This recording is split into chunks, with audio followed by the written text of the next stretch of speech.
Terranigma. I like this game. Anyways, welcome everybody to Terranigma. If you're not familiar with the game, this is a Super Nintendo action RPG with a story that is strange, to say the least. It does have a lot of detail, and I will do my best to try and just kind of elaborate on the various points we're playing through, because, let's put it this way, certain things only really start becoming obvious when you play through the game multiple times, one way or another. And this is the game where I functionally invented the concept of a lore percent run. So, originally, my channel was dedicated to speedrunning, because that's mostly what I did. I speedrun I Wanna Be the Guy, Secret of Mana, I Wanna Be the Boshi, and I don't necessarily compete for the fastest times on anything, but I like to find strategies and ideas and concepts, and Terranigma is just one of those games that if you speedrun it, you play the Japanese version, and that is just the fastest one, and it's all Japanese. For reference, the game normally runs at 50 frames per second in the standard English version. I'm using a patch to run at 60 frames per second, because that's just what I'm used to at this point. Anyways, because it wasn't Japanese, at some point, randomly during the speedrun, I just started explaining and retelling the story that we were experiencing, and I got some pretty nice and resonant feedback about that, and then I just kept doing that. I started with Terranigma here, just because, well, people can't really follow the story if they can't read Japanese, otherwise. Then I did that for Seiken Densetsu 3, aka nowadays it's known as Trials of Mana, and I did that for Tales of Phantasia, and I think those are like the big three. Anyways, welcome to Terranigma. The main character is called Ark, and I'm just gonna leave the name as Ark because, well, that's just kind of what I've always done, because it feels reasonably appropriate. Alrighty, let's begin Terranigma. Chapter 1. The Outset.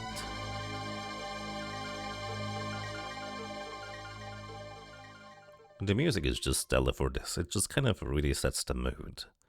It's a strange beginning. Are you alright? Ark, you looked like you were having a nightmare. I've been having these strange dreams, day in, day out. Always the same dream. Ark, I never expected you could say such things. You should go outside.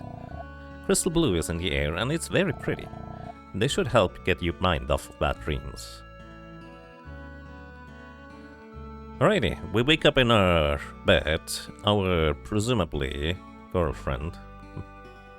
Maybe. I don't know, it's never really specifically stated. Just waking us up. Probably from another nightmare. We have a few guys, they are just having random idle chit-chat. You Ark! Elle woke you up? Hoo-hoo, the hot couple. You get the idea. And also, hey look, there's stuff on the table that we can eat. Anybody would like to have some breakfast apples? Ark, I saw it, what you just... Oh, I saw that. What I put up with. Basically, we just stole the food. If it wasn't supposed to be eaten, why was it on the table? Hi, you've come at the perfect time. Can you fetch me that vase over there? I can't take my eyes off this just now. So we tried to give her the vase. And there's literally no... if you pick up something, you will throw it. There's no button to put stuff down. Hey, how dare you, Ark? You can go hungry today. And it just kind of characterizes the character we're playing. He's a bit of a, you know, a silly goober. Bit of a ruffian, if you will. Hello. You got it good, Ark. I wish Elle would come wake me up.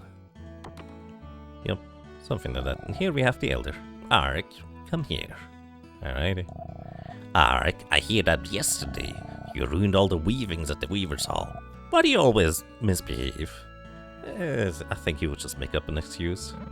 Aw, I didn't do it. It was the chickens. It's their fault. Well, it must me that chased them into the weaver's place, but... Enough of your feeble excuses. Go apologize at once. Can I have your treasures? You meddler. Who granted you the right to open that chest? So, no. But yeah, if you watch the intro, you might have seen a lot of things that just don't really make a whole lot of sense, but also one of the things that you make was obvious is Ark just kind of running over to the neighbor's house here, opening up the door and then just chasing the chickens in. Funnily enough, you can actually not chase the chickens around manually, but in the intro, Ark just chased the chickens in here, and that's where the Weaver's Hall is. So we're supposed to go over there and go apologize. Oh well.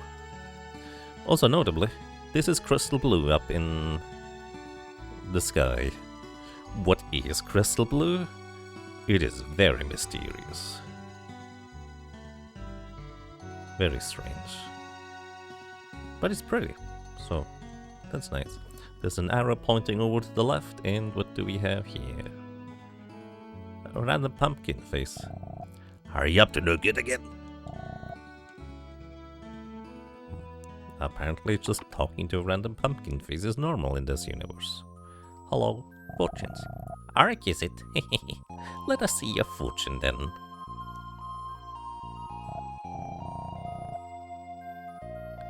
You have the look of trouble about you. You best take care.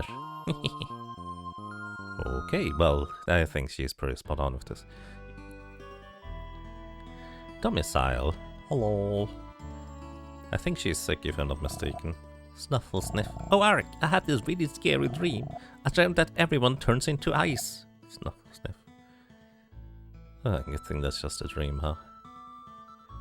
Hello. Ark, please don't teach the kids any more bad games, okay? Just yesterday they threw and broke all the vases in here. Ooh, apples. Ark, I saw that. Hello. I'm not allowed to go out today because Crystal Blue is flying. Wait. Elle told us that we should go outside to watch the Crystal Blue because it's pretty, and he's not allowed to outside because Crystal Blue is flying. Is it dangerous? Ah, Ark's being mean.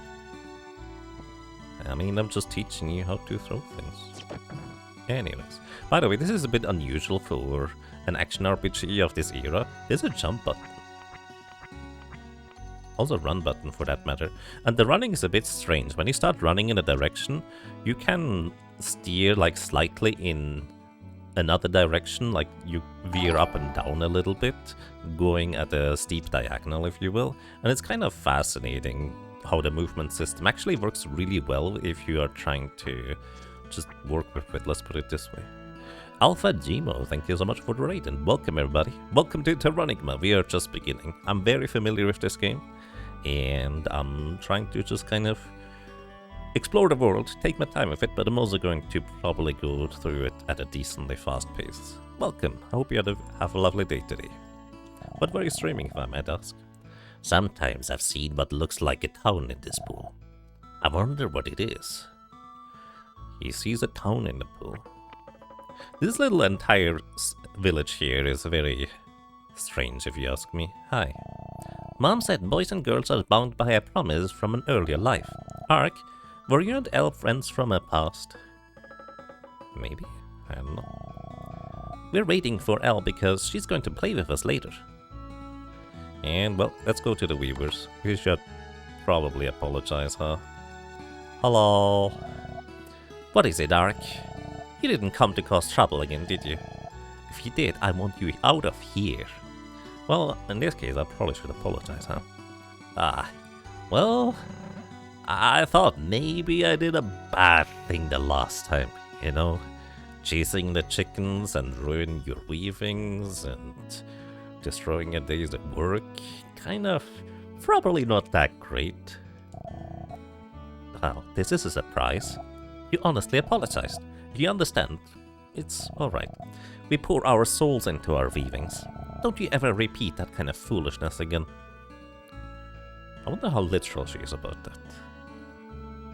You streamed Factorio because DDR Jake stoned.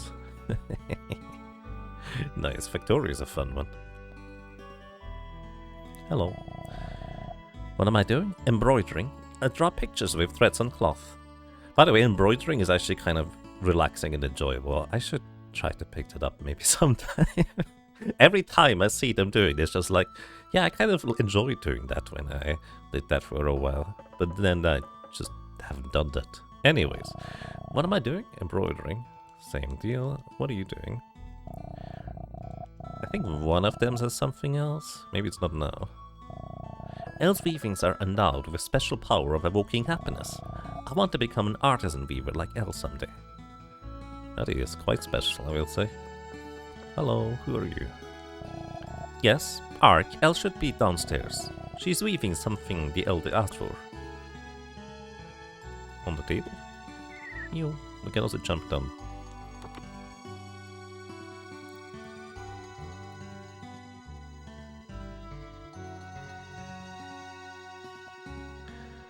You don't know if that happens to you as well. You do objectively know that the Terranigma is a superior game, but inside you sort of like Illusion of Gaia more.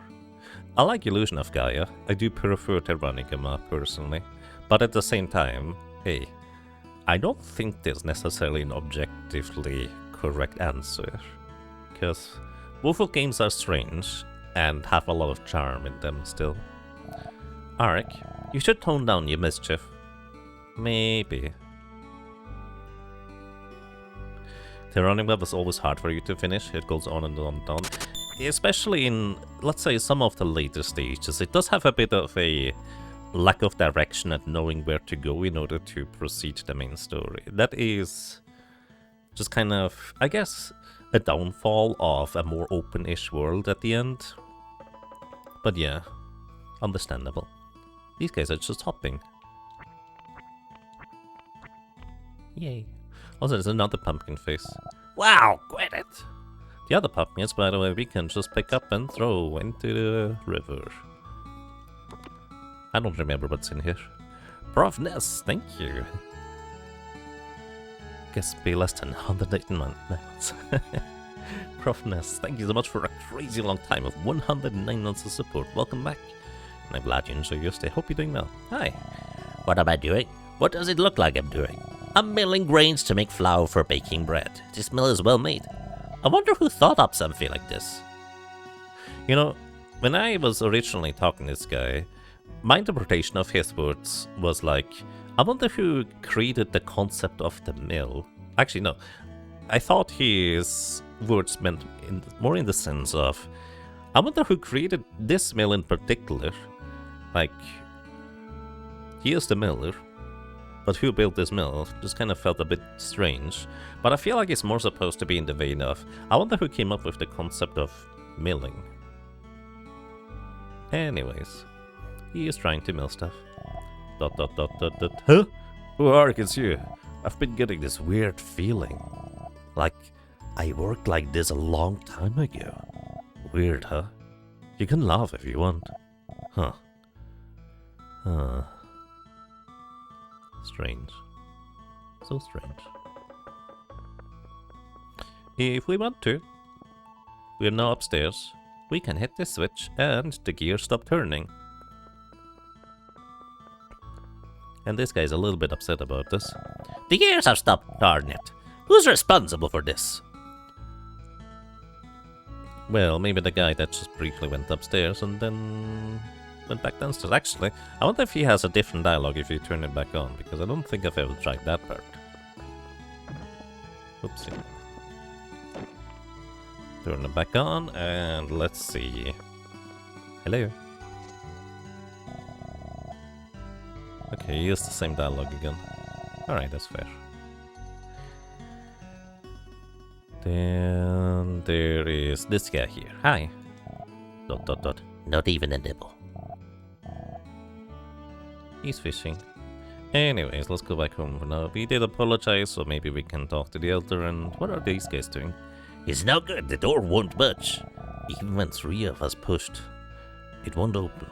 It's not locked, but... Hey, Arik, just the guy we're looking for. The elder has gone out, so there's something we wanted to try. This blue door. The one we're not supposed to open.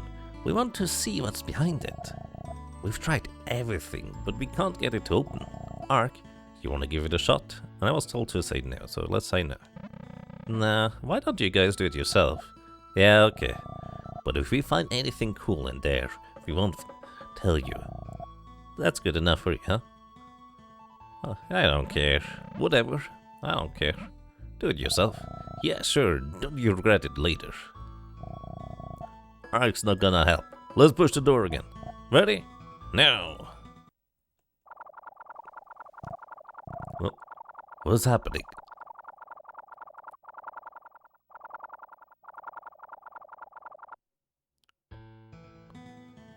And we're unconscious. Ark, get up. Something's wrong. What should we do? Ark, they all got sucked into that doorway. We should have tried to open the door like the elder said. What should we do? Ark, what happens to the guys in there? Well, the door is now closed. And... oh, we can't steal the treasure. What should we do? I wonder if we can just leave. Hi. I want to go outside and see the crystal blue, but the guys tell me I'll go blind if I see it. Ark, can you go check for me? So this is kind of weird concept about that going around. Crystal blue blinking a blind. Anyways, what do we do? Well... What? I cracked it? Oops, I believe I need all... oh, no, I only need to... heh, that'll show ya. No door's going to keep Ark out. And the other guy just ran away. The alternative cutscene is you just crack the door open, everybody runs away because they're scared. And this guy's not here. He's a little bit blue. Hey, what are you doing here? Say something.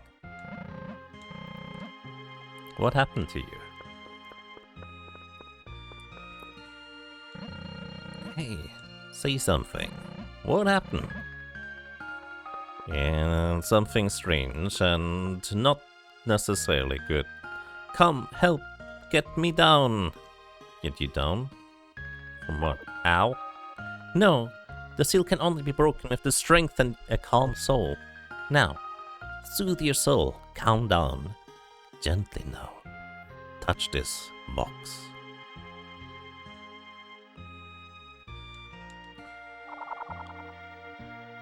You feel like this was worth showing off? It's definitely quite a different cutscene.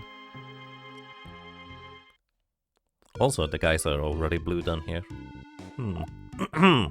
Ooh, that sure was grand. I'm free! What is this? It spoke. Huh, you got something against me talking?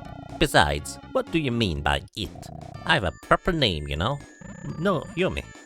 Jeez, something weird came out. That's why the other kept the box stored away, huh?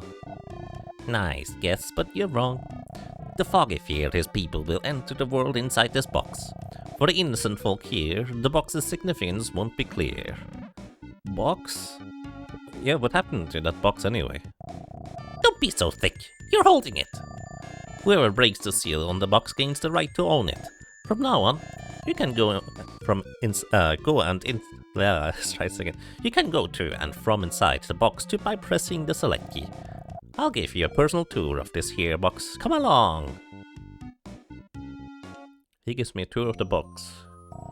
That was smaller than me when we held it in our hands, but it's fine. See? This is the inside of the box. You can freely get in and out. This is the jewel box. Magic rings and sound medals are placed in here. You can also check your stock of magic rock for making magic. To use magic, go to the item room and equip this jewel box. This is the battle handbook. If you don't know how to do an attack, read this. This is the strength mirror. You can check your strength, defense, luck and experience points. This is the settings memo. You can change the config settings here. This is the map. Check it in the dungeon. This is the journey guidebook. It has many helpful tips, so you will sure to read it later. I don't think I've ever checked the map in the dungeon. I should do that sometime. I'm curious how that looks. This is the item room. Items are stored here and use them with the X button. Basically, it just explains the entire box does. I don't need to read everything. And it's kind of fascinating on how it is framed, because we can actually functionally walk around in this place right here. Like, the idea, the way things are arranged, definitely feel like your original idea of the developer was that Ark is running around inside the box, going to equip the stuff and then picking them up. But later on, we'll just have a straight up menu for it instead. So what we get here is we go into the weapons room and get a new weapon. Ark, the seal has been undone. Can you hear me? I have awaited here for someone who could use me at will. Humans, upon gaining intelligence, will learn of my existence. Using me, humans will gain power and expand their world. And time will revolve as it ever has. Like others before you, you have opened this box and met me. Have you the courage to use me? No? So you are no more than yet another peasant dulled by peace. Whoa. I believe the only way forward is to say yes instead, so... Then take me in your hands, exactly as your soul desires. Okay. Ark obtained a weapon. And another thing that I really like about this game, your main weapon is a spear. You know, not swords and shields like so many other games. No, spears. The cool weapons. Huh. It looks like it took a liking to you. Whoops. It looks like you've got company, Ark. Best get outside.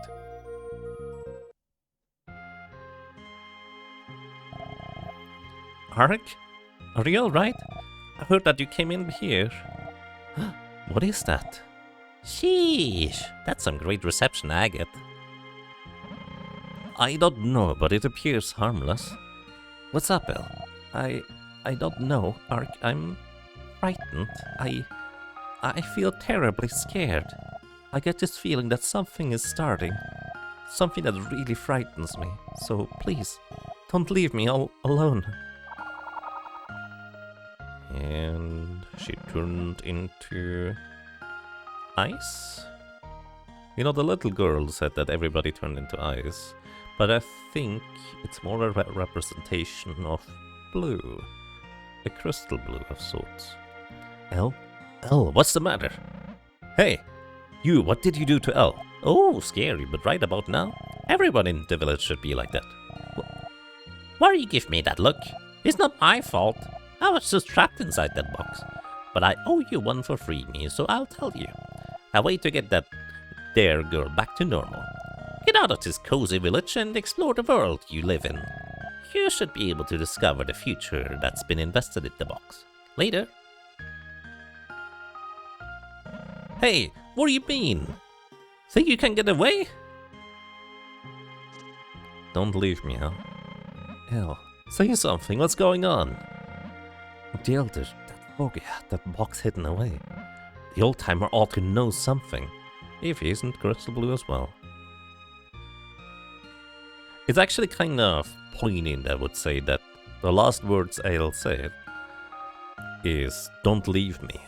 And our only option is, in fact, to leave her. So...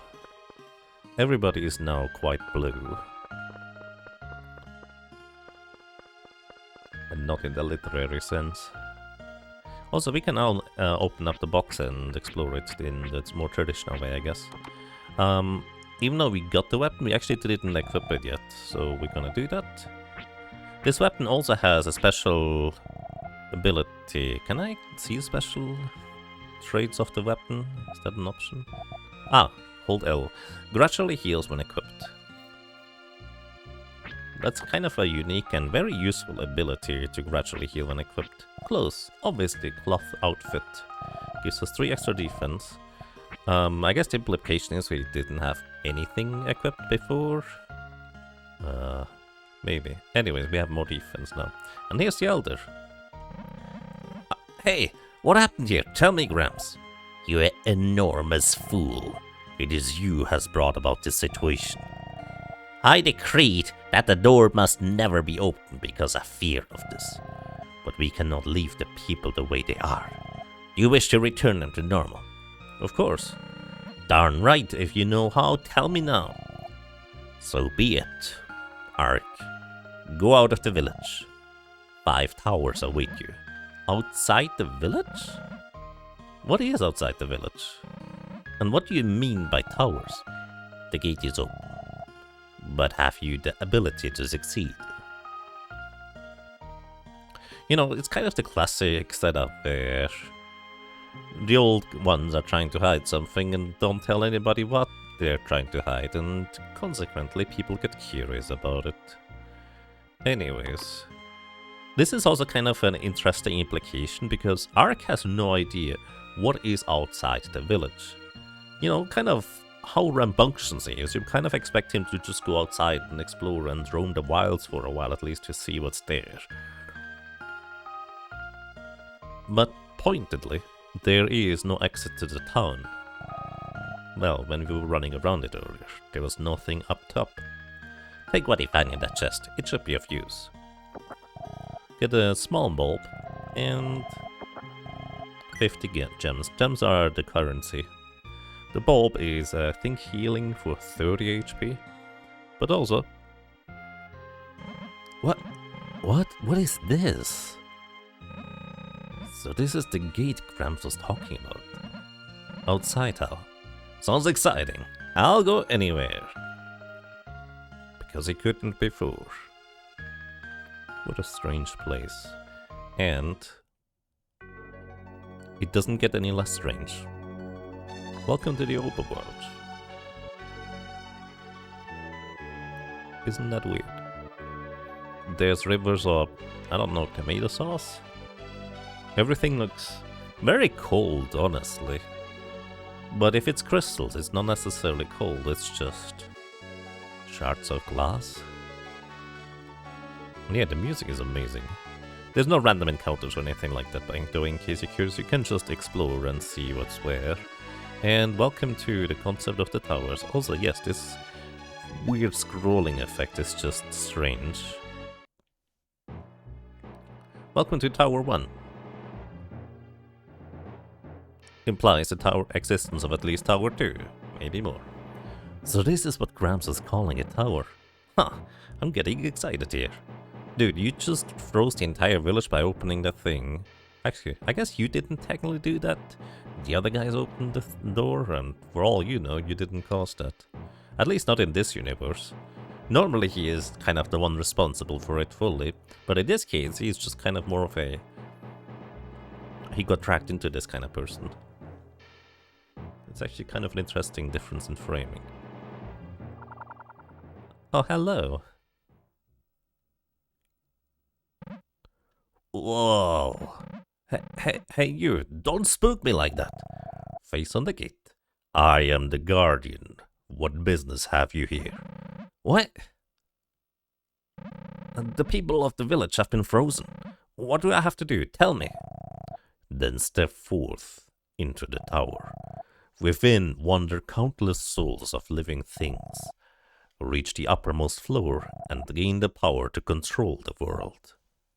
Ark, will you test your fate?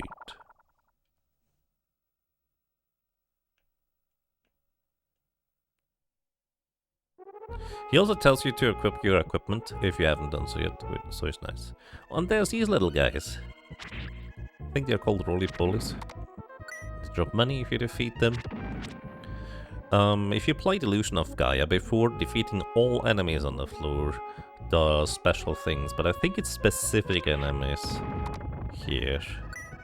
Actually, in this case, it opens up the door, huh? I forgot about that part. Anyways, we climb to floor 2. So, we have an attack that is just basically standard damage. If we continue slashing, we do quick stabs. These are technically two different attacks. The stab and the quick stabs are technically different attacks because different attack styles or types will do different amount of damage to various enemies. Some of them might be even straight up immune to certain types. Then you have a jump attack, which does this. Then you have a running attack, which is probably one of the more iconic ones, and the one you will probably see me use the most because it gives a lot of invulnerability frames while you are dashing. And a running jump attack, which is honestly one of my favorites. And it also often does the most damage, but not always. And look, there's a weird thing. Oh yeah, there's also fun, like, animations for when you get hit by stuff. Ark's toasted! And here we find a magic rock. What are magic rocks? Think of magic rocks as spell slots. Like, we have one magic rock, that means we can have one spell. How do you get spells? You need to go and buy them at the shop. And once you use the spell, basically you get the magic rock back. So you can buy another spell. So basically you never lose the magic rocks themselves. For what it's worth. Anyways, what we're supposed to do here is to just explore the tower, and there's a lot of things I don't remember, but I do remember we want to knock this guy out so we can open up the next door by talking to this wandering soul. Living things have been transformed into monsters. Like you have saved me, saved the others. So we killed the monster, freed the soul, and people were saved? So basically what the game is implying here, and that is not necessarily immediately obvious, the people have turned blue because their souls have left their bodies. Why do they turn blue when the soul leaves the body? That is an excellent question I do not have the right to answer right now. Yeah. Although you can pick up on it technically. Anyways, the story gets strange, and I will try to find all the souls, but you don't have to find all of them. Like, a lot of them are just straight up optional. Your strength is being tested. Fighting long is not strength. Observation is the solution. Observation is the solution, unless you know the trick of just dash as much as you can, and just keep dashing so you have infinite invulnerability frames. We're also level 2. We get 5 extra HP, 1 strength, 1 defense. I believe the stats you gain are set on level ups. Anyways, this guy is trying to hit me, but as you can see, he literally cannot hurt me while I'm just continuously dashing. In order to continuously dash, I have to hold the run button, press the direction, and then attack. And then you need to release the run button and repress it. But releasing and repressing the run button is pretty generous. You just need to press the attack button in time, and you have literally infinite invulnerability if you play it right. Ooh, another rock. I believe there's no like traditional 100% category of Terranigma for speedrunning. There is a get all magic rocks category, and they are permanently missable if you miss them. Find another small bulb. And we go out the door. Excuse me, window. And we can climb the chains. By the way, can I just say, for a Super Nintendo game especially, the movement in this game just feels very smooth. Like, it's just pleasant to play. Like, it's really, really good. Like, not just for a Super Nintendo game, like, it just feels good to play nowadays, even. Maybe the control scheme is a bit strange, with running being on the left and your attack button being on A. You kind of have to do a claw grip in order to do running attacks reliably. But I believe you can actually even change your button configuration, which I wish all the games nowadays would have button configurations. Let's actually take a look at the map. Can we actually see anything? We can. There's like entire floors of maps and things. I've literally never looked at this before. The first floor. Is that a check mark or what is it? That is very fun. No, I don't know what that is. What is that check mark? Ark is at Tower 1. This is where the knights were, now we are here. And there's a question mark. I guess check mark means that we have been on these floors and areas. I literally never looked at this until now. It's actually quite fascinating. Let's see. Cursor memory. I don't know what this does. Change, yes. Oh, you can change your buttons. So there are rebindable buttons.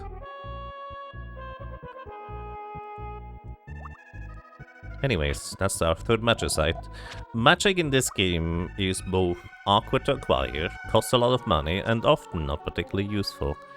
Unfortunately, there's like one specific instance where I think magic can be quite handy in a casual playthrough, but for the most part, if you're like me, you're just reluctant to use the magic, because it costs you money. And originally I didn't even realize that the magic rocks that I get are not actually used up. I thought the magic I get is just, like, I can use it once per magic rock and that's it. But you do get the magic rocks back after using the spell, for that matter. So you're technically quite fine on that side.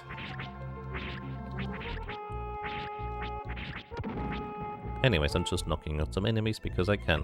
Also, my health regenerates automatically thanks to the crystal spear. Which, honestly, especially when you learn the ropes of a game, that is a fantastic mechanic. I never really thought about it that way until today, honestly. But having the crystal spear just regenerate your health as like an introductionary form, and it's a decently fast regeneration, is very nice.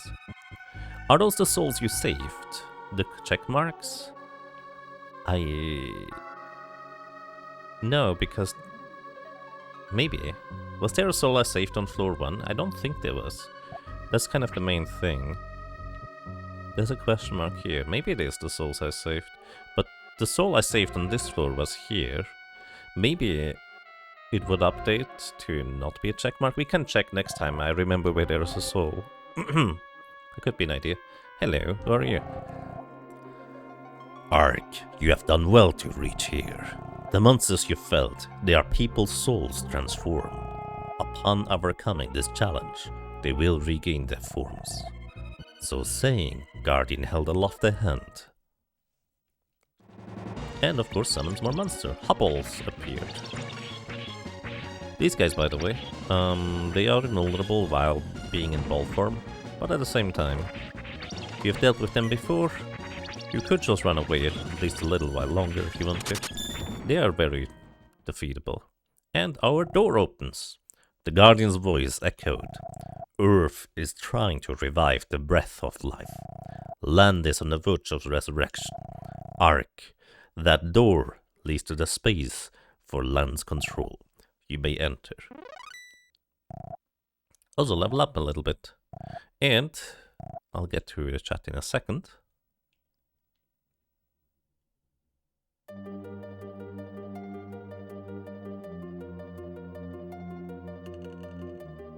One of the strangest rooms. One of my favorite music pieces.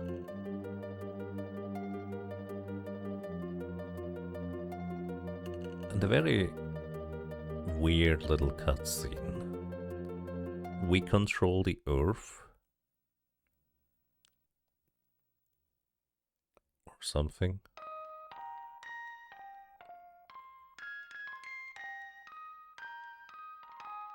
This represents a landmass. Can you recognize which one?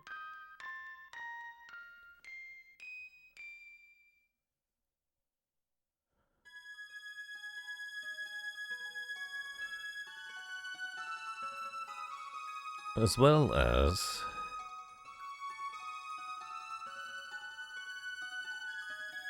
snow.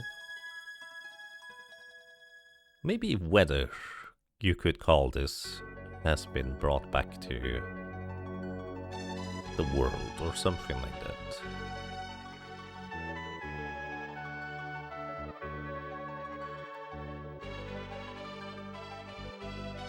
On this day, Eurasia was resurrected. Best looking Brazil you ever saw. It does look a bit like Brazil, I guess. And the souls return back to the cast. So I guess if somebody calls you a soulless husk in this universe, maybe they are referring to you're just kind of blue. And with that said, however, thank you so much. Yay, Terranigma, for 70 months. That's quite a long time. Welcome back. I'm glad you enjoy your stay. We have more people to rescue, so we just keep going. We could go back and talk with people, but I think we're fine. Alrighty, let's actually take a quick look here. This doesn't have a question mark, but it also does not have a check mark right now. I don't remember if there's a soul on this floor or not. Well, so let's try and take a look, I guess. We also did level up. Each individual level up makes you significantly stronger in this game. I guess in a way it's more like certain level ups are just like thresholds to reach in order to start dealing decent damage to certain enemies as well, if you want to put it that way. Oh, there is a soul here. Let's see. There's no check mark still. Pay heed to the statues and the color of the jewel in their forehead. Your hint that you can do something with that. There's no check mark here. I wonder if the check mark is gonna happen after we pick up maybe the chest, or maybe we solve the puzzle of this floor. Alpha Gmo, thank you so much for subscribing for the Prime thing. Welcome to you. I'm glad you enjoy your stay. Alrighty, the statues that are different, we can push around a little bit. I don't remember which direction. I guess this one kind of works. This one basically has a red jewel in its forehead, as well as this one over here. I believe you go to the right. I don't remember why. Let's go to the left first then. Let's also check real quick. Does the map change? It does get a check mark, so I guess maybe that indicates that we found everything on the floor. Maybe. I'm actually intentionally not gonna open up this chest. The cadet casts a look. Ark returned the look. He just looked at us menacingly. Normally that paralyzes us, but in this case, Ark decides to just look menacingly back, I guess. Alright, there's a button that we have to press here.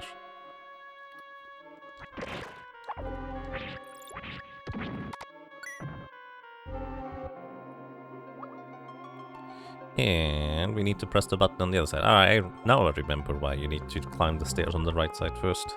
Because there's two buttons on both sides. Ark return to look is actually kind of funny. Because I'm pretty sure most of the time, whenever you get hit by that look, you just also open the door. Most of the time, you just get paralyzed. Do you want the magic rock though? Actually, let's check real quick. We did open the door, so maybe that's a check mark. It is not. Maybe it's a check mark if we go to the next floor. There's also another soul here. Switches that glow gold, what changes do they bring? They don't glow gold though. Am I crazy? We obtained the magic rock. Again, we leave the one chest over on the left side. See what happens if that changes. Again, I've never actually used the in-game map. Unji, Rump, welcome back for 81 months. And I'm glad you enjoy your stay. Hope you're doing well. Thank you so much. Let's just go to the next floor. By the way, that just contains like, I don't know, a bit of money or maybe like a small bulb. It's nothing crazy, probably. Alright. Yeah, okay, it does get a check mark. So I guess check mark just means we have been there, rather than we have completed the floor. Maybe there's more nuance to this, but again, I'm literally just exploring this for the first time. Cadet casts a look. Ark is immobilized. This is what happens most of the time. He can try to take advantage of that. Ark returned the look, but he's not smart enough. There is a small bulb here, so he can attack, by the way. Anyways, the cadets casting a look are... Well, let's put it this way. There's a little Easter egg that happens very rarely when they cast a look at you. I'm just gonna try each cadet once. It's just random if it happens or not. Anyways, there's a button here. By the way, you can also pick these things up and throw them at enemies. It deals pretty good damage too. There's another button here.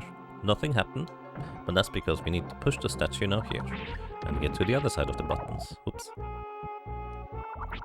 You always forget this map is in the game. I literally never looked at it until today. Look at me. Nothing happened. I guess that's also a possibility. Do it again. Ow. I guess it's not really a big punishment for not doing this because we just regenerate health anyways. Come on, do the thing. Do the thing, buddy.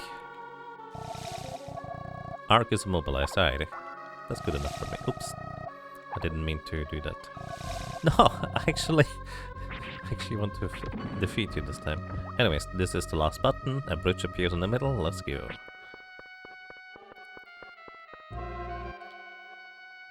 That sounds like the Metapod Harden battle. He looked, and he looked back more intensely. Yep, I suppose. Anyways, the statue here. can push. By the way, the game hasn't introduced the concept of pushing things around to you until this tower here. But it tells you to look at the jewels on their heads. So I guess it is reasonable to assume that you might be able to try and push. Because, as you can see, when the character walks into something that you can't push, it just keeps walking. But if it's something that you can push, you put up your hands there. Anyways, I didn't open the thing because I didn't hit the second statue. I think this. I forgot about that already. Okay. And here's the guardian guy. I believe this is where the game introduces the concept of throwing items at switches to open them. I actually don't remember how much that comes up in the game, but I don't think it's all that often. You have done well to get here. So it shall be. Enter. And we are back at the strange room. I kind of like that there's like 3 entrances to this place. Actually, that's not true. There's 5 entrances to this place. I just realized that. The doors on the bottom left and bottom right, I never recognized as doors until just now. So I guess all 5 towers lead to this place. Spoilers, there's 5 towers. But I guess each time we do something different. Alrighty. What does this look like?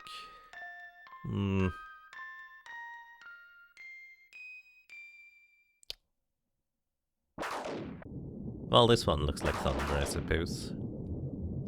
Previously we had mountaintops and snow. Now I guess we have rain. Maybe this kind of indicates that the world has warmed up since the previous landmass has been, as the game calls it, resurrected. Not a spoiler, we were told that there are 5 by the old man. Maybe, I don't remember. 5 plus Moo. We'll definitely do Moo as well. Just need to remember to go there. And the other one, whatever that one was. On this day, South America was resurrected. And more souls of the people return. Even better looking Brazil. I agree. Alrighty, moving on. I believe we just move on here. Oh, no, I'm wrong. Also, by the way, can I just say, I appreciate the little quality of life things the game does. When I hold left here, and left again, my character automatically walks around the crystal by just holding left. Other games would just go, oh, you're just walking into the thing. But in this game here, frequently the game will just go, oh, you probably meant to go like around the river pool of lava rather than staring at it. And just gives you, oh, press left and you go around. I just appreciate those little details.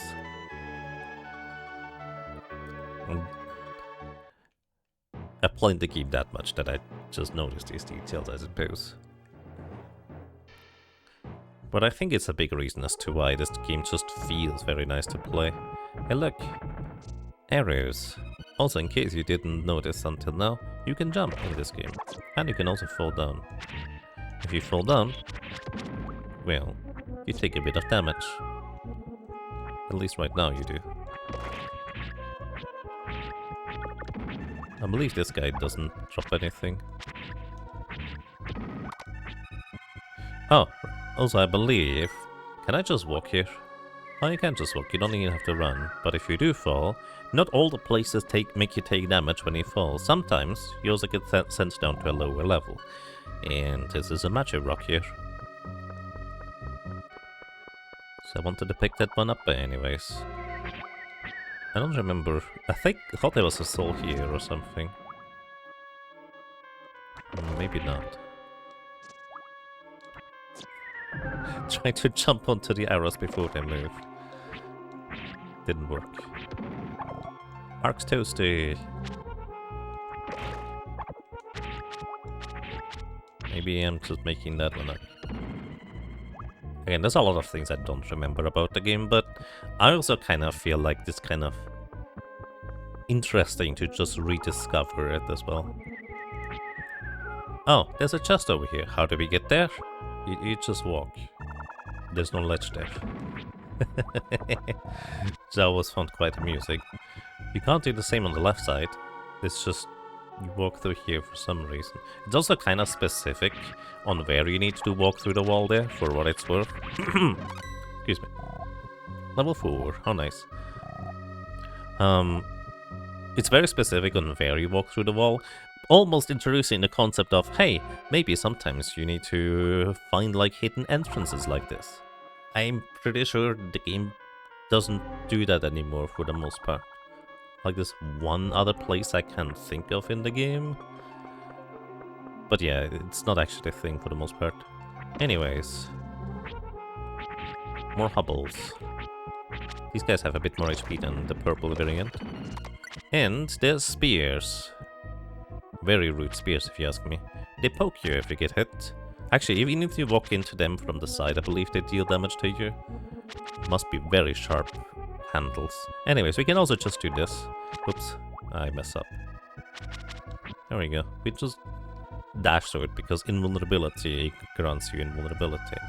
And then you're supposed to do like a puzzle thing here where you activate and deactivate these things in order for them to stay in a particular location so you can get across, but you can just jump. Like you don't have to interact with those things at all. The gardener appeared, and he put me to sleep. And after he sucks me in, he created a vacuum and sends you back to the entrance of the place. So basically, don't get sucked in by that guy. Because otherwise you just have to restart the entire floor tower thing. I don't think these guys, like, appear all that often, because presumably they recognize, okay, sending the player back to the entrance is kind of obnoxious. So for the most part they don't do that. We have a wall master at home. It's called the gardener. Also, by the way, I believe if you try to hit this guy normally, he doesn't take damage, except from jump attacks.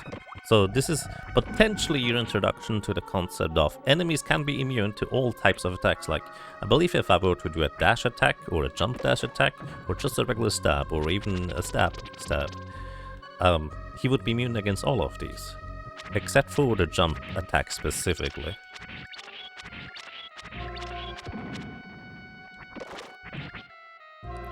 I don't think there's necessarily a rhyme or reason what enemies are vulnerable to or not vulnerable to. It's just something you need to try out. If one thing doesn't work, you just try the other stuff. Oh, I forgot to get a look from this guy. Wait, we can respawn him. This game is one of those where grinding can and will probably be a small part of your experience. Not a big deal, I would say, but for the most part. Cast a look. Arc, return to look. Try one more. Cast a look. Alright. I guess we don't get the very specific look that we desire, or whatever you want to call it. By the way, the gardener also put us to sleep with his little projectile. Come on, do it again. Nope, just another look. The gardener throws a projectile at us, and it just deals damage. Actually, this wasn't one of the gardeners. Oops, I accidentally fell. The soul as well? I might be making that one up. Actually, let's see if okay, a dash jump attack actually still works. So the jump attack both work. Also, enemies. Wait, not this one? It's the other door, I guess. Cut it, cast a look. Nothing happened.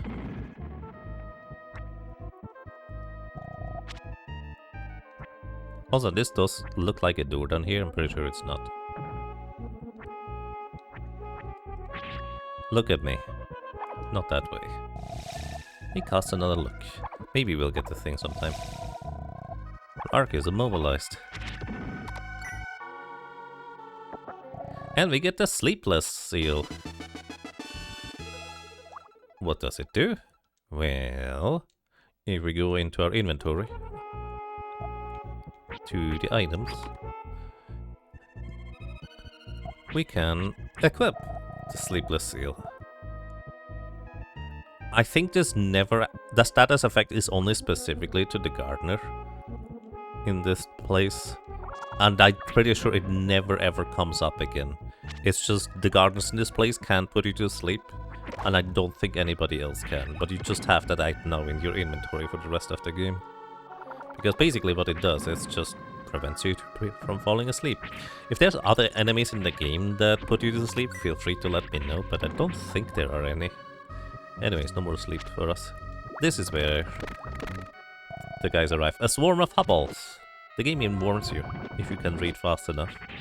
Then again, if you're like me, the text is more distracting and would just make you get hit because you were trying to read the text.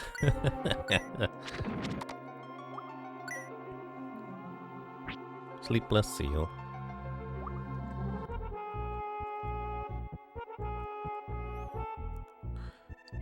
Alrighty, welcome to this place.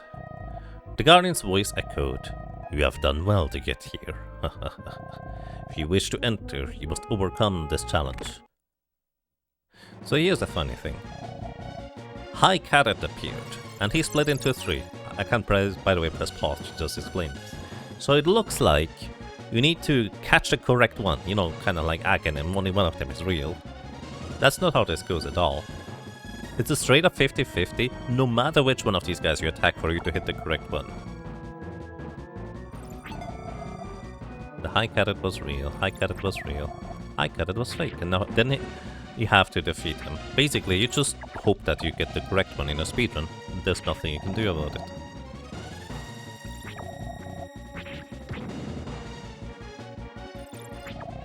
Lingua 3.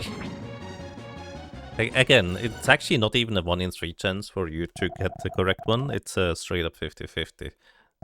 I think the game decides on the spot if I'm not mistaken. So it shall be. Enter the door. Which honestly, considering that you think it's a 1 in 3 chance, the game making it a 50-50, probably kinda nice. There's another monster called Chon Chon later on that can't put you to sleep. No, it sadly does not work. Only the gardener sleep? Wait, that Chon Chon can still put you to sleep? It's kind of funny. And we're back in this strange room, presumably from another one of the doors. I wonder if the star sign constellations in the background change every time you enter this room. Alrighty, and our next thing looks like a drumstick almost.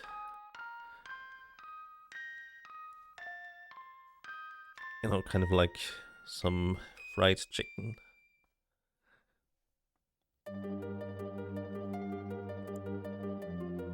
Also an artifact of this game being developed on the Super Nintendo, and you are expected to play this on a CRT monitor that kind of cuts off the top, the bottom, left and the right. You can kind of see the moon at the very bottom here, it's like through the thing that you're not supposed to see. But on the CRT you would almost certainly not get to see that most of the time, because it would just be obscured, like you don't necessarily see single pixel lines to begin with, and it might just be cut off anyways. Anyways, the moon, and with it the tides, have returned, as well as Africa.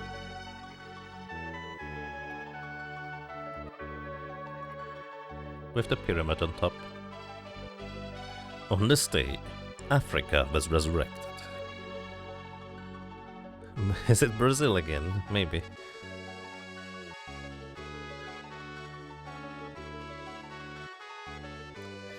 And more souls have returned.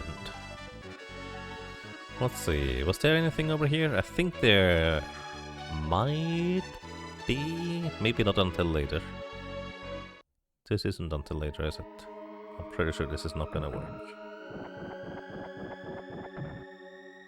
We'll come back here later. Let's see, there's another one of these weird gates. It is not yet time for you to come. Return only when you have resurrected the 5 continents. So yeah, there are overworld secrets that you can potentially find, or you might just miss them forever, because that's the kind of game this is. To be fair, there's not a whole lot you can miss, and if you do miss it, there's a high chance you're never gonna notice. But the explorers get rewarded, let's put it this way.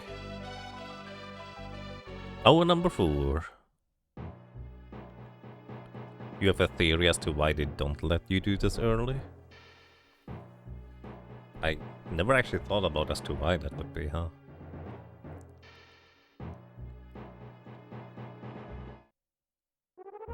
You feel like remember someone running this game that had to kill some extra mobs later because they got all 3 right in a short experience? Yeah, that can happen. I'm impressed you should reach here. So saying, the mysterious figure chuckled slyly.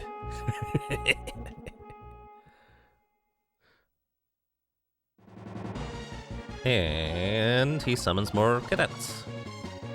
You think the other clone didn't work, so you try 3 of them. Ark's immobilized. Maybe it's gonna work. Ark's, look, he's immobilized. They can't just chain stun you if they feel like it. It's kind of funny. Anyways, you guys already looked at me. Let's have this guy look at me. No, that's not looking, buddy. Yes, you can jump over projectiles. It's quite fun. Cast a look. Never mind. None of them did the thing. Anyways, oops. I returned the look while I'm still paralyzed. And we're level 5. I believe that might be the threshold to reach for a casual playthrough. Anyways, you can walk across these ropes. If you press down, Ark is gonna start like swinging his arms as if he's gonna fall. And if you don't press the other direction quick enough, you're gonna fall for real. Right. I don't remember if there's anything down here. Well, if I were to guess, it's always a magic side or magic rock. There's always magic rocks down here. Oh, it's over there. It's on that thing on the right. I can't do that right now.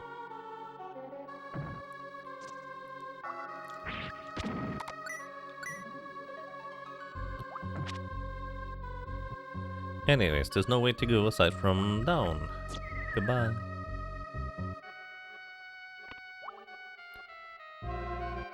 It shows the world map again when you do it, but it shows all 5 continents resurrected already. So you think they just didn't want to make a cutscene multiple times so having less content. Yeah, I mean that's a fair way to think about it. Very practical purpose. To be fair, that's kind of what I would have guessed as well. So I support your theory, I would say. Anyways, I don't think I remember going through here. By the way, you can jump onto this rope, but if you do, you have to press off the correct direction in order to balance Ark so you can continue walking. I don't think you can running jump onto the rope. I believe you always fall, although I might be wrong about that. Maybe you can running jump. We can try it. Oh, you can. Okay. Just need to hit the rope, which, by the way, has a bit of a finicky hitbox for you to walk on.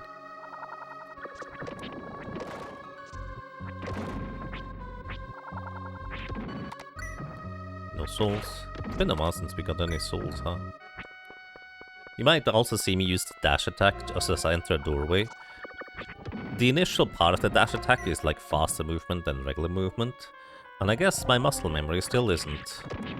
Well, it's still there, because I just dash attack in the door, just habitually, I guess.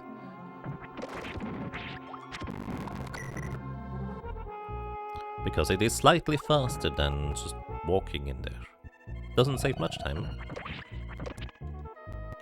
But that's just what you do in speedruns. You gain all the tiny little time saves everywhere. Hey, look at me. Look at me. Look at me. Nothing happened. Alright.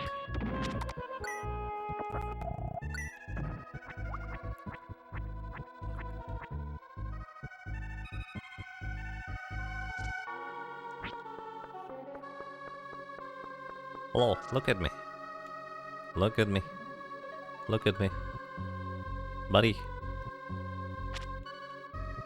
Are you serious? There we go. Ark is immobilized. And cast another look.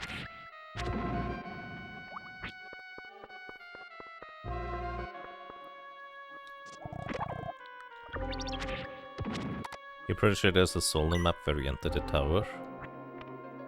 On the map where you enter the tower? Where?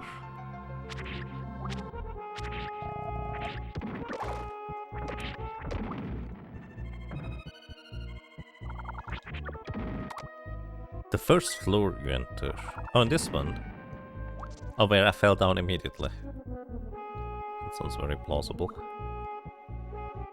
Oh, I forgot about the Magicite. Magicite? Magic Rock. This is not Final Fantasy 6.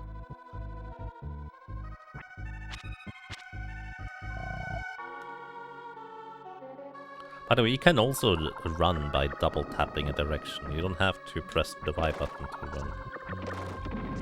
I think, well, I would guess that's kind of a holdover from Illusion of Gaia that also had you double tap to run. But no separate run button. Get a medium bulb and a life potion. So here's a fun little tidbit about the life potions. For the most part, there's not really a reason to not use them. Actually, in general, there's no reason to not use them. Increases your maximum HP by 5 whenever you use one. Anyways. I didn't remember that life potion being there, to be completely frank with you.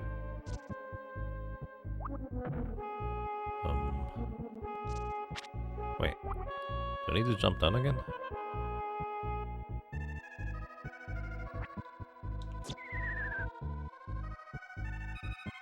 Ah, I think it's here, isn't it? Is this the ground floor? Look at me. Cast another look. Sometimes they get many looks.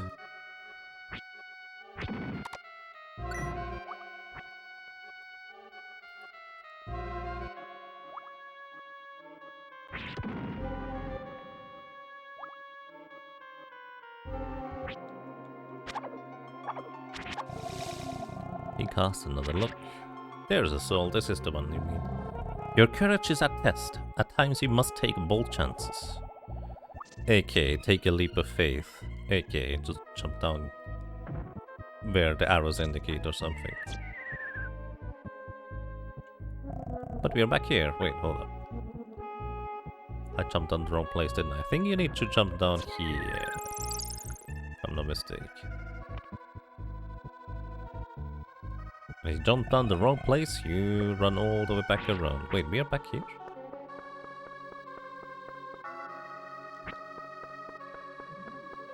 Or is this not the same place?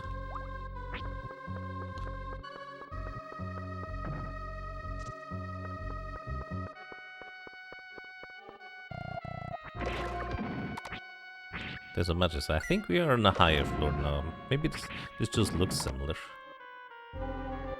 Ah, this is what we need here too. Ark obtained crystal thread.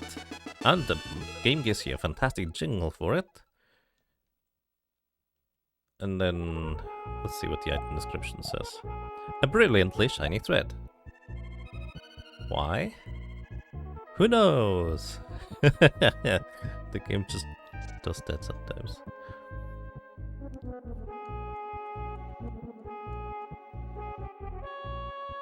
What are these things called that go around the edges of an area? I don't remember. Anyways, we get another magic rock. And welcome to this place. We have finally arrived. By the way, you literally cannot hurt these things. They are invulnerable. Arik, I have prepared a most entertaining show for you. Savor it. Enjoy.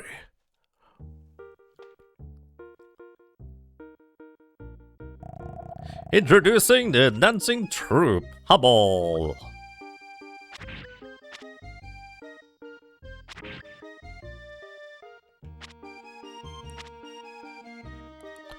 The pattern is technically set.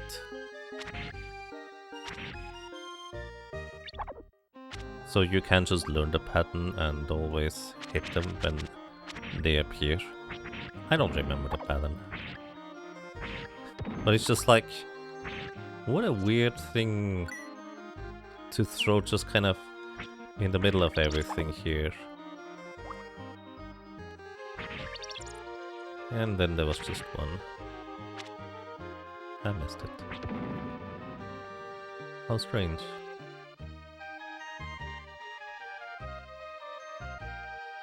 And yes, the purple seal item is permanently missable, like a lot of things. But also completely inconsequential if you do miss it. And that's it for today's show. Thank you, thank you, thank you. No explanation, just like he's a bit of a jokester.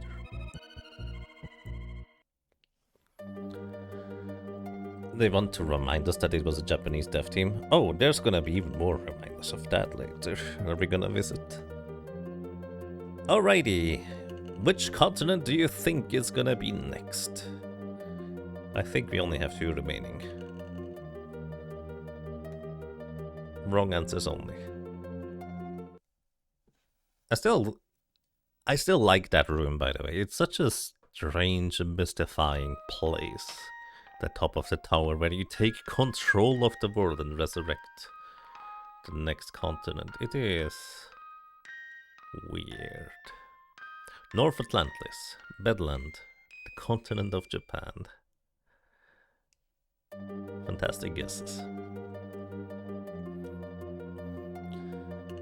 And I think this is kind of the concept of the world starts turning. You know, giving it the day and night cycle and evening out the temperature across the world. Well, I guess temperature shifts we've already seen earlier. Anyways, we're getting closer and closer to probably having a more normal world. Although, the more you think about it, what is Krista? Isn't it kind of weird that there's just this random village with access to all these strange places? It's a bit bizarre, isn't it? On this day, North America was resurrected. Newfoundland, maybe. The second Brazil. Actually, it would be more like the fourth Brazil by now.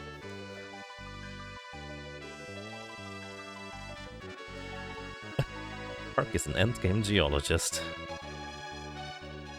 It's a lumpy looking North America, just a little bit. Anyways, we have 1 more tower to go. Onwards!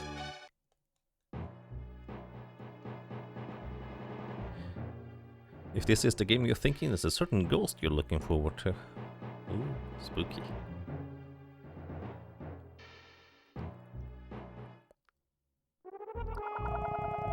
Immobilize. He didn't even look at us, he just immobilized us and then decided that we're not supposed to go in here, because every time you go in here, like, you can't do the Aghanim thing and bounce back his projectile, which is what I tried as a kid. It doesn't work. You need to find some other way. And that other way, hopefully you didn't miss that one just in the previous hour, because you kinda need the crystal thread for it. I imagine that could be a bit of a pain point for somebody doing casual playthrough, not knowing that there could be that one important chest in the previous tower. Now what do you do? I guess if you... So I think Terranigma was one of those big box games here in Europe with an entire like guidebook accompanying it, but I actually played it without that. I never owned Terranigma myself as a kid. I just rented it, well, not rented, I basically borrowed it from a friend for a bit until I played through it once, and it was a fascinating experience. Actually, I didn't even beat it, now I think about it. I'm pretty sure I didn't beat it at the time. I came back on emulators way later and then beat it. It was definitely fascinating.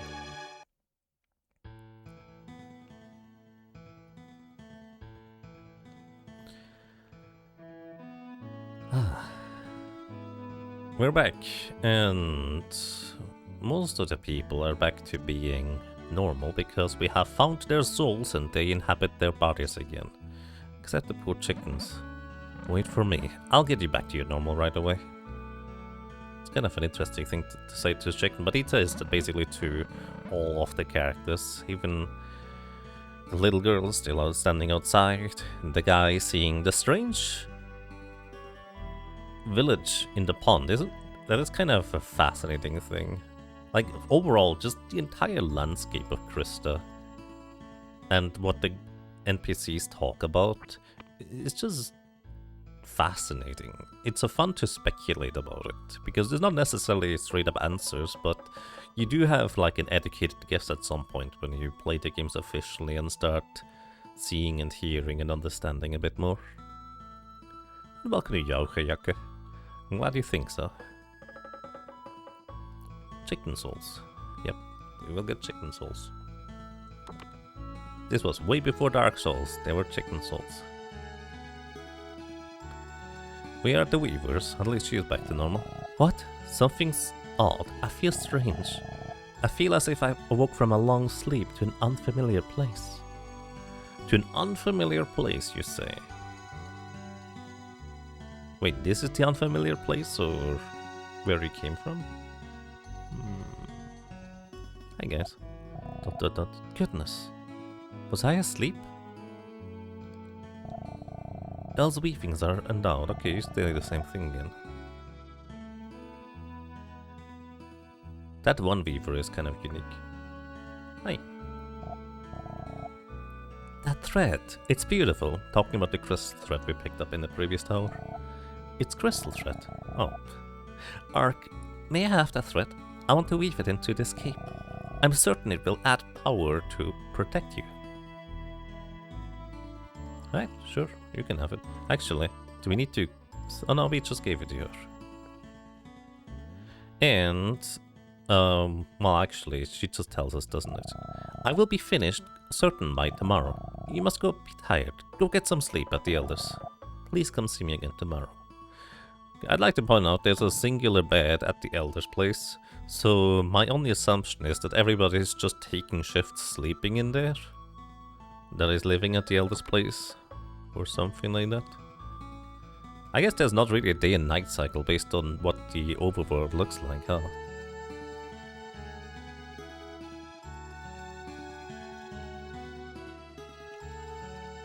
Also, we can save. Maybe I should save sometime. I don't remember. I think if you die, you just reset, so probably saving is a reasonable choice. Anyways, in order to go to bed, you just go into bed. You can hop into bed too, because that's fun. Just walking in there is fine too. But I like hopping in there. Maybe Arg is the only one who needs sleep. Possible. I guess there is a day-night cycle, considering that it is in the middle of the night now. Implicitly. Look at this guy, he's just sleeping on the floor. There's not enough beds. Groan. The floor is hard. And the pot and the candles are still burning. It's just dark. Anyways. I can still take the apples. Maybe this is the first time Ark has ever slept. Didn't seem too good at it.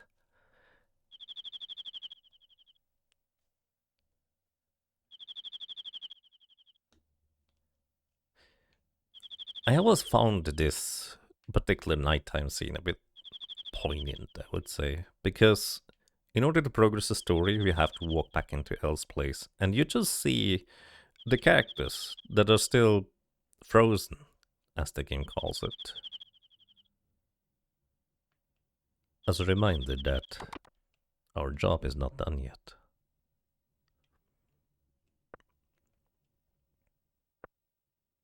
And she's working throughout the entire night. Crystal Cape, I pray to you. I beseech you to shield Ark from harm. And I pray, please don't take Ark far away.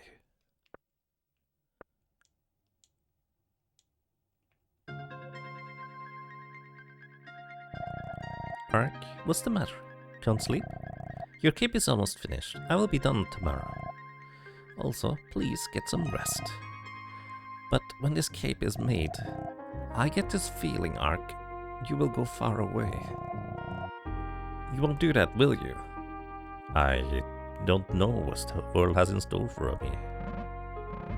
I don't know. I got this feeling after seeing the world outside. Something, somewhere, is waiting for me. I understand. Ark, you have a special glow about you that the rest of us lack. But remember, I will always be with you, Ark. However distant, please don't ever forget that. There is still time to be before dawn. You should get some rest. Come see me again in the morning. I will wait up for you. Alrighty. I hope you don't mind me just taking a bit of liberty of adjusting the text for it to be not quite as awkward. Because it is a translation from Japanese, and to my knowledge they don't have like the common word you as a concept. They just often like repeat the name of the person they are talking to. Ark, you don't go away, do you, Ark? Please don't leave me, Ark. So I just kind of cut out a few of these. I hope you don't mind. Anyways, let's hop back into bed. Nailed it.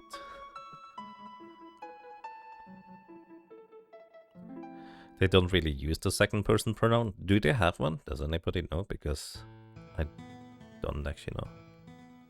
Don't worry. Yeah, he is not good at sleeping. He just woke up on the floor. Don't worry, Ark. You're not very good at sleeping either. Yeah. Anyways, back to our favorite lady we go. Should be done by now. Hello, friend. Ark, did you sleep well? Here, take this. Your cape as promised. It's light and warm, and now wove in a prayer to protect you from adversity, Ark. I think it will help you. Please wear it when you are in trouble. Ark obtained Elle's cape. They kind of do, but it's informal. It's an insult to use in Japanese. Oh, interesting. Ark, please be careful. I will pray for your safety. They use it rarely, but it's considered super rude. I see. Yeah. Basically, translation of video games especially has been in its infancy during the Super Nintendo era still. There are some good translations, but often it's just a bit rough around the edges. So I tried to just kind of get what I think is the sense across. Like, I'm not trying to change any meaning or anything like that. Anyways, we now have the cape. I probably should equip it too, huh?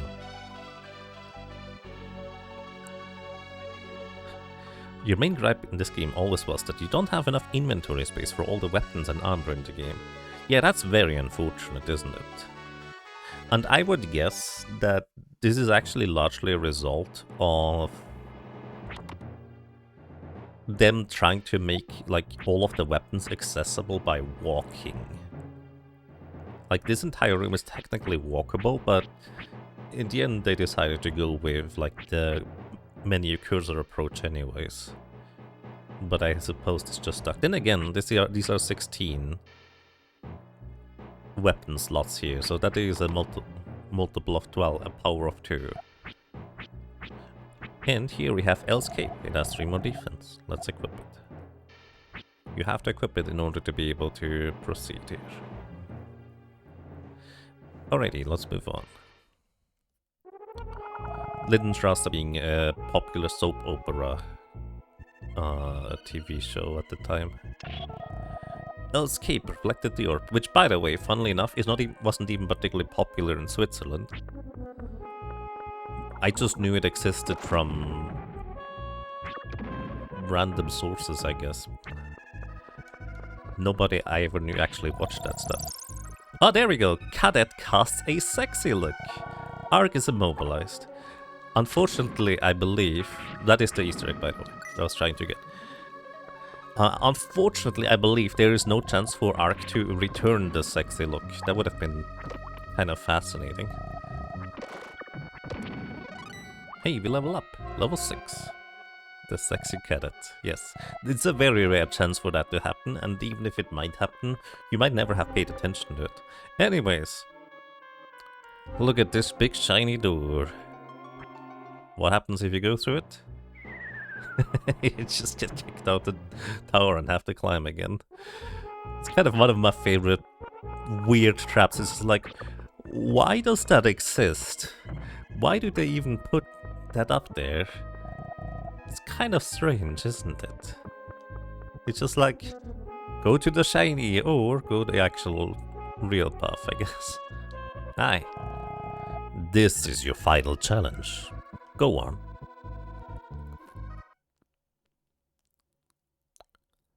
You need to go to Polynesia to get the sexy look. I'm a big fan of games stopping music, letting the silence do work.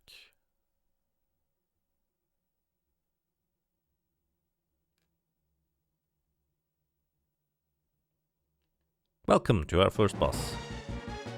He has 3 parts, actually 4 parts to him. And this is also introduction to... By the way, if you played this game when in like the PAL regions, you play this game at 50 frames per second, which they didn't adjust the game speed at all, so the game just straight up runs slower at 50 FPS compared to the original Japanese 60 frames per second. However, that actually has a slight benefit. If you play this game in PAL regions, because, you know, that's kind of what most people would do, because it was not released in the US. Oh, he just smashed that thing. I didn't even know you would do that. Anyways, we can destroy his claws. There's actually... I never noticed a lag when I played this game as a kid. Now he's backing off. He's a scorpion now. But yeah, I never noticed a lag when I played this game as a kid, funnily enough. And I think a big portion of this is because the game has a lot of things going on, so it just lags quite a bit, especially during boss fights. And when you're just hitting multiple things and there's a lot of projectiles flying around, it's kind of difficult to keep up like the invulnerability frames for the attack for what it's worth.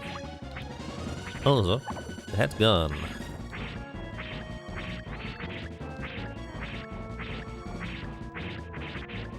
Not that difficult if you just keep doing dash attacks.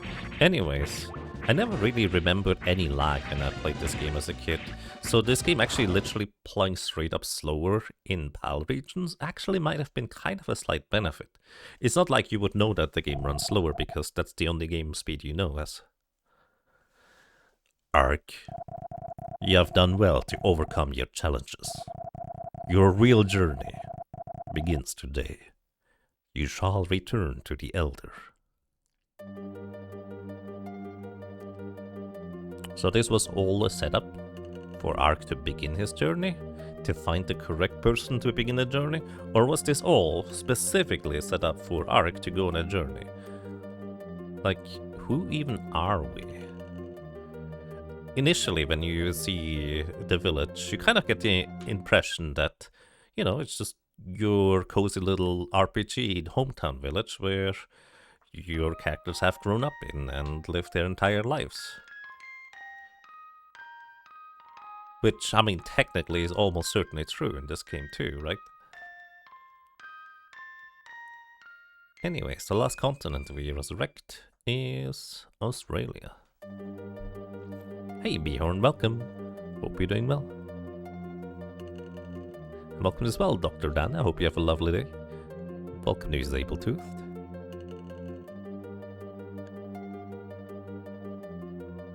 So also, the game actually did kind of imply that you need to find strength in others as well. This is kind of one of my favorite like side stories. I'm not sure if it's even a side story. It's like one of the favorite themes going on in this game is Ark can't do everything by himself. He needs to ask others for assistance and help in various tasks and things he does. In this case, he needed Elle to weave a cape so he would be able to actually climb the tower, the last one that is.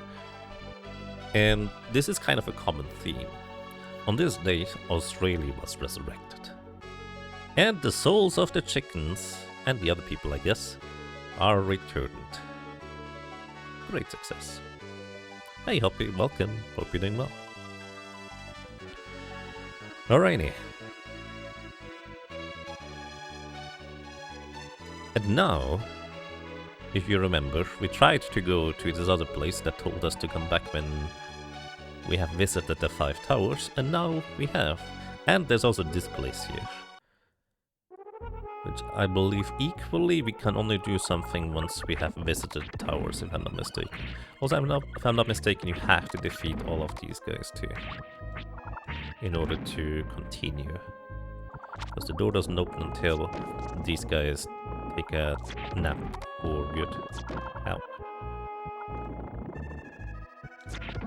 Oh, by the way, there is a shop in the town.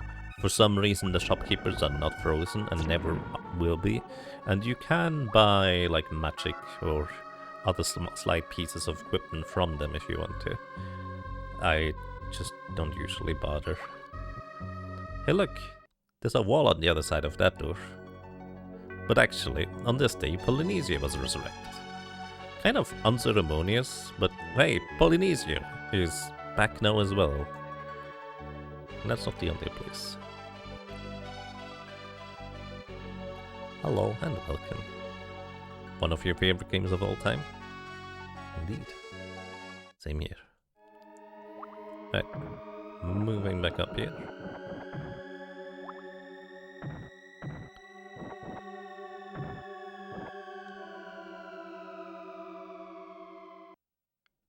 I can raise the matcha level. On this day, Mu was resurrected. I believe Mu is more of a throwback to Illusion of Gaia than necessarily a real place. Because Mu is notoriously one of the more difficult places to traverse in the previous title. There's like a soft trilogy thing going on with Soul Blazer being the first, Illusion of Gaia or Illusion of Time, that's the same game by the way, just different region release names for some reason, being the second one, and then Terranigma. You know, we didn't get Chrono Trigger, Final Fantasy 6, Final Fantasy 5. There's a lot of RPGs we didn't get over here, but Terranigma is one we got. And it's a pretty dang good one. Krista. Let's go and visit Elle first. Oh look, the chickens are back. There's a very soft chicken noise whenever I interact with them. Very soft. Almost inaudible. It's basically the equivalent to Atlantis. True. Hi. Ark, please be careful. I will pray for your safety. Well, that's the plan. I'm always careful, right? Running headfirst into a door with a satisfying bonk. Only as that sound is just that delayed, that's just how it is. Bonk. You have to press the E button to open doors. I guess.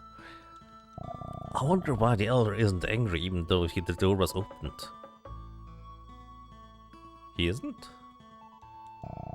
Ark, I heard you ruined everything over at the Weavers. And before that you swiped all the pumpkins at the garden. You surely never give up. Haha. What happened? Did something bad happen? Some of them we don't even remember. What a strange place. Ark, you have succeeded. I did not even know he had a side profile. Like a side sprite. I thought he always faced the camera. You witnessed the resurrection of continents at each of the towers. However, it is only the land that is revived. Life remains unborn. Ark, I wish to show you something. We shall go outside. Outside in the eastern direction, there is a huge hole. Come with me.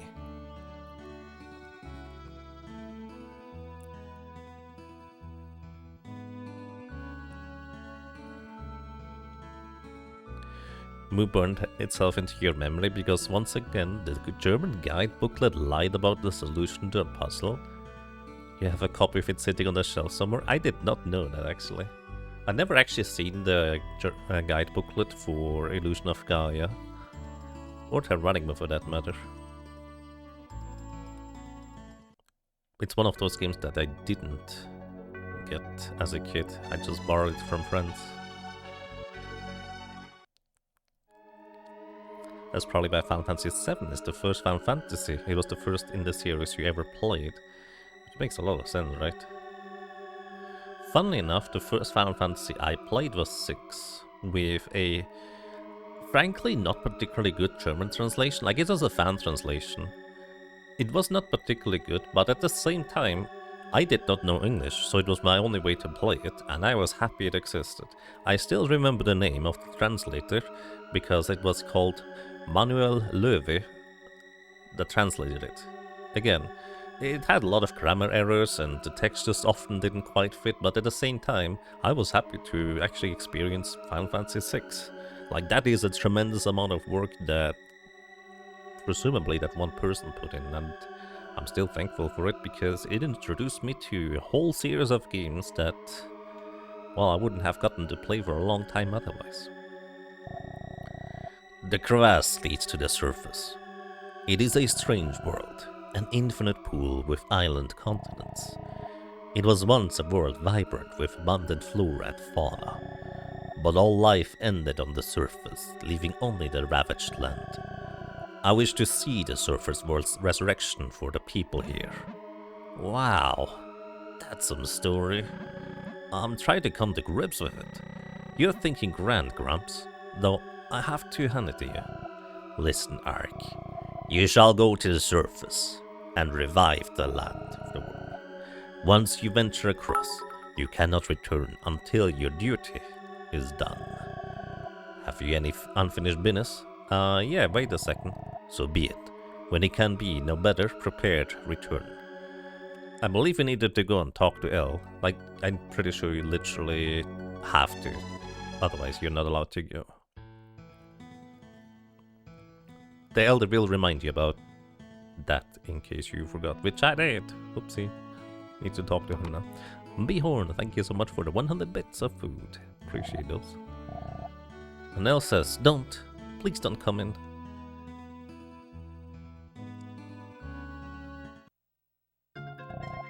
I'm sorry, Ark. I can't see you now. I heard you're going far away. I'll have to send you off with a smile, but I can't. I don't know why, but I can't stop crying. But Ark, But you will come back safely one day. I will wait until that day. I'm sure I can greet you with a smile then, Ark. For just a short while. Goodbye.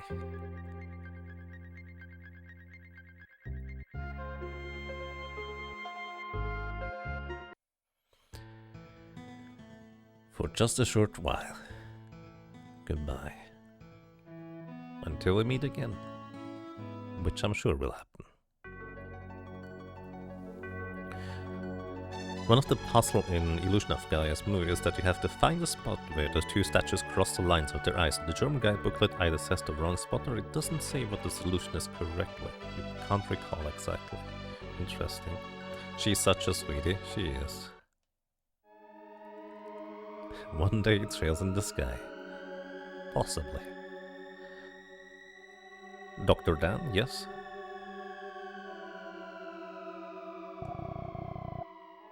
Alrighty. He says the crevasse leads to the surface. The implication is, in case some people might not know, this is the underworld. We have traveled through the literal underworld, like underground. This is also why the shape of the world is in such a strange... like it curves in such a weird way. It is such a strange and fascinating beginning to a story of a world that I don't know how to describe it. There's very few games that I feel like just kind of give me that sense of what the heck is going on in the first few minutes of playing the game. As soon as you step out of that town, it's just like, what is happening? And there's just no explanation for a lot of it until you start being able to piece things together with like the bits of information you're given in this like roundabout way. The fauna, by the way, is the animal world and flora is the plant world, just in case some people might not be familiar with those terms. Alright, same dialogue as before. No, let's go. Some advice before you depart. The crystal spear you obtained in Pandora's box. It is effective only under the crystal blue. That is in our world. So he knows about the box, it is Pandora's box, and he knows that the crystal spear is not gonna be effective. aka the healing effect. You know, the thing that just allowed me to be very sloppy and get hit by all sorts of enemies and not worry about it. That is not gonna work.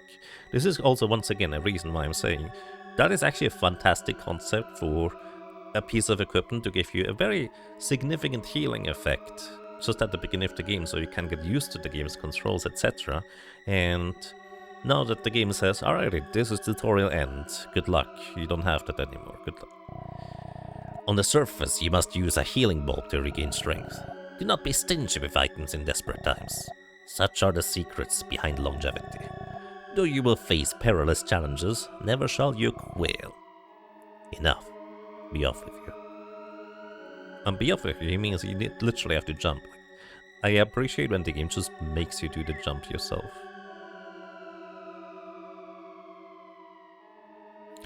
Is there a zero too much, or did you read the number 2 right? Unfortunately, there is no zero too much. I will go into more detail at the end of the stream, but you can also read about the detail in the spreadsheet.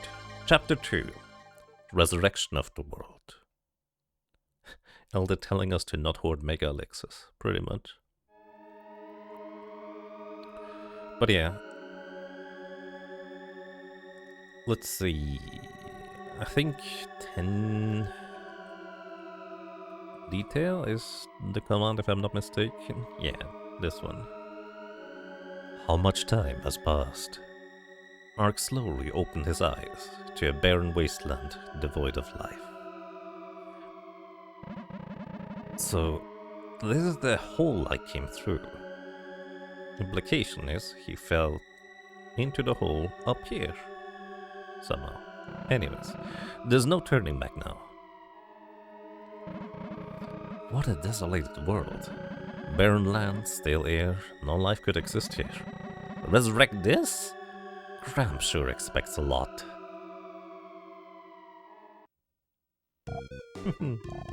Let's drop the speech and get on with the program. Ark, you can think, but that won't change the world. Yeah, you can afford to be optimistic. We've been suddenly dropped into an empty world. It's hard not to be worried about what's up ahead. Let's cut to the chase. Nothing will happen if you don't take action. Stop thinking and just start doing whatever you need to do, Ark. Such as saving.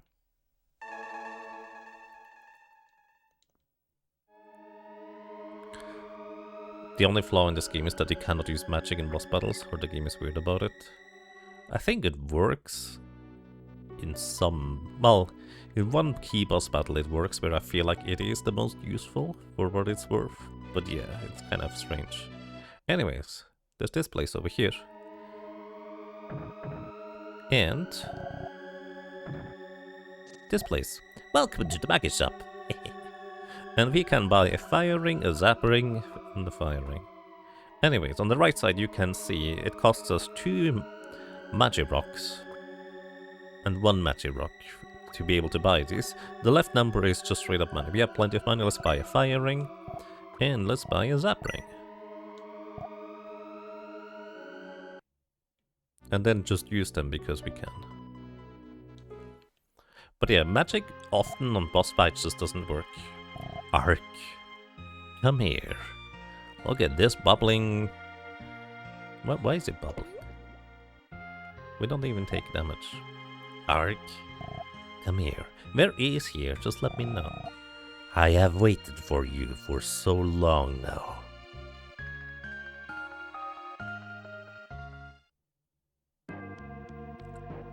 I think the tree was talking to us.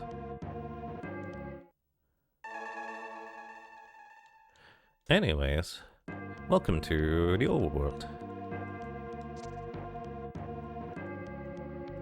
Can't interact with that thing. Ooh, wow, an underground cavern. If this tree was a man, then these corridors must be its veins. That's a funky way of phrasing that, I will say.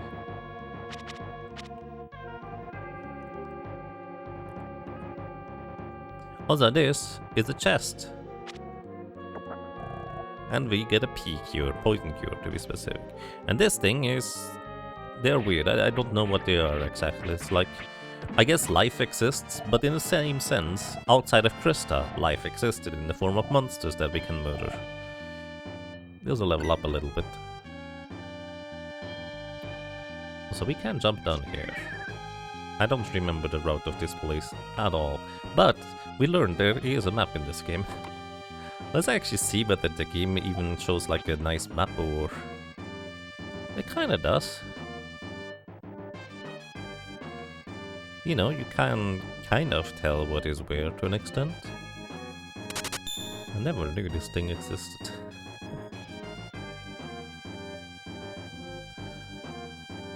Fifth floor, 6th floor, 7th floor, 8th. And then there's just weird hieroglyphics. Does it keep going? No. Wait, again, already. Time to press it. Psycho-Sean, thank you so much for 24 months of support. Welcome back. I'm glad you enjoy your stay. I hope you're doing well.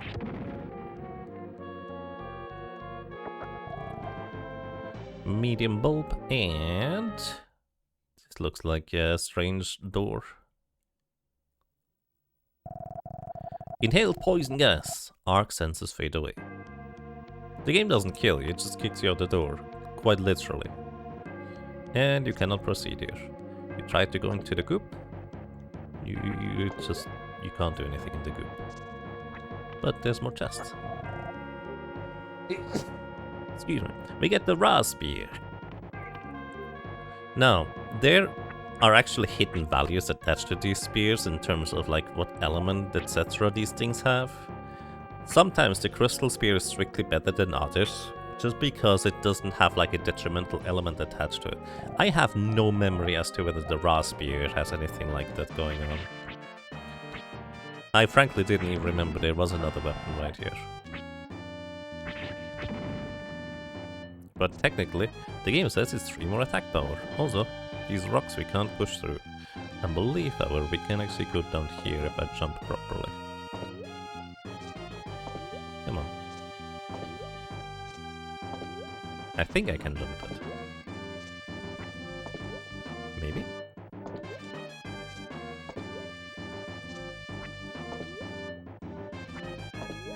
Maybe not. No, I think I have to drop down from above.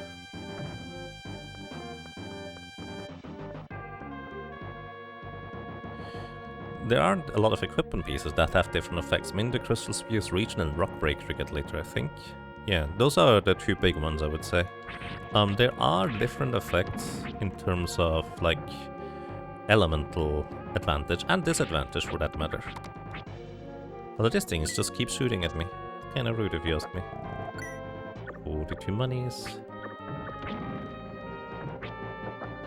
You cannot destroy these fire shooting thingies unless you can pick them up, which you can if you can get to them, but you know, you have to get to them in order to do that.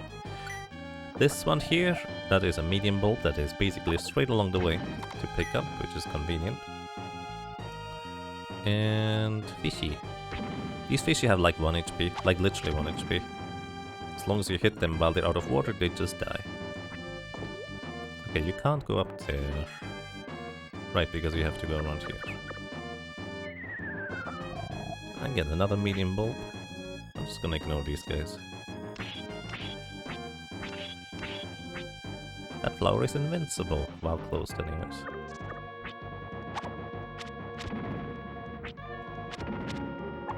Why do the fishes jump out of the water? I mean, they're probably very hungry. I don't have answers.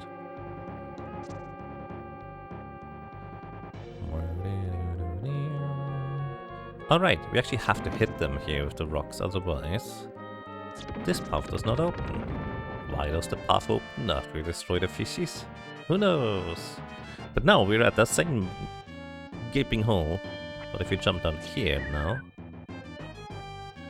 we land on the other side of this puddle. I remembered I needed to go over here, I just didn't immediately remember where I needed to go through. You can get a second copy of the key item here in the dungeon, the 2 drops. Oh, how do you do that? Oh my goodness. Grand Peko Peko. Thank you. That is very kind of you. Thank you so much for the $100 donation. And it just reads, !Delicious Franklin. Peko Peko just makes me think that somebody knows Ragnarok Online.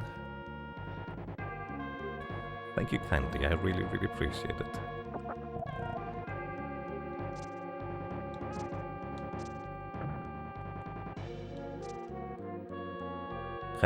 Just kind of immediately makes me think of all the friends that I made along the way in Ragnarok Online, and then also later a bit of World of Warcraft, so hope you guys are doing well, one way or another. So now we can finally pick up this thing and throw it around. That has been shooting at us. This is the only way to get rid of these guys, but most of the time we can't even get with them to pick them up. It's kinda rude if you ask me. Once you use the Doodrop, we can go back to Plan that gives you and get another copy. The healing herb for the Yeti in Himalaya also works that way, but you have to backtrack pretty far for that. Interesting. I imagine there's like a concept of trying to max out your inventory, and that's one of, well, two of the things you would want to do to absolutely max it out. Think we jump over here? Maybe. No, this is the way back. Maybe it's not the way back down. Fishy.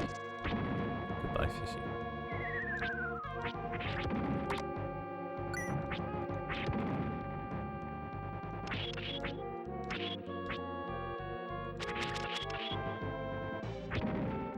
Gotcha.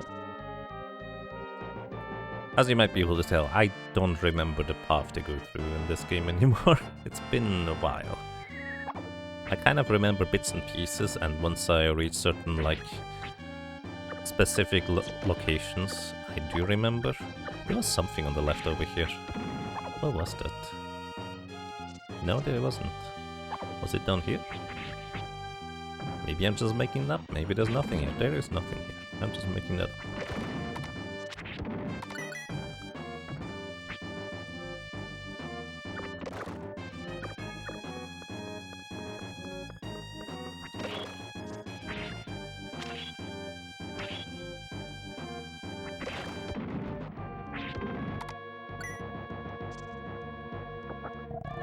Another poison cure. If you get hit by those green little projectiles from some of the flowers, that's when that happens. Life potion, another 5 maximum HP.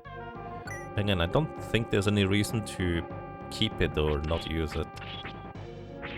Like, it's just 5 maximum HP. I don't believe there's ever any advantage of not using it. Unless there's something I don't know about this game, which, you know, wouldn't put it past this game for something like that.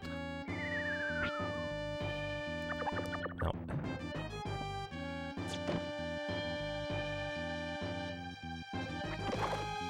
Oh, I didn't get poisoned. I guess it's a chance.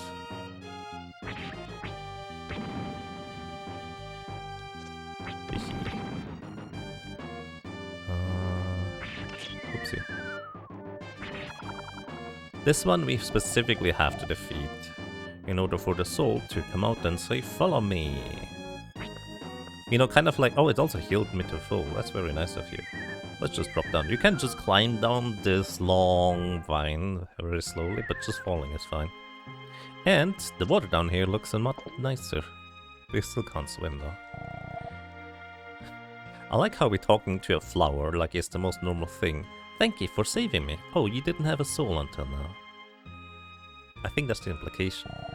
The surface is ruined, but deep under recovery is taking place. That plant serves as ideal flippers. Take it with you. That plant. This one. We obtain giant leaves. What are flippers? Well, if you know Zelda Link to the Past, same concept. Now we can swim, all of a sudden. Ark, so you can't swim? What's it to you? Where I'm from, it's not needed. Yum, you have about as much tact as I do. I'll say this, there's never a dull moment being around you. That is such a weird exchange. I do wonder whether that one makes a bit more sense in the original language. Anyways, we can now swim. Hello, friend. Beware, Parasite releases a poisonous cloud the moment you enter. Okay. So yeah, ability to swim. Unlocked pretty early on and turns out reasonably important. Water toes. Pretty much. When you were at warp, you would try and get as many items as you could. There's nowhere near enough to max out the inventory, unlike the weapon and armor pieces. Yes, that sounds about right. How many spaces are there in the item menu anyways? It is 3 rows of 1, 2, 3, 4, 5, 6, 7, 8, 9, 27. What a strange number. Anyways, we just used the extra 5 maximum HP. Oh, also forgot about this. I'm never using this. Let's equip the box. When I was a kid and I tried to use spells, the only way I knew how to use spells is if you go in here and activate the jewelry box right here, and then you click on the fire ring. Use spell? Yes. And this always makes you face down when using the spell. I didn't know you could activate the box and then select the correct or the spell in order to do stuff. I just straight up didn't realize that you could equip the box from the item menu in order to be able to use it afterwards. So we can zap ring here, and it just zaps me. Wait, what does the zap ring do? Why did I get... Did I get hit now if I... What does the zap ring do? Wait, it just made the funny animation, that's it. XF, thank you. Thank you kindly for 5 gift subs, that's really nice of you. And well, I hope you all enjoy the emotes. You can now throw stuff around with Grimer, or however you feel like. Does music feel super ghouls and ghosty to you for some reason? Interesting. Oh, I see. Well, I wish you good luck, Ryok, and until later in the VOD, I suppose. Well, whenever you have to leave, I suppose. Oh, it makes your normal stabs shoot out lightning, that's what the zap ring does? Oh, I forgot about this, thank you. Level up. Unfortunately, I only bought one of each ring, so... can't really test it out. Yeah, I genuinely just straight up forgot about that part. Anyways, we can now swim even in the purple soup. Actually, something I've never tried. What happens if you go back to the entrance?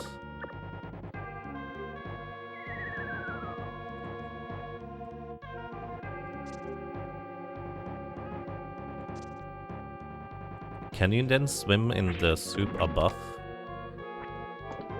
I wonder. No, this is not where you go. I think my first instinct was correct, to just go over here instead. There was a retranslation of Terranigma in August of 2025. Might be worth checking one day. Oh, I didn't realize that. Did you see that bulb in the bottom right just now as well? Am I crazy? Don't answer that. Or do, if you feel like it. Anyways, we can now swim across here. I'm pretty sure the jump from bottom to top does work. Just not the other way around.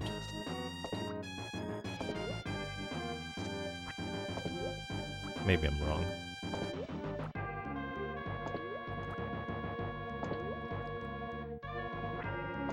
Maybe I'm wrong. Anyways. Alright, we don't actually have to do drop yet.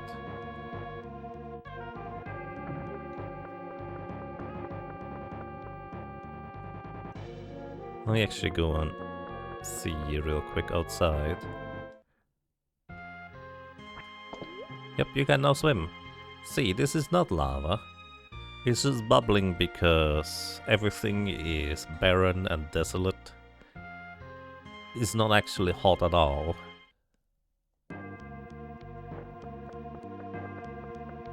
It's basically red sand everywhere. giving it that red tint probably. Just no green. Now, where did I need to go now? My goodness, I genuinely don't remember.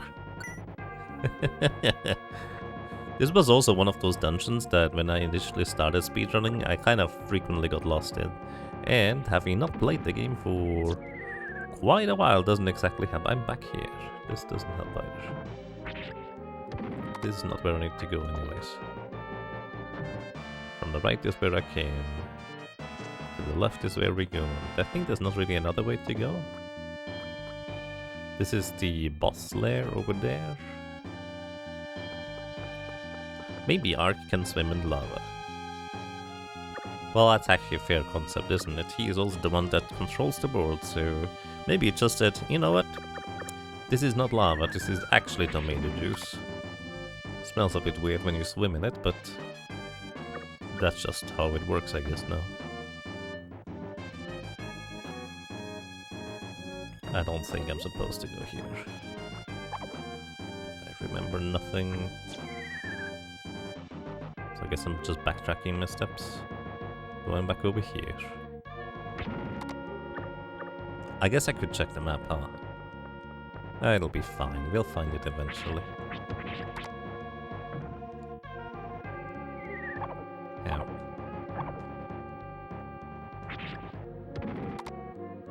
Fun fact, you can actually zip through this guy with a jump attack.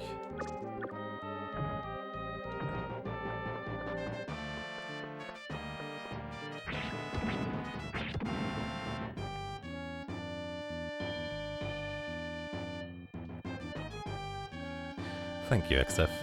I really appreciate that. Thank you kindly. Did I need to go here? This is where I needed to go. I missed the fork in the road, I guess. You could technically come here earlier, but I'm pretty sure you need to be able to swim in order to go across here. Hey friend. The surface is devastated. There's nowhere that we can survive. Drink from this spring, you will be shielded from vile poison. We get the raw dewdrop. Oh, nice of you. And in order to be shielded against poison, you straight up have to use the item as an item. So we do that. Raw dewdrop. Equip it. Yes. You're equipped. Then you press the X button to use it. Ark accepted raw dewdrop. Ark became immune to the parasite poison gas. Like, the game just kind of takes these extra steps to make sure you recognize you got the thing, and that thing actually gives you immunity to the parasite's poison.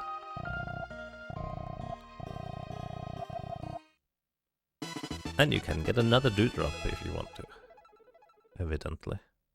Which I didn't remember.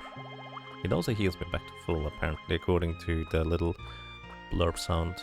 Also, this armor actually gives you immunity to poison, if I'm not mistaken. It's alright, thank you kindly, XF. Check the abbey husk beside me. Oh, this flower instructs you that... What is an abbey husk? If I haven't actually caught on to it yet, that these things are chests that you can open this. On the surface there was a paradise of plants called evergreen. Well, let's just make it evergreen again.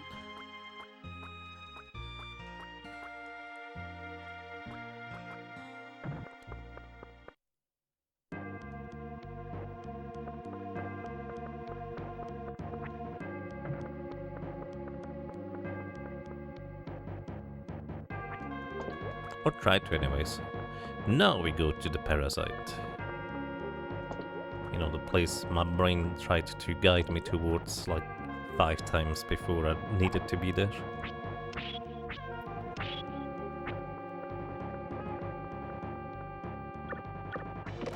Actually, I think we have to... Oh no, we can just still run through it. I thought we had to pick it up on the way back.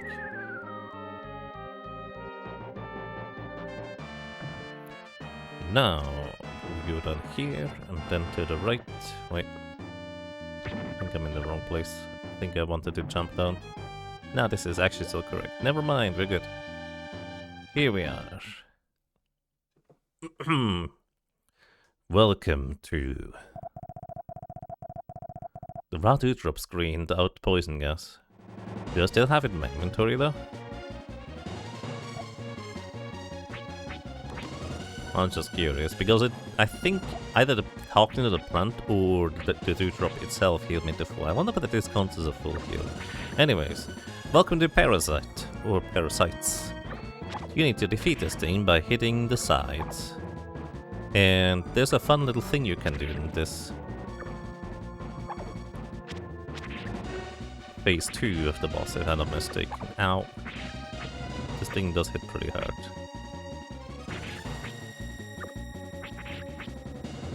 So don't get hit. Smile face. Hoo, don't think you won so easily. So, there's a famous little thing you can do. If you had a turbo button in, well, the early SNES era, you could sit in this corner here, face down, and just have a turbo button press A the entire time. Oh, excuse me. And the Parasite does 3 things. It rushes across the screen like this.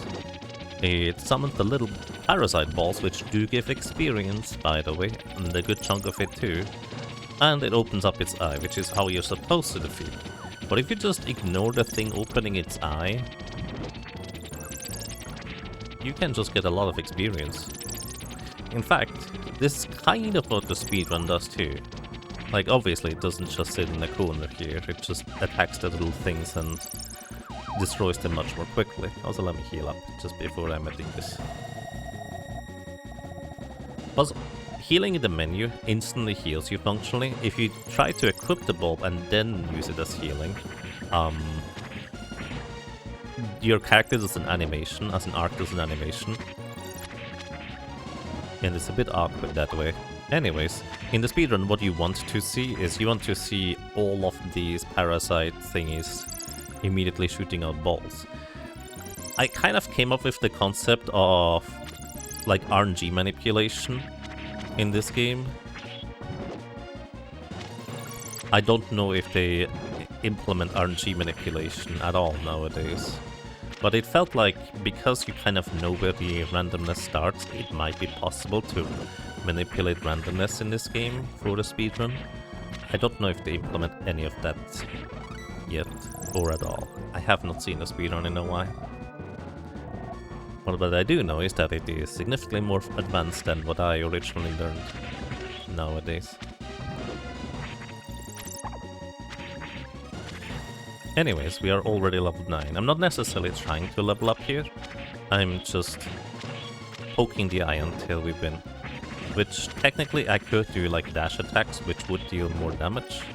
But it is entirely random whether I can even damage the central piece, and I have to defeat all of the little whatever things you want to call these in order to be able to like advance through the battle. And levels tend to be kind of important. Specifically, you want to hit certain specific level thresholds at certain specific bosses, because if you don't reach these thresholds, you will deal 1, 2, 3 damage on bosses that have like 500, 600 HP. It's still very beatable technically, but it is just genuinely faster to take your time and grind for a short while in order to advance through the game more quickly in a speedrun. So often in speedruns you see the speedrunners just scrape by on the minimum levels possible, which is true for this game at the end as well. You equip an armor that reduces your defense, meaning that you're a 2-shot from the boss if you ever get hit, but you increase your damage and basically defeat the boss at a much lower level than you otherwise would. But in the early game, the speedrun tends to be actually quite a bit over-leveled, because there's some interesting things you can take advantage of if you know about them.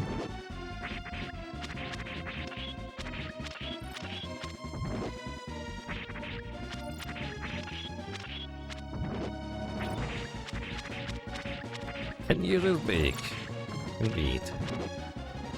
Welcome to Throwback December. This is mainly a revisiting of all the various games I've played over the years and the things we've seen or haven't seen in quite a while in the meantime. And Terranigma was one of those games that I like to come back to once in a while.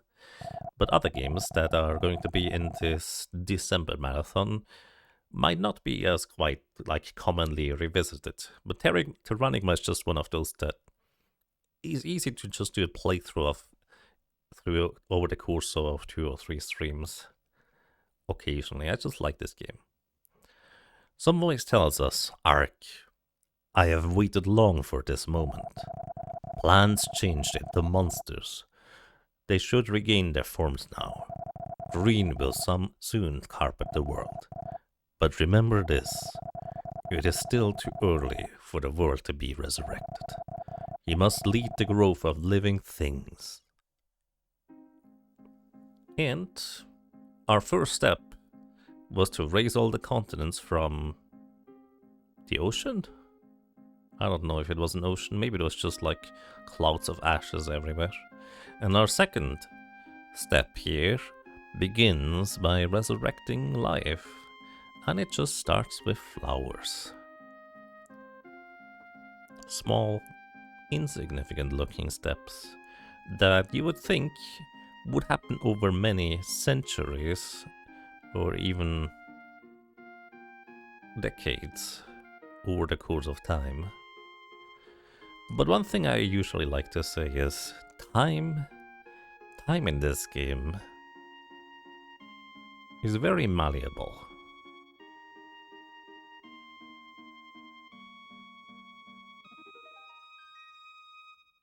It just happens sometimes.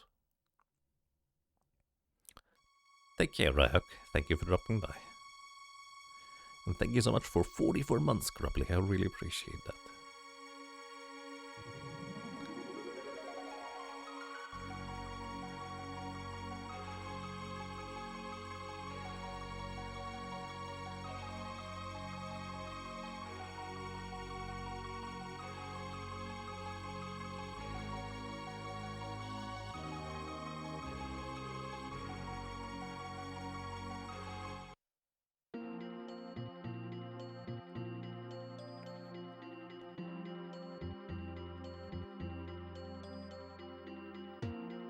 Alrighty, time has indeed happened and we see green and the carpet everywhere. We did promise to come back to L at some point. Surely not too much time has passed. Or happened. Look at this thing. Isn't it adorable? And Ark just eats it. What was that? That's an excellent question. It's one of the most jarring things, I would say. Like this, I believe it heals you back to full. But it's one of the most jarring things. Just like you interact with this, oh, look at this little guy. You interact with it and Ark just eats it. What the heck? Hello. It is good of you to come, Ark. I am the origin of all plants in Ra. Deep underground, I sensed and awaited long for your arrival. Living things on the surface are locked in sleep, the way we were. Ark, you must roam this world, hear the voices of the living things. The path you must take will be marked by plants. I have a small gift. Summon me with it if you require healing. And we get the grass pin. This also functionally gives you a bunch of magic rocks because you cast these healing spell through that flower. The large tree up there is the Ra tree, the wisest of all plants. It has watched life evolve far before the coming of humans. Ra tree wishes to speak with you. Go speak to it. We just did. You can't resurrect the world without breaking a few eggs. Maybe. In the North Continent once existed a paradise of birds. Birds used to come play here often in the past. And there's currently no birds. Also, this flower is so strange. When you get closer, It just goes, ah! When you are too close, it just explodes. Why? I don't know. Ah! It even just goes, pop.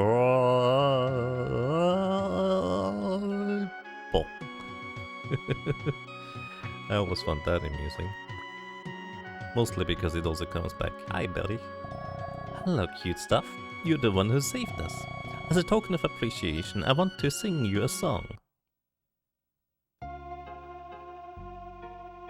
And it changes the background music for us. Oh, nice. There's always a few more things here and there that I could interact with and explore.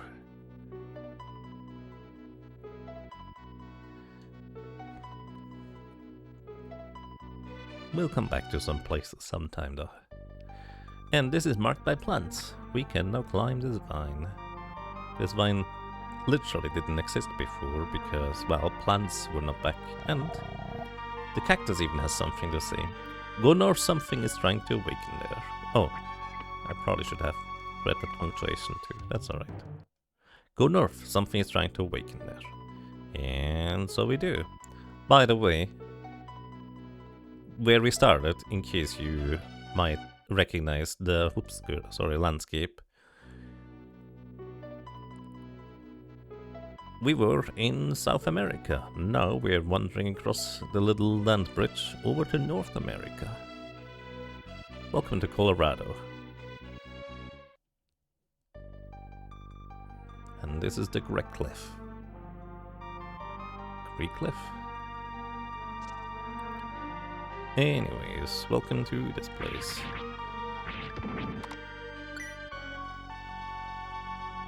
There's a bunch of golems here and mean birds. Pretty rude if you ask me. They just attack you like that.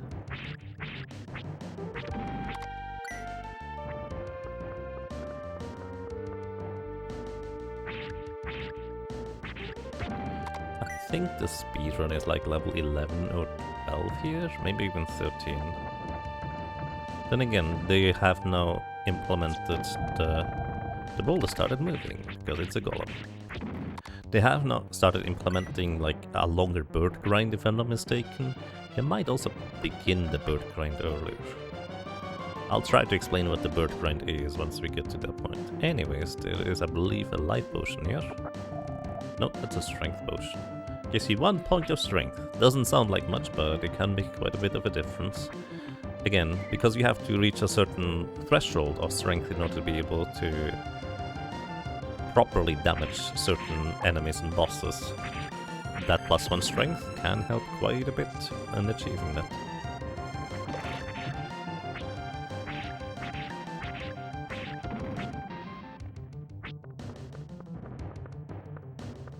Birdie. You normally one-shot those in a speedrun route, so I'm definitely way on the level compared to... Well, I say normally, but again, I don't actually know if that's still true nowadays. Because speedruns evolve, and I haven't looked at this one in a long time. Wicked cause a tremor. Immobilized. Then he just tries that again unless you interrupt him with, you know, attacking him. You can jump over the tremor in case you're curious, so you're not stuck, immobilized. Think we go up here first? No. Yes, maybe? Quaker causes tremor. Immobilized.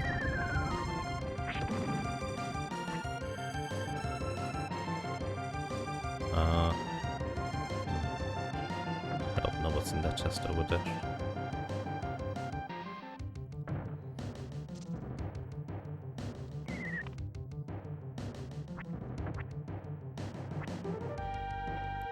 I'm either going to have to backtrack from here, or this is the correct way to go. There's like only 2 options here.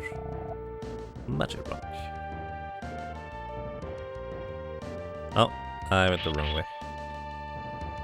We need a specific weapon in order to knock over these rocks, and it's not here. Whoopsie.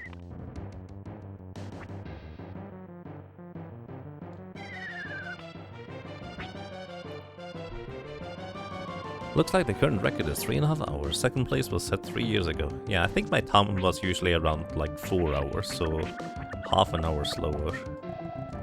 Which, you know, for a run where I tried to explain the story along the way is not terrible. But I wasn't exactly going for the fastest time, I suppose. Right, we're going around here. There's another tremor at the end. Right, but it's down there.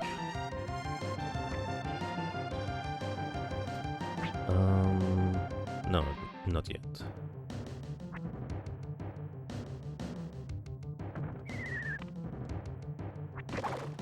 This guy you can only hurt while he is basically formed fully, so it takes a bit to knock that guy out. There we go, that's the one I was thinking of.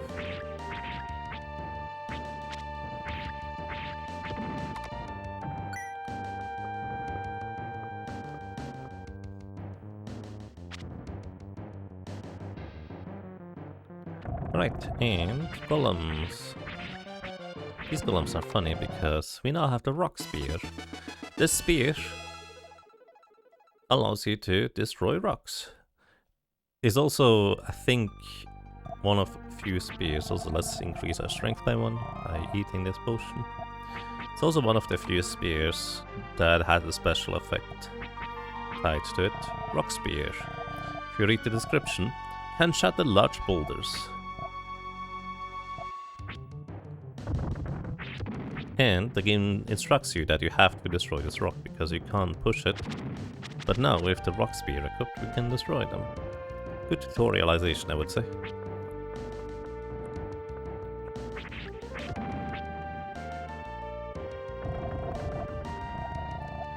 Zatok is running this game today very actively. He's currently doing a Borphus grind to level 50. That seems a bit extreme.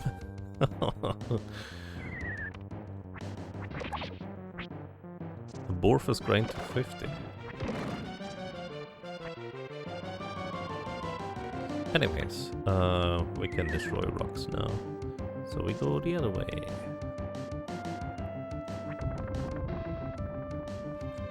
Actually finally jumped over one of these guys.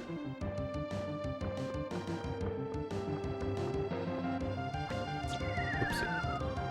I do that all the dang time. Not jumping far enough, that is.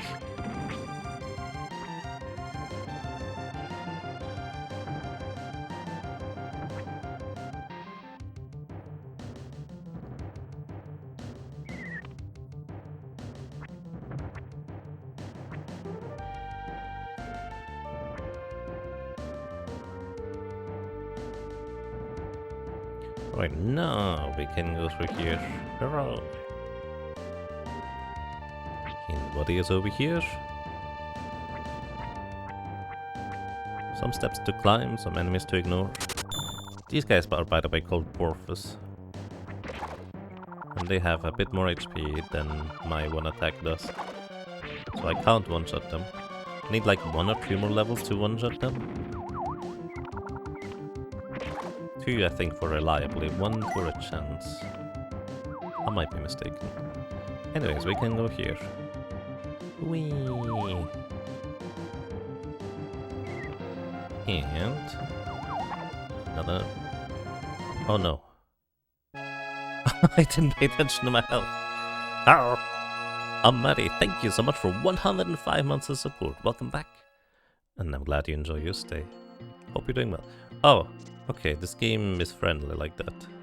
I forgot about this part. Maybe that's why my brain was not worried about. Oh, hey, snappy plant. Arf. Bless you. I think the game is friendly like that. So maybe that's why my brain was not worried about things. Nerd. No, you. But yeah, Amari, thank you so much for 105 months. That's crazy, dude. Welcome back. I'm glad you enjoy your stay. I hope you're doing well.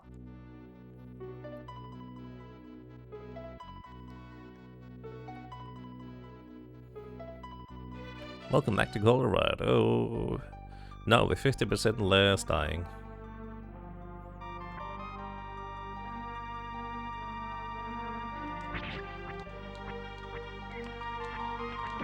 I guess those morph enemies just dealt way more damage than I anticipated they would.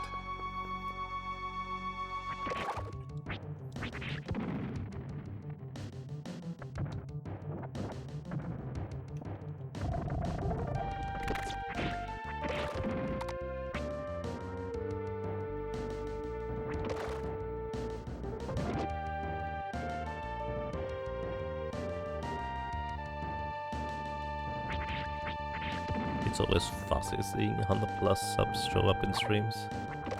Yeah, it's crazy.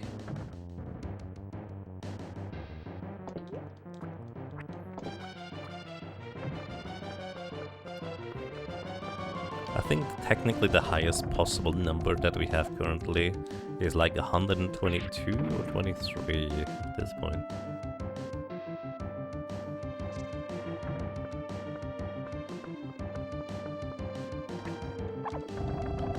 I couldn't jump because I got hit by the bird. Meanie.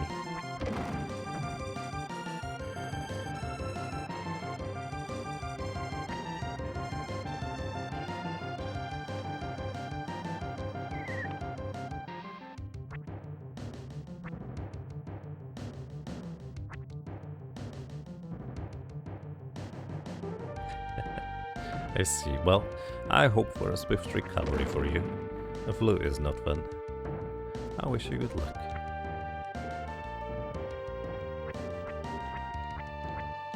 Alright, back up the stairs. Now, with 50% less time to these guys.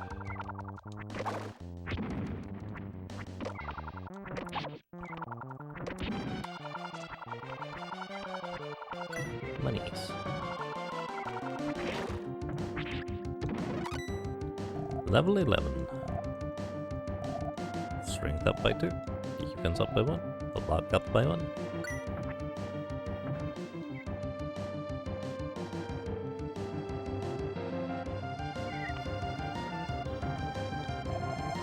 Yeah, the magic rock. Alright, we're already half HP at this point. Oopsie. I didn't realize you could hit me from there. That's impressive. Alright, now we hold left in order to go the other way. Did I need to hold right there? No, we're probably fine, right? Surely. I think I hold right here. Maybe I don't. Or maybe I do, I don't remember.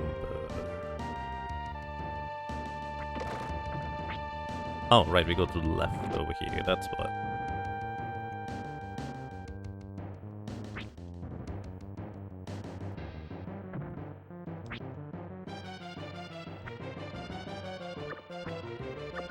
And there's these little annoyances.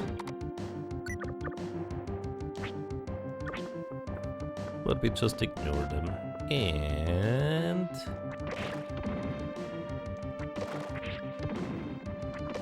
lots of tremor, guys. If you let them do the tremor thing,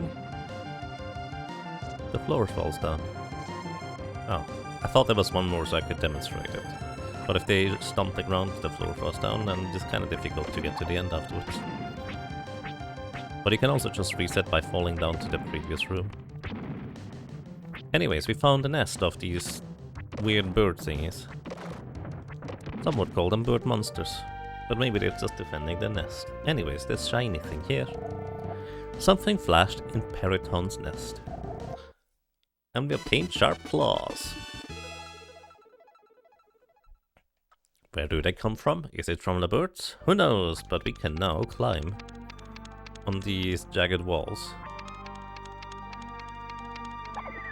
Ow.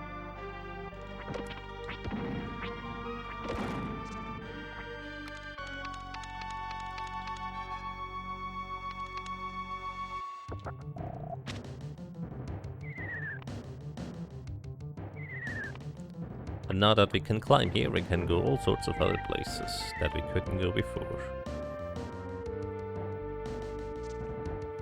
Also, nice sunset.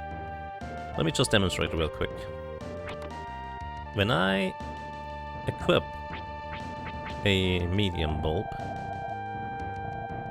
and then use it on like the outside, my character does that 80 animation and it heals him. Well, Arc does. I think it's 70 HP healed, but if you heal in the menu, you don't have that, like, animation locking you in place, potentially getting hit by enemies while you're trying to heal. So it's a bit safer that way. Alrighty, and we're back up here. And I think we just dropped down, if I'm not mistaken.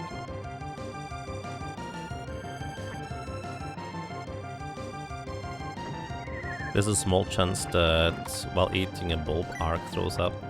I thought that was guaranteed when you use the bulb. But like, if you use a large bulb, is that not what it is? I always thought that was the animation that happens when you eat the large bulb. Is it just a chance thing? Missed.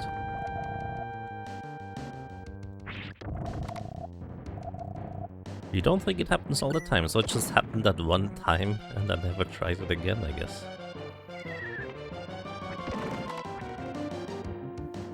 So I'm trying to figure out where the things are that I can do now that I couldn't do before. Oh, a chest.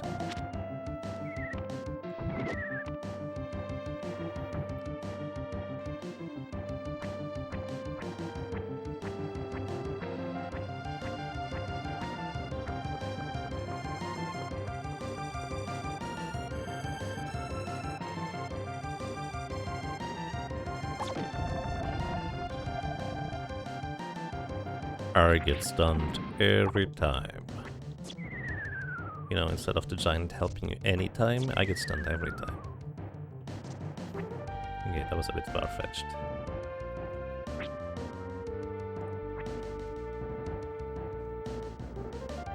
I wonder, do we have a map of this place?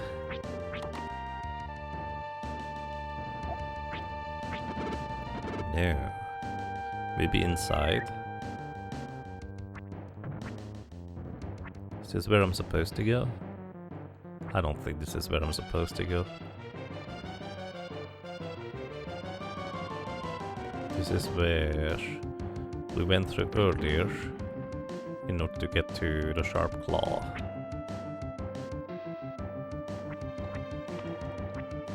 And I'm just retracing my steps here for no reason.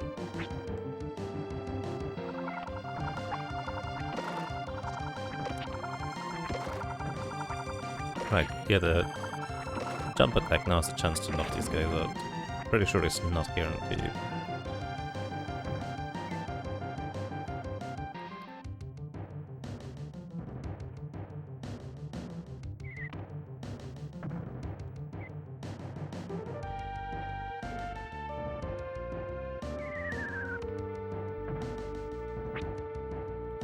And then we're back here where I climbed up earlier. You just go inside. I think you just enter this door here. By the way, technically it is faster to tap up really fast, but you need to be a real fast tapper in order for that to be faster. Oh, you go across here, don't you?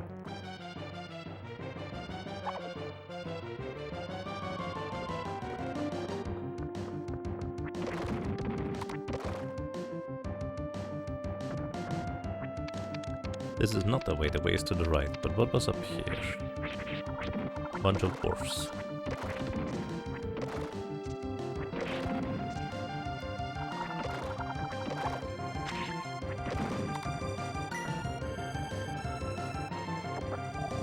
Monies.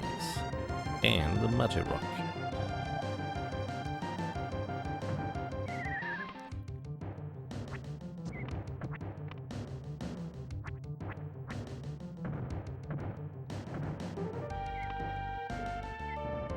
Then you hold left or right in order to get to a place. I think I need to hold left. Or maybe not. There, that's the magic rock I was going for. If you hold left, you don't get the magic rock. I believe you can backtrack though, so it's not forever lost. And if you ever wanted to have a nice little grinding spot, this is actually pretty good here, because you reset this room here, do a jump attack, do a slice back while you're at level 11, in order to hit the ones that didn't quite take enough damage. And this is actually pretty solid experience. I would guess that is where Zatox is doing the level 50 grind, which seems crazy because level 50 is the max level in this game. So it's basically like a super early max level grind.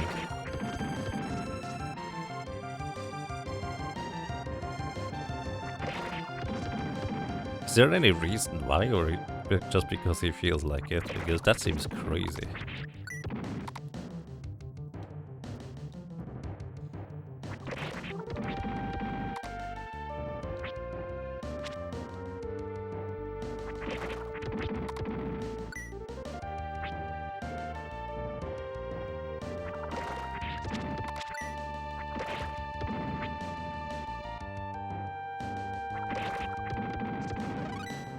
Level 12. I think when I was doing speedruns, level 13 here was the way to go at the time. Also, you could go for more if you wanted to. But I would guess that record level speedruns nowadays would just start the bird grind as early as possible. There was a sub goal during September. Fascinating. Can't even farm any rare drops from these guys. They don't drop cards or anything.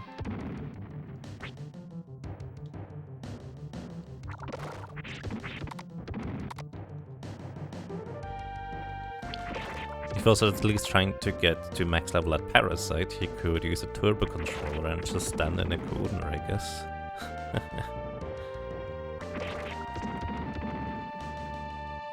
This is a lot more involved to grind out. But then at the same time, because you reliably one-shot them starting level 12, I believe, I guess it's just do the grind.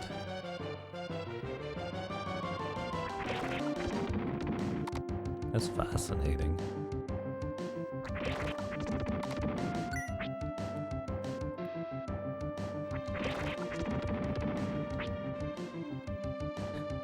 If only all mobs had card drops in video games, would make it a lot more interesting. Then the weapons and the armor pieces would need to have slots you could put them into.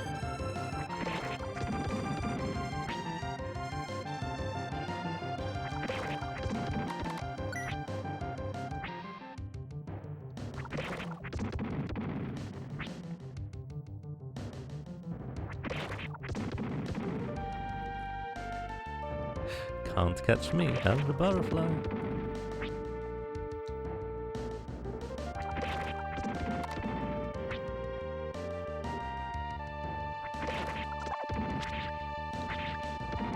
Alright, I'm pretty sure we're very close. Hello, welcome to Valakar, what are we doing? Level 13. Leveling. And this is kind of what I was looking for. Level 13 I think is a pretty comfy level, so we can move on for now. It's not required that you level up here. You can easily do that later on too.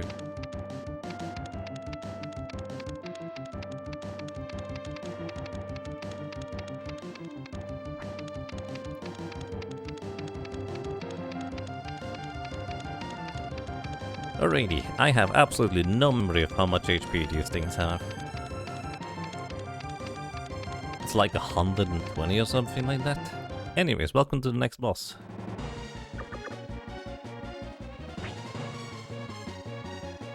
This thing can be a bit annoying. Maybe it's like 70 HP. At half, I believe he calls in his buddy that throws not feathers at us. Something much more sinister. Oh, right, you need to... It just resets the battle if you fall down on the side. And he does that when... the bird summoned help. Oh no! I got poop on my head because that's a thing like, oh, he had way less HP than I thought. Alright, so defeated the Dark Twins. Alright, in a speedrun what you do is you kill the bird in a way where you then dash either across the left or the right edge and reset the battle as the bird dies. You still get the full experience from it, and that kind of just gives you a lot of experience very, very fast. However, in order to like get a level up, because a level up stops you dead in its tracks. As soon as you defeat the boss, immediately arc would stop and level up. So what you have to do for each level up kill, you need to specifically lower the bird's HP low enough that you can do like a jump off of the side of the platform and then kill it with a jump attack with just the right timing. It's quite tricky to do. Anyways, we don't have to do that. Ark, I have waited long for this moment. Birds changed into monsters should regain their forms. But remember this, it is still too early for the world to be resurrected. You must lead the growth of living things. Alrighty. Turns out, in order to resurrect the world, we do need to break a few eggs. It's a dinosaur. It might just be.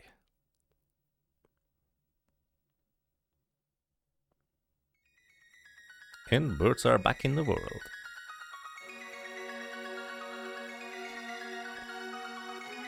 Do you think this would include a platypus?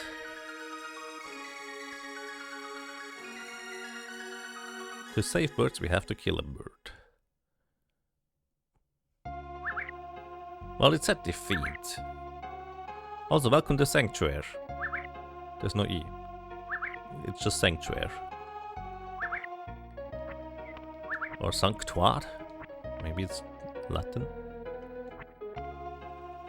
Platypus is a mammal, so no. But it lays eggs.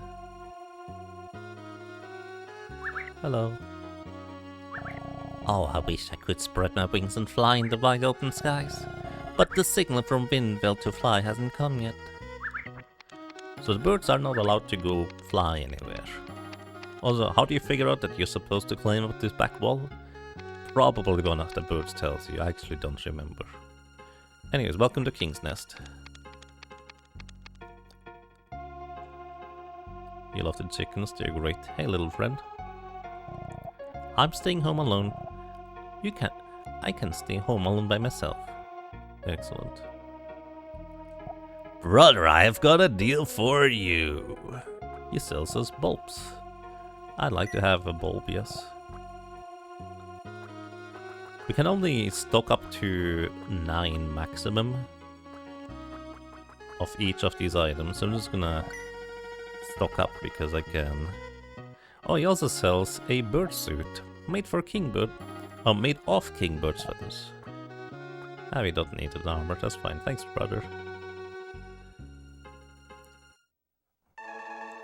3 saved. Excellent. Don't worry, I didn't hit the birds. I threw it over them. Also, why is Ark not using his legs to climb when he could? That seems like so much more work if you ask me. Anyways, he's doing a great job climbing. Hey, big friend. I love the wake up animation. Hello. Indeed, I am the king of kingbirds. You returned us to our original forms. I thank you sincerely. It is good, everything is back to the way it was. I wish I could say that, but it isn't true. Close by, there's a cavern called Windvale. Wind from it in the spring tells us that we must fly to new lands. But this year, the wind has not blown. We are concerned. Dude, we've been back since like 5 minutes. Right? Well, maybe not. Again, time probably happened in the meantime. So... anyways, we need to resurrect the wind. And we can go to Windvale by asking one of these friends here.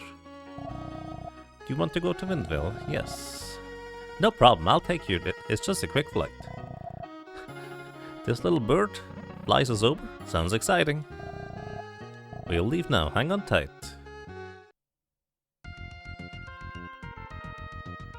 This little bird, turns out, if it spreads its wings, and eats a power-up mushroom or something like that, it can carry us without too much trouble in a little bundle. It's a pretty strong bird if you ask me. Thanks, friend. Welcome to Windvale. So, the wind is not yet back. So what has happened to it? Well,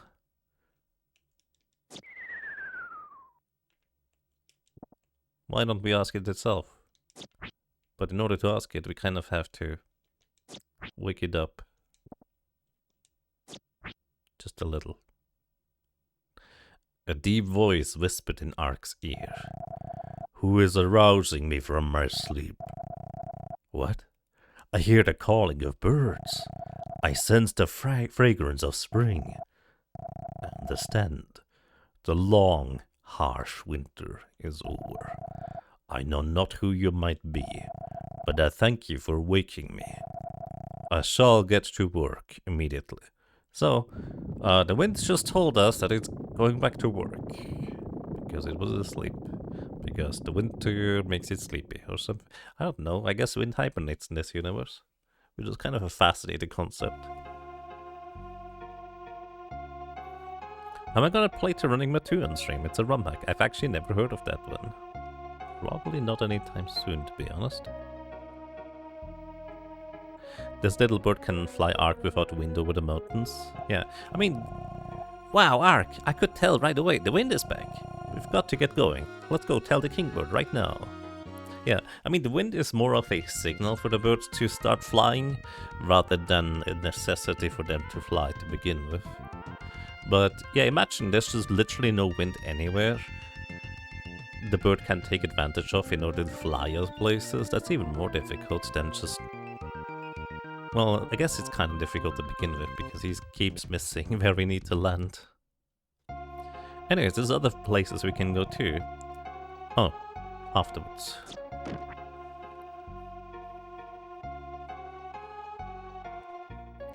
Anyways, welcome to Fisk. Hope you're having a lovely day. Hi. The wind is blowing. The migrators can take off to new lands. As a show of appreciation, please accept this. It's the wind pin. We develop an abnormality, aka status effect. Summon birds with this to cure you. The wind pin, by the way, costs us 1 magic crystal to use, so relatively cheap. The healing item we got from the Tree of Ra was 5 magic crystals, so we functionally acquired 6 magic crystals for free, if you think about it that way.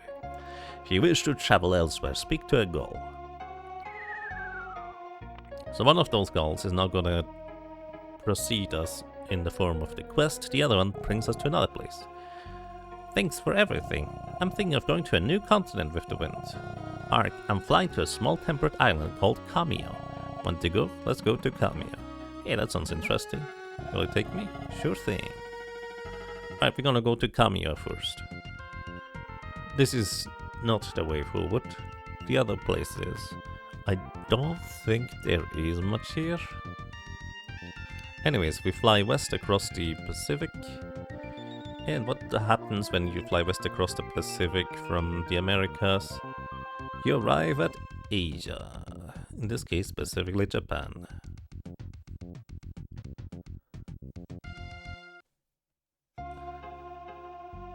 We're at the stopover. And what is here? Nothing. Absolutely nothing. However, this is one of my favorite things because, well, actually, you'll see later. Let's put it this way. But I appreciate that you can't just go here and there's nothing here. Because it will reward the ones that remember this kind of weird tidbit later on. Well, I say reward. There's nothing crazy to gain here. Just a little bit of something.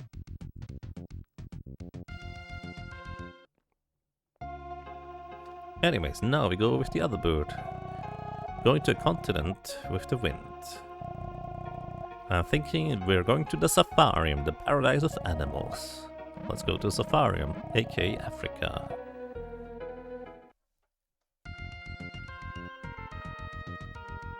You know, I just realized I forgot to set up a timer.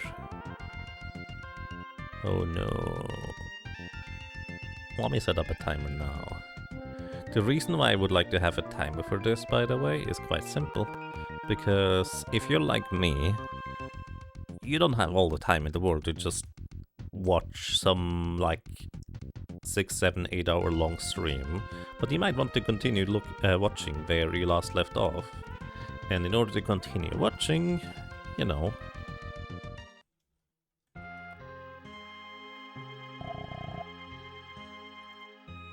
you kind of need to know where it is, so you can just memorize the timestamp of the video, or there could just be a timer on screen for that purpose.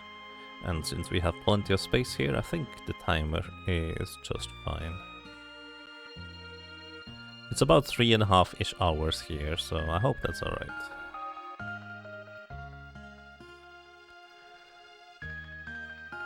What happened here, Ark? There used to be countless animals here. This was a happening place. The simple rhino Simon, Kameski the slow turtle, Neo the Lion King.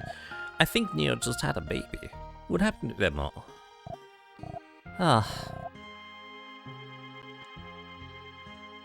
No one cares about art anymore, which is probably a Japanese phrasing or phrase that makes a lot more sense in Japanese. But yeah, the animal friends are not here.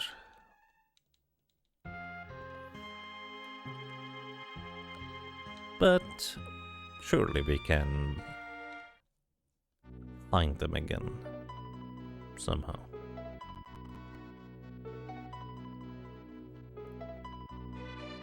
And welcome to Zoo. It's like Moo, it's a bit friendly, probably. Dung gun explodes. If you defeat these turtles, they go boom. Why? That's an excellent question.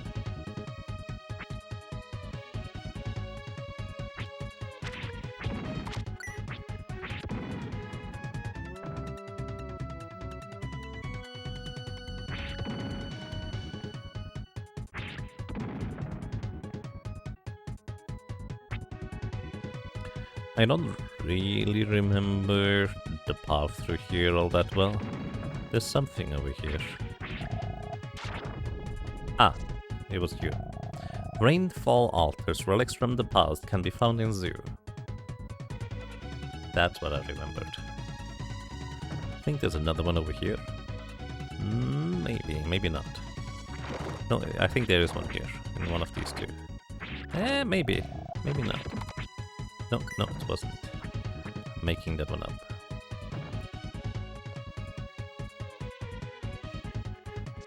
Then to the right, if I'm not mistaken, this guy has one? No, this game does not have one.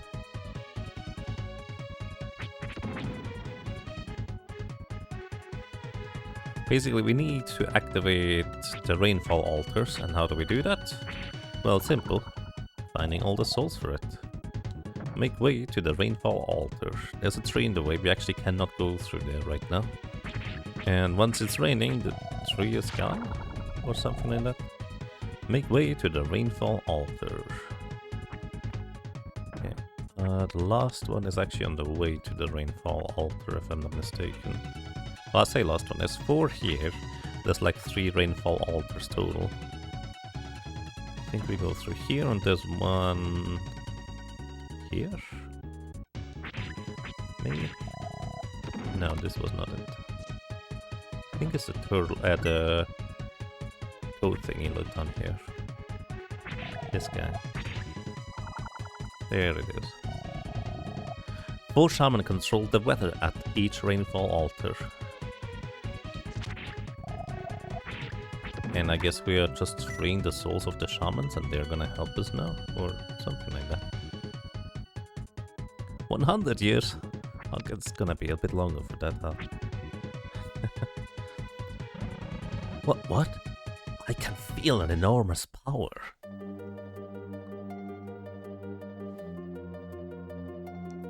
And the 4 shaman souls? Question mark?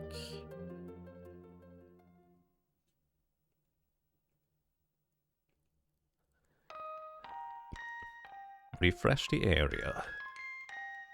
Once again, time is happening and everything is just covered in grass and water now. Looks much more pleasant. Wow! Plants have returned to the barren land. Green is really a soothing color. You can sleep on it and it can feed animals. Food? That's it. Oh, that's it. Animals can't return because there isn't any food for them. When more plants appear, animals should re-emerge. Like the goal mentioned, I should meet Simple Simon the Rhino, come rescue the slow turtle, and Neo the Lion King of all animals. You know, it says like as if the turtle and the rhino are important figures too, but it's honestly just the Lion King.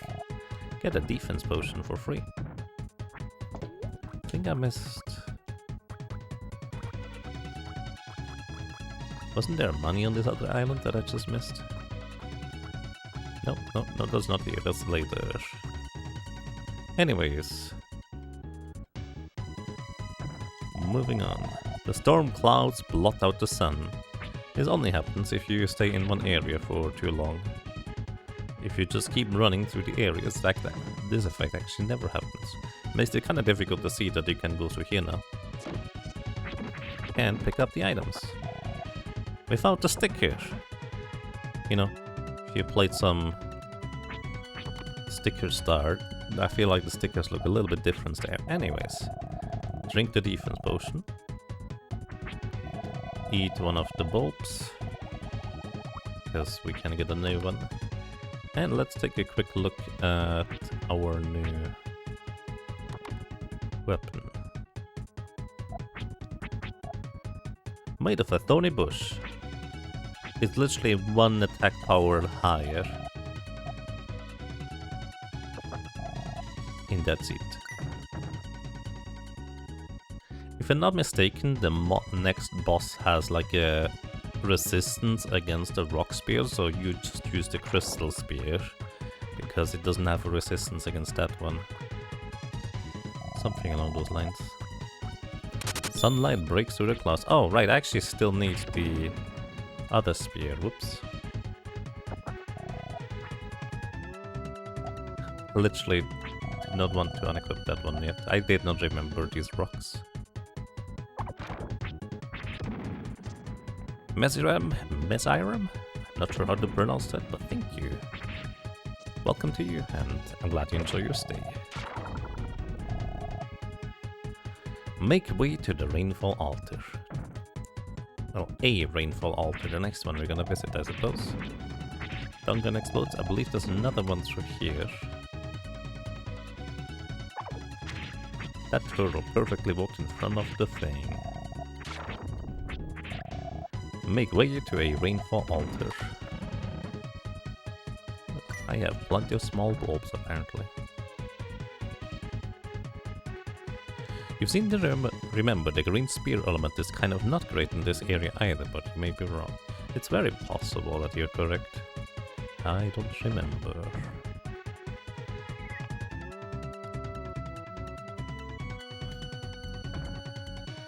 There's nothing here, I'm pretty sure. Like a dead end. Huh? This rock wall is shaped odd. It looks flimsy enough to knock down with a good puff of air, he says, and then the attackers don't knock it down even a little bit. Surely my spear is doing a bit more than just a puff of air. But basically this is your cue to get hit by one of these guys' puff of air. That is poison, dude. I need air, please. I'm immune to poison. Right, I have to hit them first, I remember now. They puff the air after you hit them once. It's actually not coincidence or RNG, just a dingus who didn't remember. Stop burping, start sneezing. Something like that.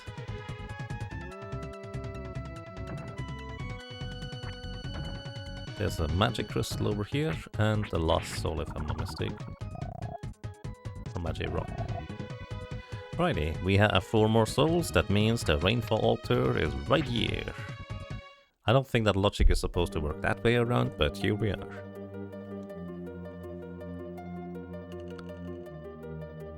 You think this was the only part of the game that got you stuck? Yeah, this game has a number of these kinds of possible locations and places where if you happen to just, you know, miss a certain thing here or there, it's easy to get stuck.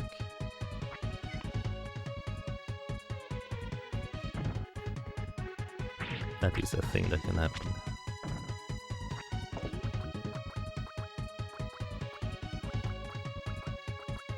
Now we just have to swim back. Previously you might have seen these things and you could not interact with them, but now we can. And go across. I believe there's another strength potion up here, if I'm not mistaken. Life potion, not strength potion.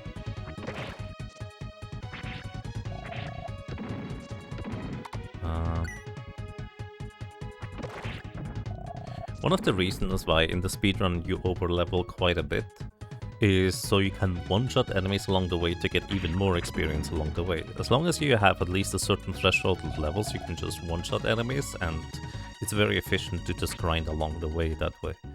Because you need to reach a certain threshold anyways. More souls acquired.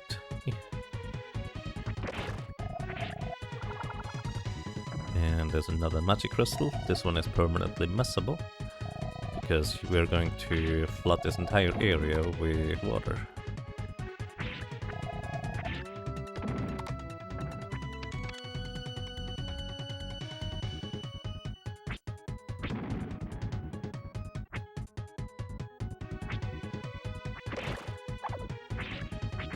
As you can see, I definitely do not one-shot these guys. In case you're wondering, we cannot drop down here. Even though Ark looks like he's about to fall over if I press up or down, you actually cannot jump away here. Or into the water.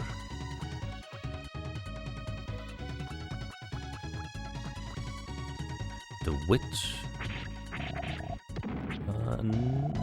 No, I don't think it's here. Unless I misremember. Well, actually, it kind of depends on what the witch is. I'm not entirely sure what the witch would represent.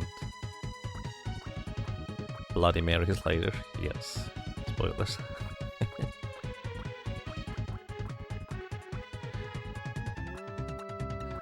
I think there's another magic rock over here. There it is. This one is not missable because you can always get back here, I think. I almost certainly missed a magic rock here or there already at this point.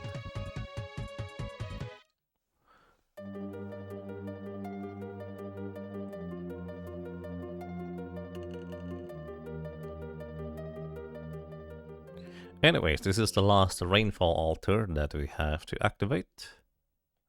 And now that area that I mentioned earlier is now flooded, so we just go all the way back over there.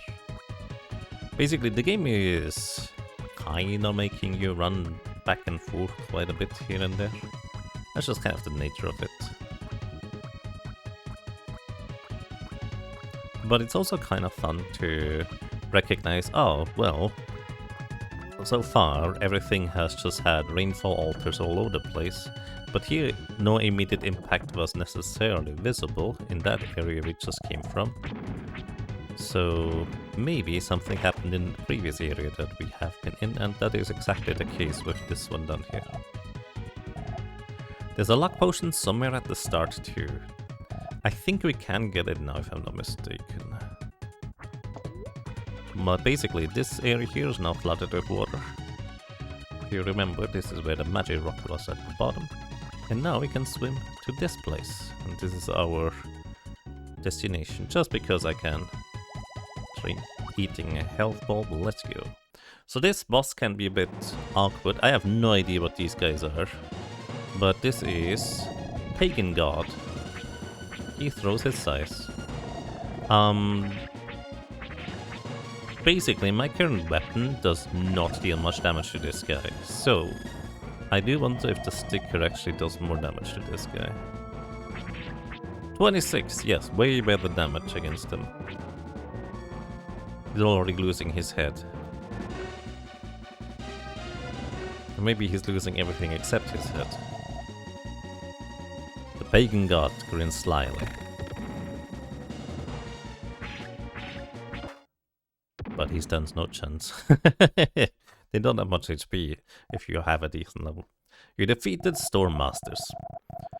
Arik, I have waited long for this moment. Mammals changed into monsters should regain their forms. But remember this. It is still too early for the world to be resurrected.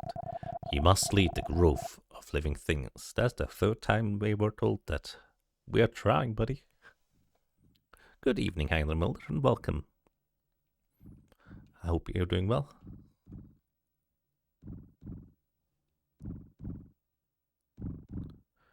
Yeah, I think we can go back into that area. Also, blood cells, or what is that? And I get that strange urge to say, "Nah, Zemenya." I wonder if The Lion King was released before this game, right? Like Disney's Lion King specifically.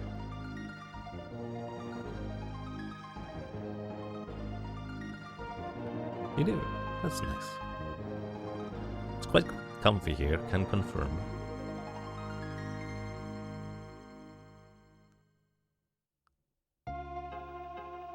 Welcome back to Safarium. Let's actually see if we can briefly locate that luck potion before I do anything else.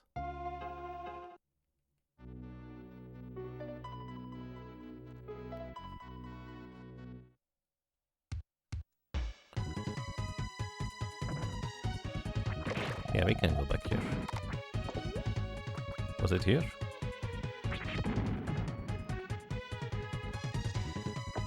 Nice, there is indeed. I would not have remembered that. What does luck do in this game? It probably increases your critical hit chance? I actually genuinely have no idea. Maybe the menu tells us. I doubt the menu tells us.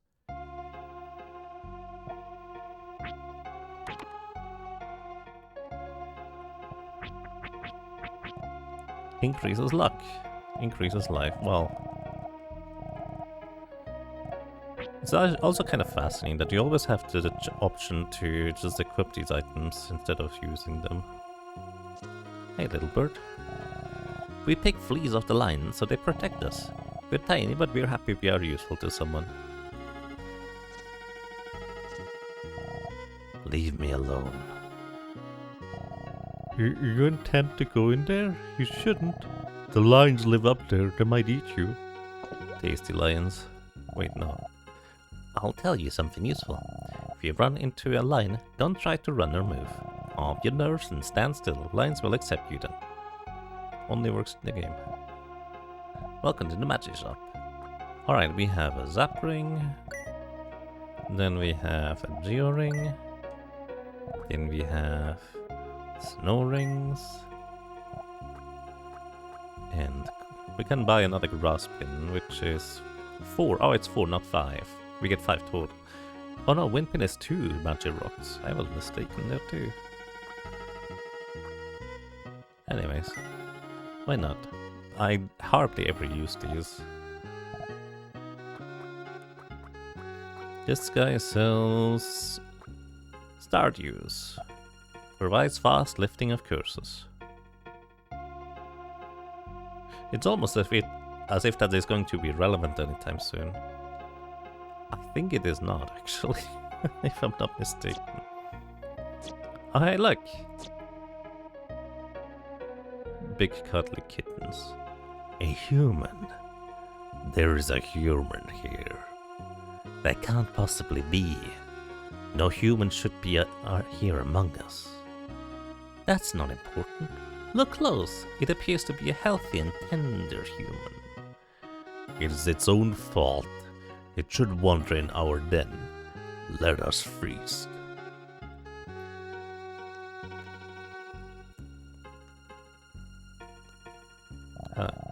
Stand back. Do not harm that human.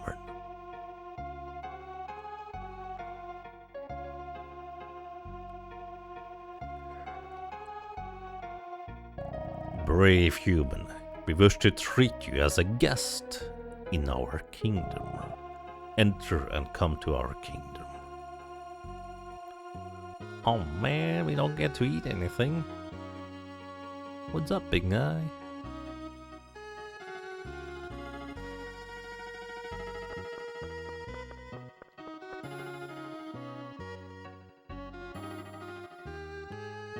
You read the other day that those birds are actually parasites. They make little wounds on the animals to attract more flies. What?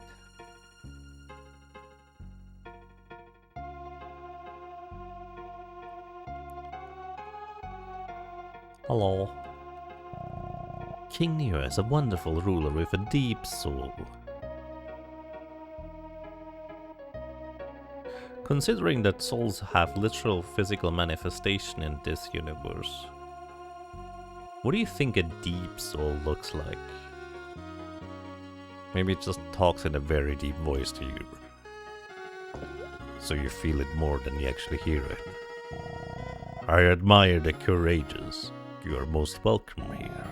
I am Neo. I rule over lions and the animals of Safarium. This is the den of me, of we, the lions. Make yourself at home. I believe we have to talk to the lioness here. I am Neo's wife and Liam's mother. I have a request I must ask of you. My son Liam is not returned from the canyon. On checking, birds reported the canyon teemed with strange beasts. Neo stubbornly refuses to call off this ritual. Please, can you check up on Liam?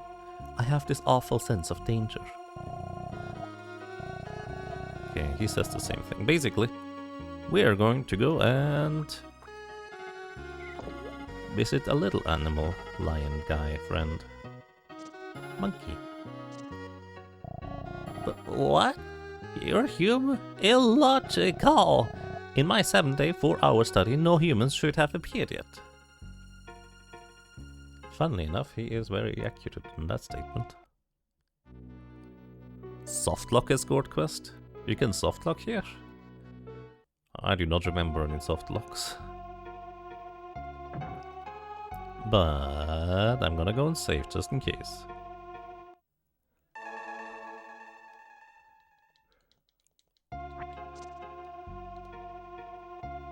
The triggers can be a bit obtuse, I will say. Nah. Just hold right. And then we go to the canyon over here. Welcome to canyon. How do we find the little lion over here? Well, the owl might have some words of wisdom. A lion cub went into the canyon a while back. Ooh. Well, let's go into the canyon. Surely nothing bad will come off of us just jumping down 100 meters without looking where we land. See, we're perfectly fine.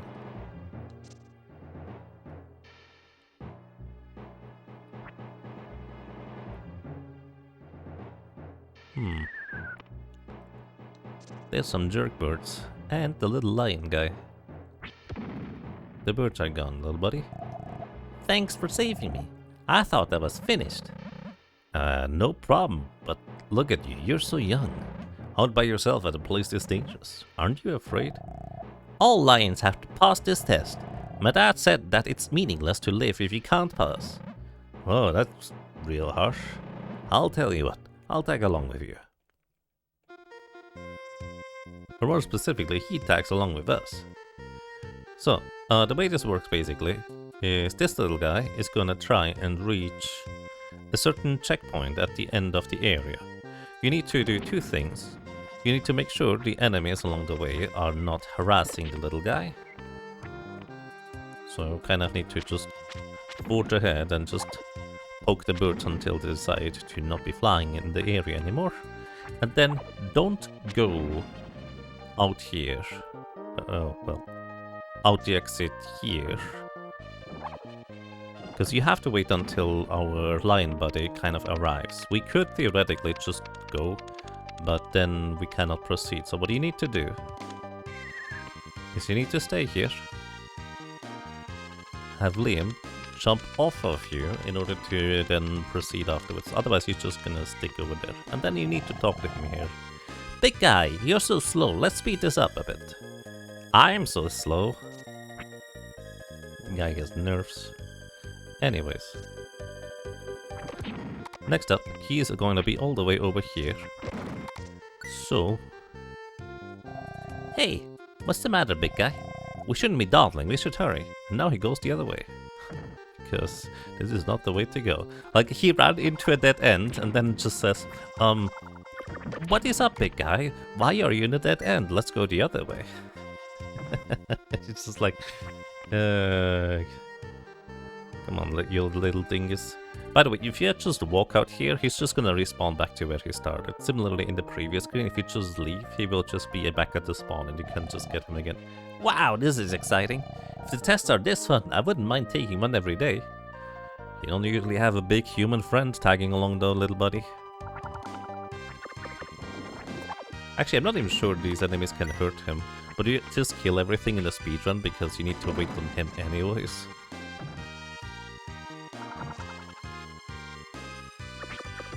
So you might as well get a little bit of experience along the way. So I think we need to talk to him here. Before the maze? No, not yet. Oh, he's going the wrong way. Buddy. Whoops. I made a mistake, big guy. We should double back. Indeed. So a little fun fact. If you jump up against a solid wall, nothing happens. I'm just holding up and jumping. But if you do this here... hear that little beep? As if I was falling off a ledge from the little waterfall, which is a bit curious. These are the kind of things you figure out when you just wait on this guy.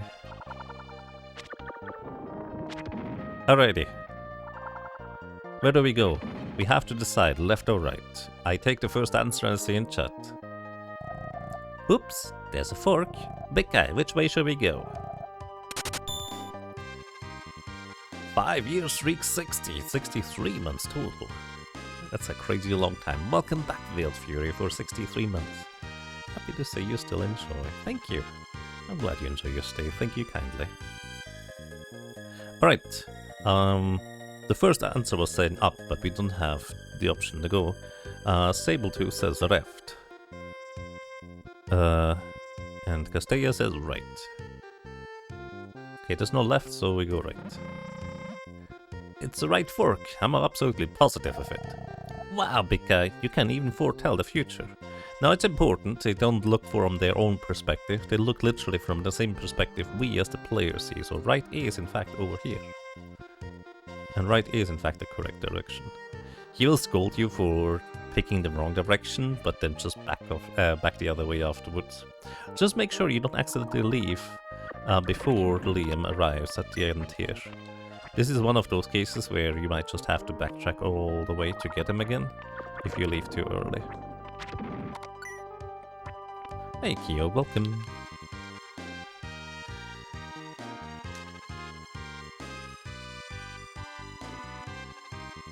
Almost a Grimer pyramid.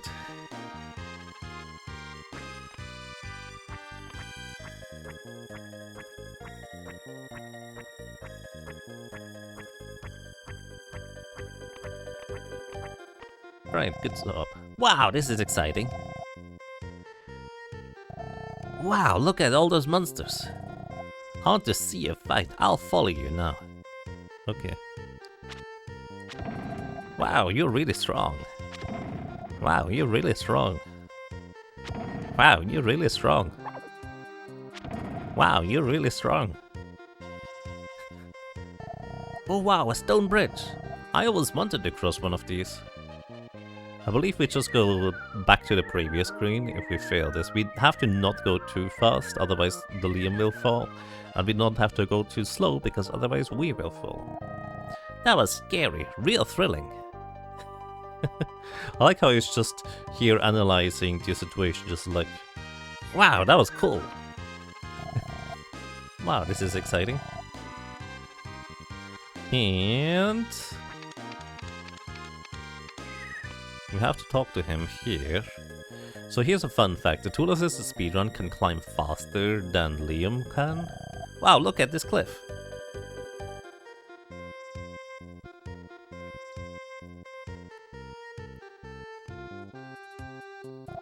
Big guy, let's race to the top of this cliff. Ready? On your mark. Get set. Go! Liam still will claim, even if you arrive at the top before him, that he won. But then again, the tool-assisted speedrun arrives up there and went before he said go. There's literally no way to properly win this race. And he never acknowledges even if you are up here before him. Haha, you lose, big guy. Fair enough.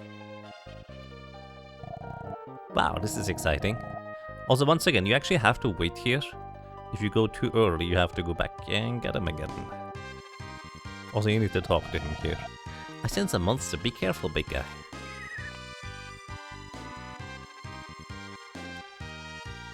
How did Liam get up there? Teleportation? You actually can see him jump, just all the way up.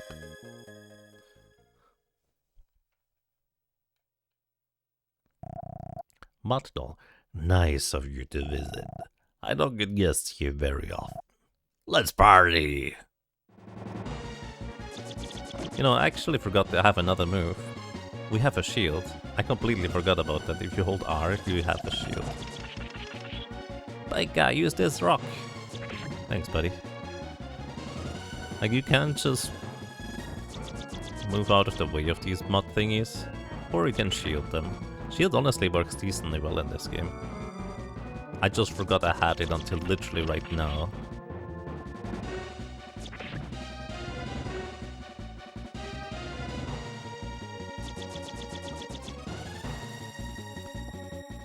Also, unfortunately, nothing happens when Liam drops the stone on our head. We just stand on top of the stone. He also does not go and fetch another stone until we pick up the one we have, and then subsequently throw it. So there's always a forced delay here, if you will. Well, wait, I'm sorry.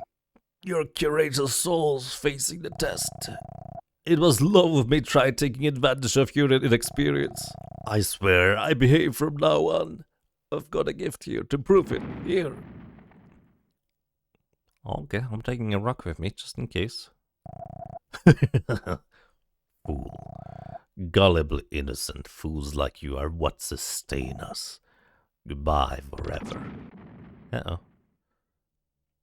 Hope the rock is not dropping in my head that I had. Big guy!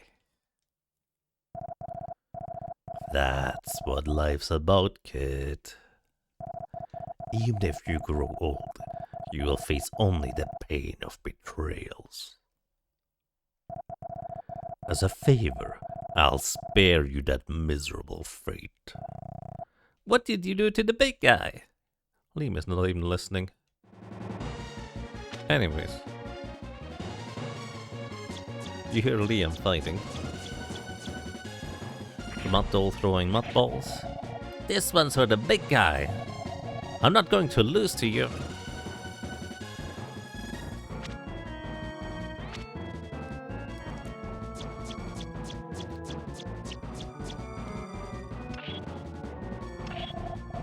Ha, so it's not just an ordinary captain, is it?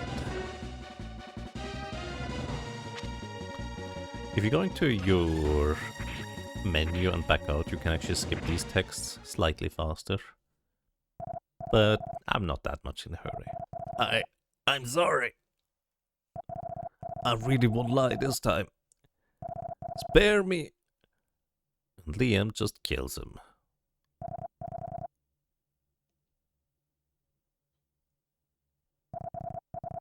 Oh, it's truly bad. I mean it, please, believe me.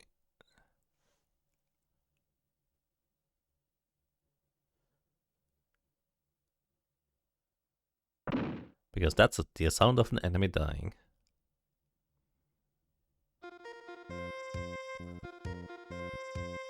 Good job, little guy. Big guy, you're okay. You think Ark will go down that easily? Or I will go down easily. Oh. Big guy, I did it. I defeated that monster by myself. I feel great. I feel like I have the power to do anything. It sounds like Liam grew up before I did. Wow. Hey, what is this? Did that monster have this? But it is a beautiful stone. It's clear and shining vividly. You should take it as a keepsake of the test. I'll do that. I'll use it as a charm for the courage and danger. Liam obtained the Starstone. I'll go and call a Gaul. Just wait, okay? It's actually kind of fun that Liam obtained the item because, well, he passed the test, clearly.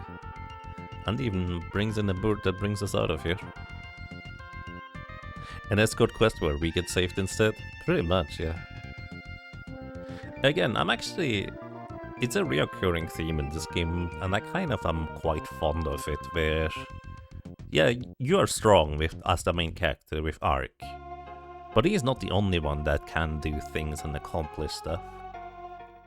He does occasionally need help from others, and this once again kind of illustrates this, I suppose. Anyways, good job, buddy. Big guy, I passed the test to be king! But I'd rather travel with you, big guy, than become a king. That's fair. I thank you for Liam, for saving me. There are many challenging roads ahead for a human. I shall inform animals of your coming. This is a gift I hope you accept. It will help you on your journey. Ark obtained Neil's Fang. Thanks, buddy. There are many challenges roads. Oh, it does the same thing. Liam has told me everything. Thank you for protecting him. I'm sure Nia appreciates it too. He wanted to help you somehow. And he basically opened up a bridge over to the east.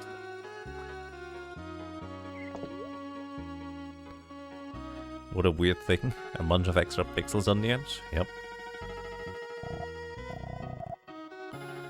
A human, you want to hear my theory? Yes? What's your theory? I want to know. Then listen close. In the past, all forms of life existed here, until the souls of living things were sealed around the world. Human souls lie deep under the snow of the mountains in the east. You intend to go there? Impossible! A mighty river lies before the mountains. A human cannot cross it. Humans are merely weak animals that are powerless before nature. This monkey actually informs you where you need to go next. That's intriguing. You can always go back to the bird sanctuary, but we go to the east. Thanks to having the King of Lions, aka Lion King, on our side, he will now tell a bunch of very friendly rhinos, not hippos, rhinos, to let us go across. How lovely of him. Thank you for saving Prince Liam. We were told by the King Neo to assist you, so we built this bridge. You can get across easily now, please step right across. Let's completely ignore the part where we can swim pretty well. But it's a nice gesture, isn't it? Welcome to the magic shop. Alright, fire ring, pyro ring. Why not?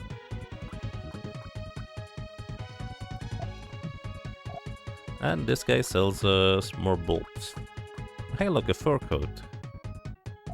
Protects against cold. I wonder whether this is just a flavor description or actually protects against cold. I have no idea. Because there is like a frozen E status effect in this game. Not a big deal.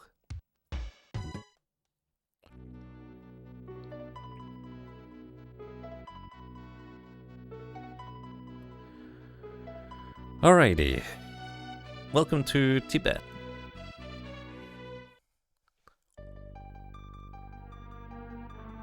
To Eklemada. I really like the music here. It reminds me of saber dogs yelping for help. No, that's not it. There was something else here. Something a little bit darker. Just a little. Animals lore. Rhinos evolved before hippos came about. Clearly. Not that the devs were going for that. I think they just made one model and then just didn't bother changing. I mean, it's fair.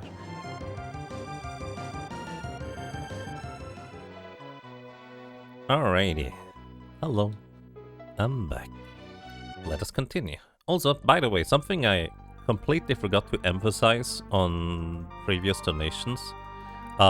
If you would like to put your donation towards a specific game, each dollar counts for 1 vote. You don't have to use them, just...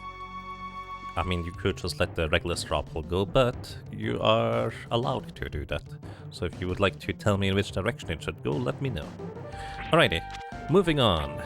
These wolves, I think at level 15 you might be able to one-shot them.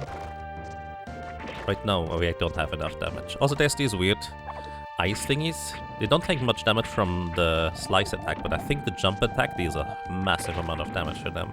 So you can defeat them pretty easily with a jump attack. Also, wasn't there a magic crystal somewhere around here? Hold up. Something was over here. There is a magic crystal and a little flower.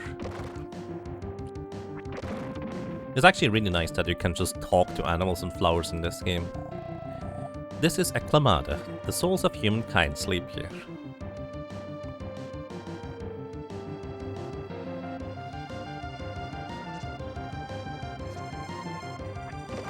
Don't think I can make night bot stuff for me.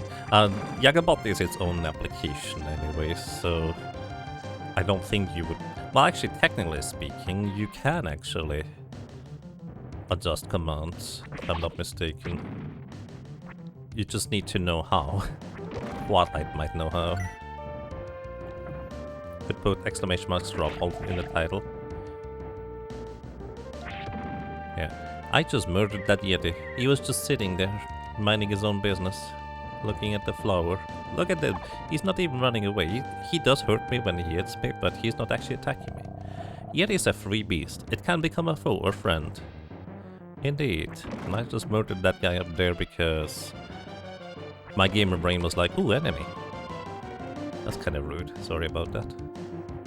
Good thing he just respawns as soon as we leave the screen. No problem. And look at this guy. He's just soaking in the wet spring. Wet spring? Show me the dry spring next Yaga. Anyways. Hot spring. There we go. That's the thing that I was going for. Hot water appears to be flowing from the ground. The Yeti is soaking contentedly. Oh, nice. Yeti is living his best life. Indeed. Ark, see?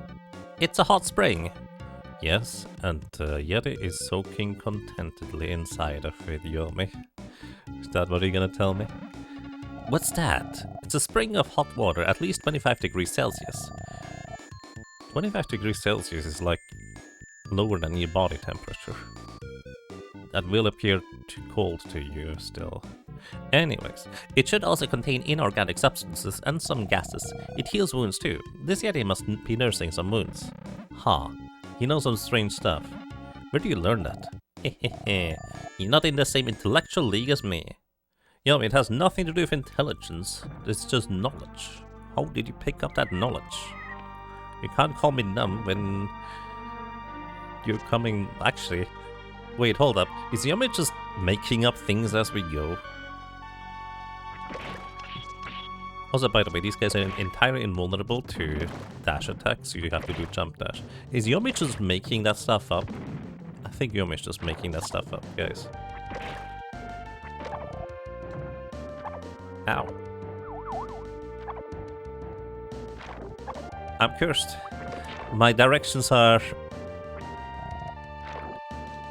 Oh, I'm confused. I guess my directions are randomized.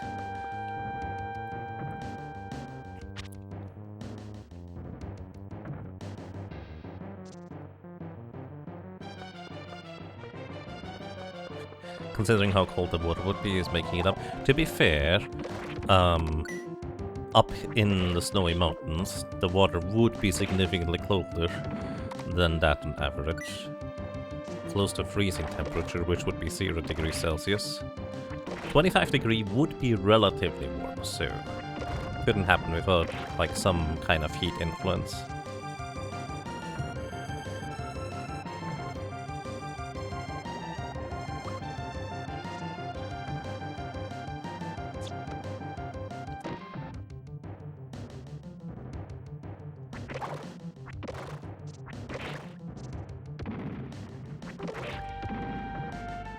Alrighty. Just moving through. Actually, can I hit you with rocks? I don't know.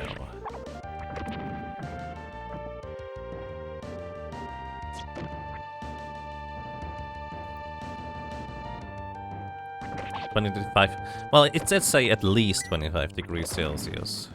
So it might just be like a case of that is the literal definition of hot springs, at least 25 degrees hot water. Anything colder than that is not considered a hot spring, even if it's technically kind of not that hot. Anyways, if you bump into walls from up above the ice slide, you can go through walls and we get an ice suit. I think it probably is about time for an armor upgrade. Plus 7 defense. Protects against fire, made of ice. I don't know about you, but an ice suit protecting against fire makes sense. But at the same time, it's not like I would be wearing that one, because that seems a bit cold. Maybe that's just me. Anyways, you're supposed to go through here. The thing on the left was just a bonus.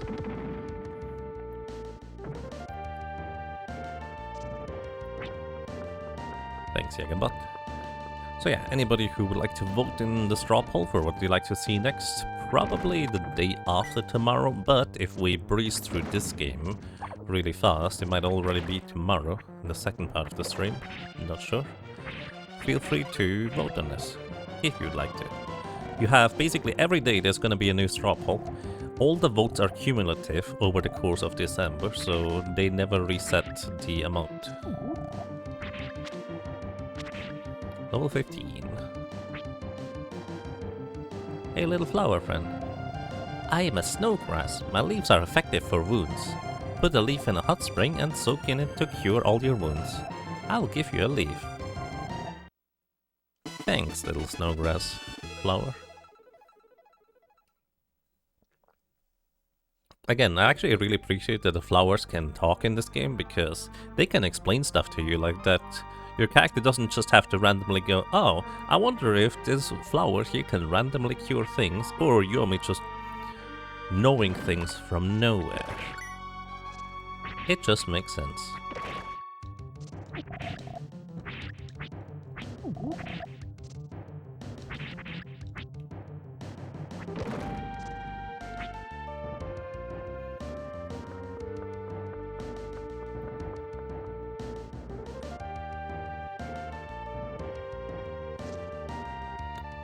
There was another way to get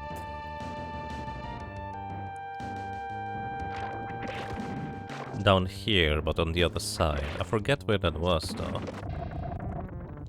Quicker causes a tremor. Immobilized. Please stop doing that. Oh, I see. I remember now. I forgot about this before, and now I remember where we go and grab that thing. I'm pretty sure that's a new weapon. Although I think you also don't want to use the weapon here because it's an ice weapon and these guys are, you know, living in a snowy place.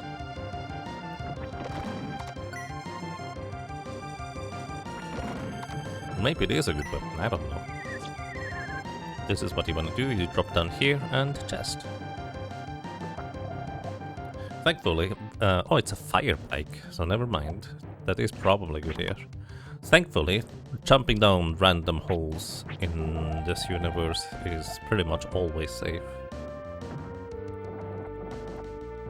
Because no matter what, we either get rescued by a little line cup calling a bird, or we can climb out of it by virtue of being able to push the boulder out of the way and just get up here. It's pretty convenient, I will say. Also, Mr. Yeti, we have a present for you. Since you are kind of soaking in the hot spring, we're going to equip Snowgrass Leaf and use it on the hot spring. Arc through the Snowgrass Leaf into the hot spring, and the Yeti instantly gets cured. My hurt all gone. You friend, now friend, you come here. Almost as if he wanted to, I don't know, just become very close friends, but then he ran away. But I think the concept is more of a come and follow me, human type of a deal. Probably, anyways.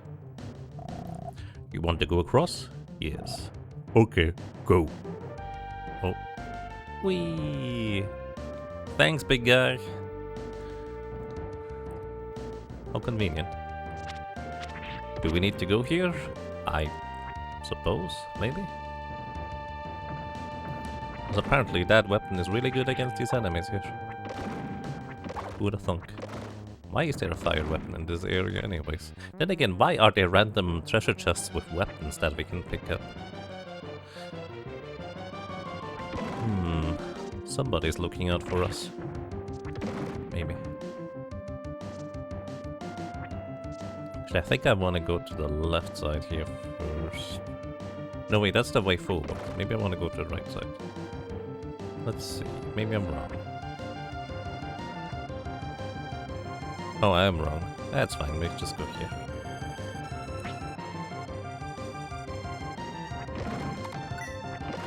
Maybe we go here. We do go here. There we go. We got a magic rock.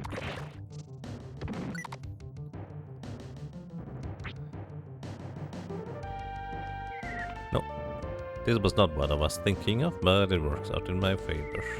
Because I did end up getting the thing. I knew there was a magic rock somewhere here, I just didn't remember exactly where.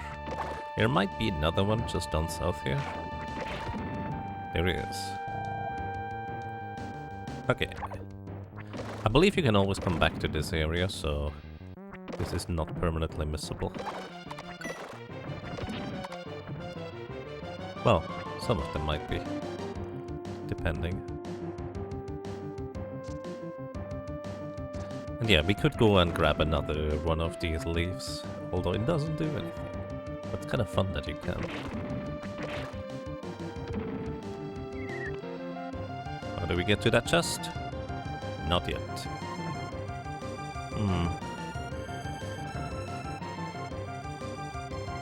Big wall of just nothing but white. Oh, we slip and slide down into the wall. Oh. You know what that means. We're in the video game. We rumbled the mountain where there's a ton of snow. Now we have to run away. And now we're just stuck in here. By the way, you don't actually have to run away. You can just get caught by the avalanche, and this is the same scene here. How much time has passed? Awaken to find the concerned look of the mountain goat. Good. You've come to. We appear to be trapped. Can you walk? Woozy, but okay. Considering I missed dying in that avalanche, I'm doing fine. That's the spirit. Can you come with me for a moment?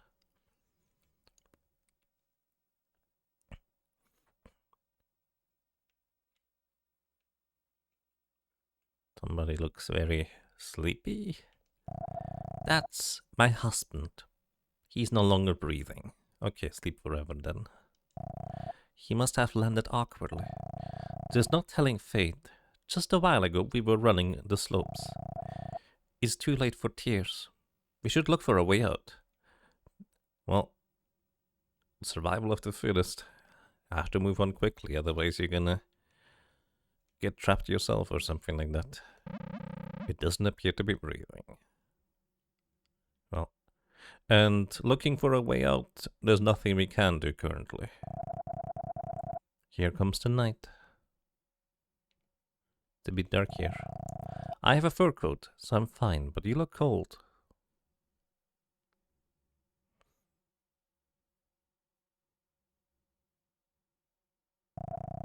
I can't see a thing anymore.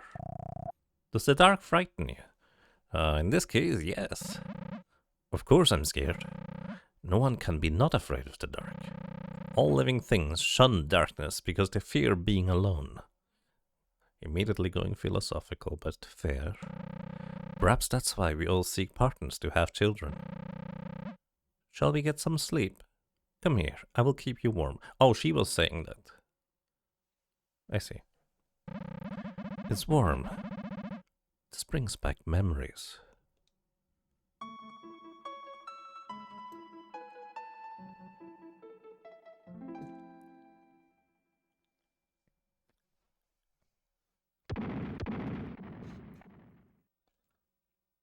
Good morning. What are you doing? You rumbled the area. I'm sorry, did that wake you? A noise that loud will wake up anyone. That's true. You must be hungry. Would you like breakfast? I like how the music immediately goes to the dark surrounding when she says breakfast time and goes over to her dead husband. Because, you know. What's this? It's fine. It's cold, so it won't rot for a while. That's not a problem. This is your husband. You can eat that? Of course, that's exactly why I can eat this. If I was to die, the world would be less another goat. Yeah. I can't eat this. I see. That's too bad. But if you are going to travel alone, you have to become stronger.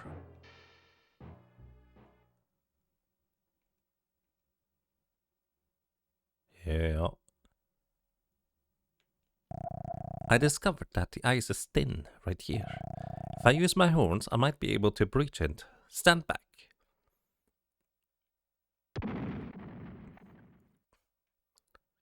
It's very dark. It's open. Yeah, this game doesn't shy away from this kind of subject matter. Oh no.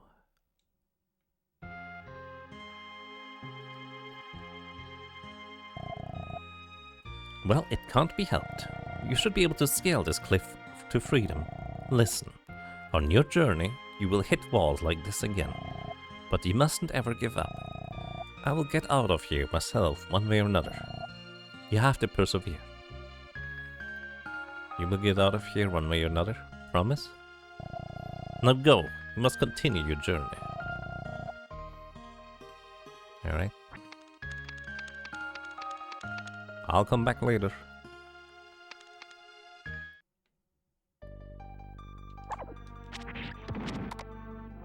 Immediately jumped by wolf.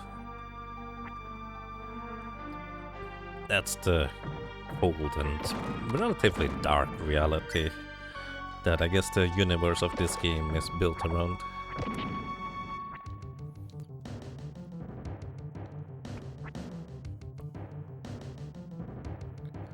Welcome to you, Dalai Loi. Hope you're doing well. And yeah.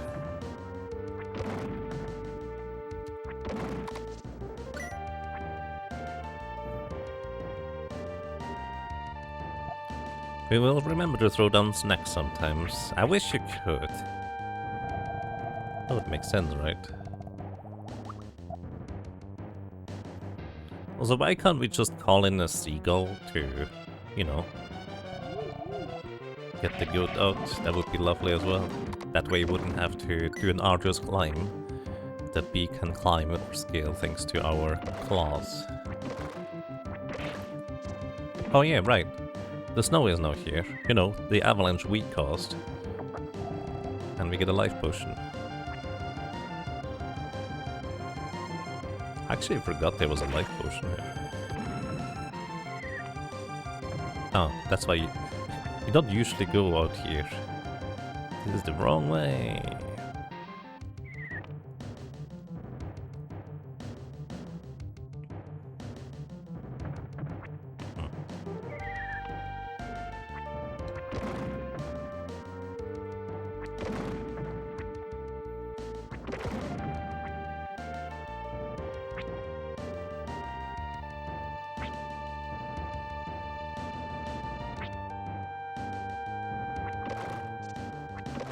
Now we go through here. Right? No, this is not where we go. Where do I go through? I'm doing the wrong thing.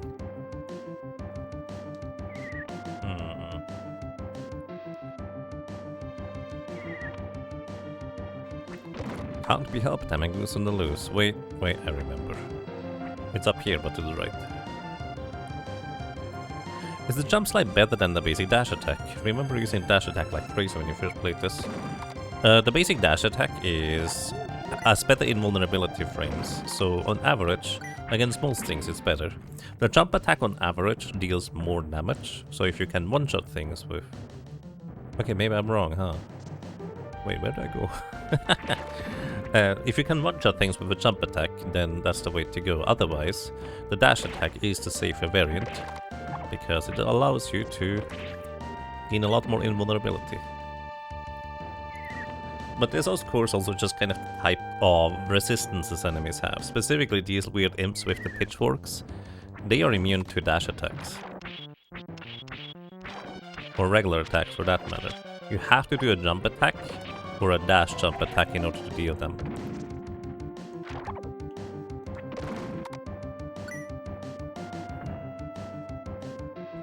Evidently I'm going the wrong way. Oh wait, I remember now where to go. You don't go back up the mountain where you caused the avalanche that cost at least one goat its life.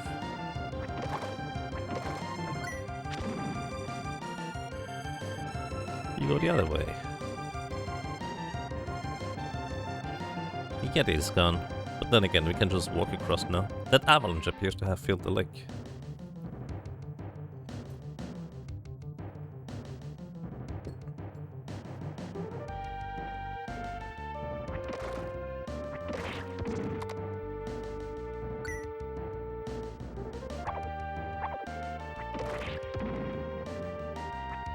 This is where we go. Actually, I think there was something on like the bottom right of here or so.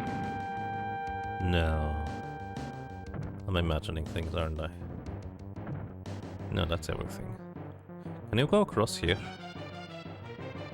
That's so weird. So I guess the Yeti actually also threw you up, not just across the lake.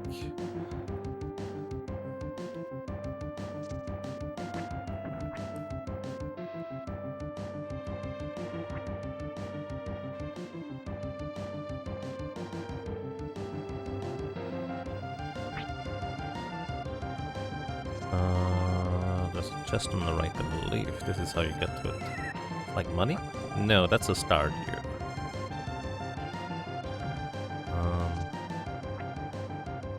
Wait, that's the way forward. Was the chest on the left then, money? I remember these chests not being particularly interesting, so you just skip them in a speedrun. But I don't remember what's in there, so let's see. Monies, 99 gems.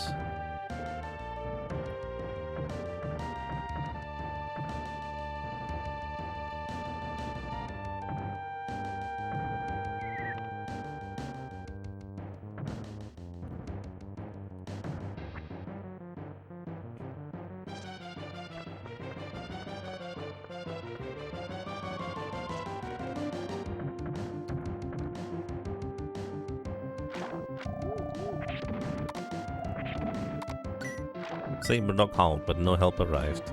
Because there were already too many enemies on screen, probably. Magic rock.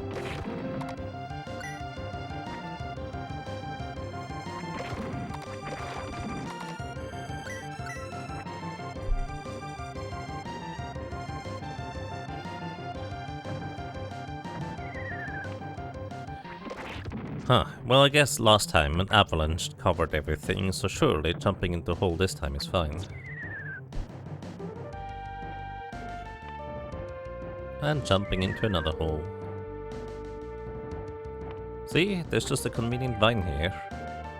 Nothing bad ever happens if we jump down into the ravines.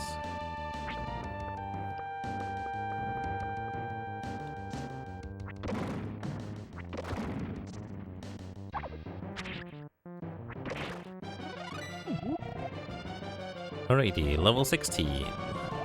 Slime divided.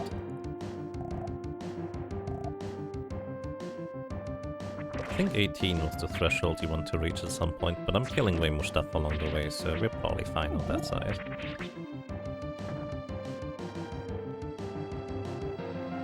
The animation is so funny when jumping slash falling down the hole. I agree, it's great.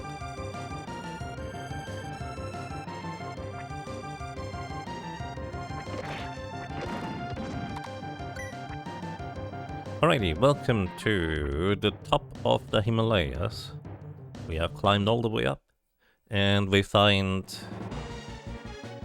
this guy morphing into the figure of a Yeti, throwing a bunch of icicles at us. Ow. And then he caused a blizzard, which pushes us around the screen, bonking us into the icicles. In the speedrun, you intentionally run into these things because the more you remove of them, the less lag there is, the faster this fight goes. I'm just gonna wait until the next phase begins. You could just run into like the corner here if you want to avoid all the damage. You can also like block in the meantime. I'm pretty sure it still pushes you around. Yeah, it does. It just looks a little bit funnier.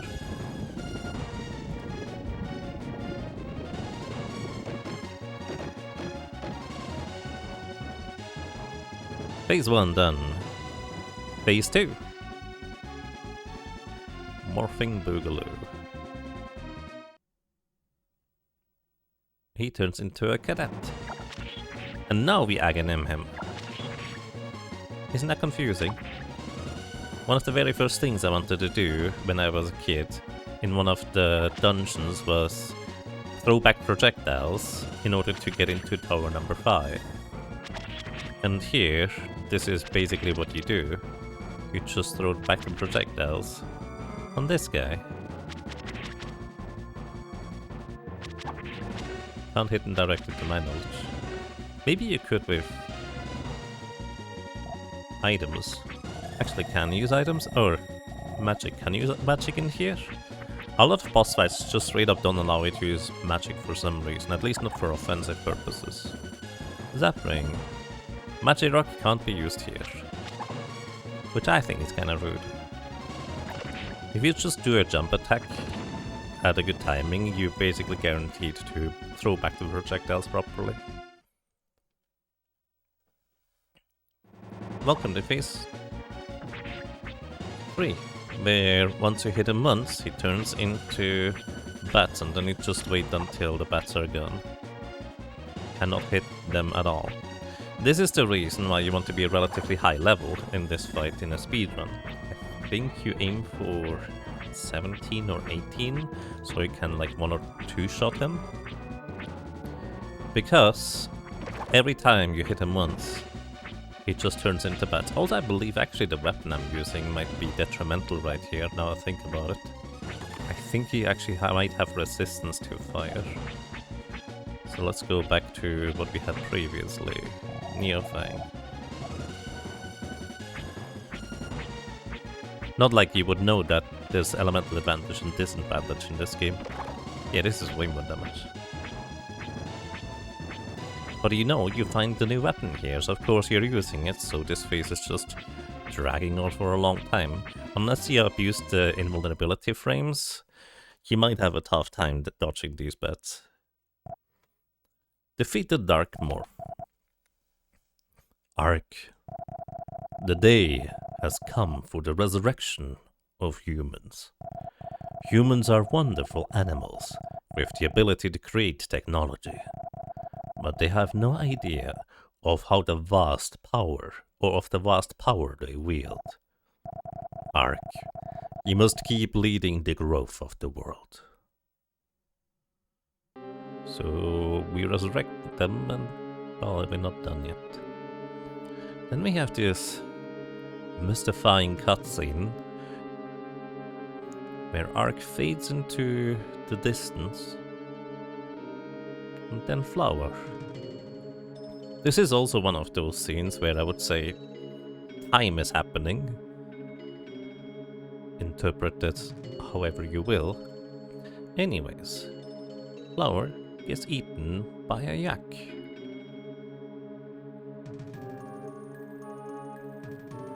is the circle of life. Maybe. Then the yak gets eaten by a kingbird, I guess. Those are, I suppose, predators. They spawn new kingbirds, the little ones, and then they promptly get murdered by these hobbles. Truly the circle of life. It's very strange. I have no idea how to... Oh, and then Ark comes around and destroys the monsters. Maybe this is a circle of life. Like literal, we are here now. We just vanquished all the monsters and this is how we started taking a nap. Anyways, it's fascinating.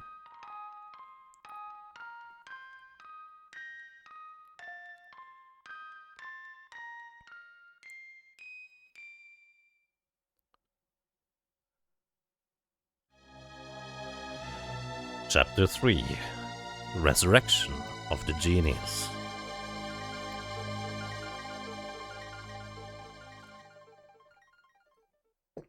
Who is the genius? Excellent question. Dot dot dot dot dot dot dot dot dot dot.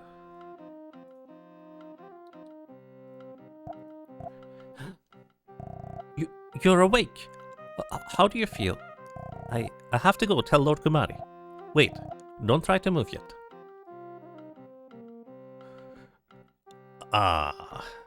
Ark has found humans, and the first thing he does is ignore her command to just not move yet. And we immediately go and visit Lord Kumari ourselves. Because of course we do. Hey little guy. When I grow up, I'm becoming a monk to protect Lord Kumari. That is noble. When I grew up, I wanted to be an airplane. That didn't work out. Ah, you've finally awoken, Ark. I am Kumari. Until you get better, you should rest at Lhasa. It is safe here. You will discover what you must do in due time. You can no longer converse with plants and animals. Why? How did you know about that? And that kind of stinks, doesn't it? Now we can't talk to them anymore. Anyways, take this with you. In dire danger, use it to summon me. We obtained the bone pin. This is a teleport back out from a dungeon. Very convenient if you just want to get out.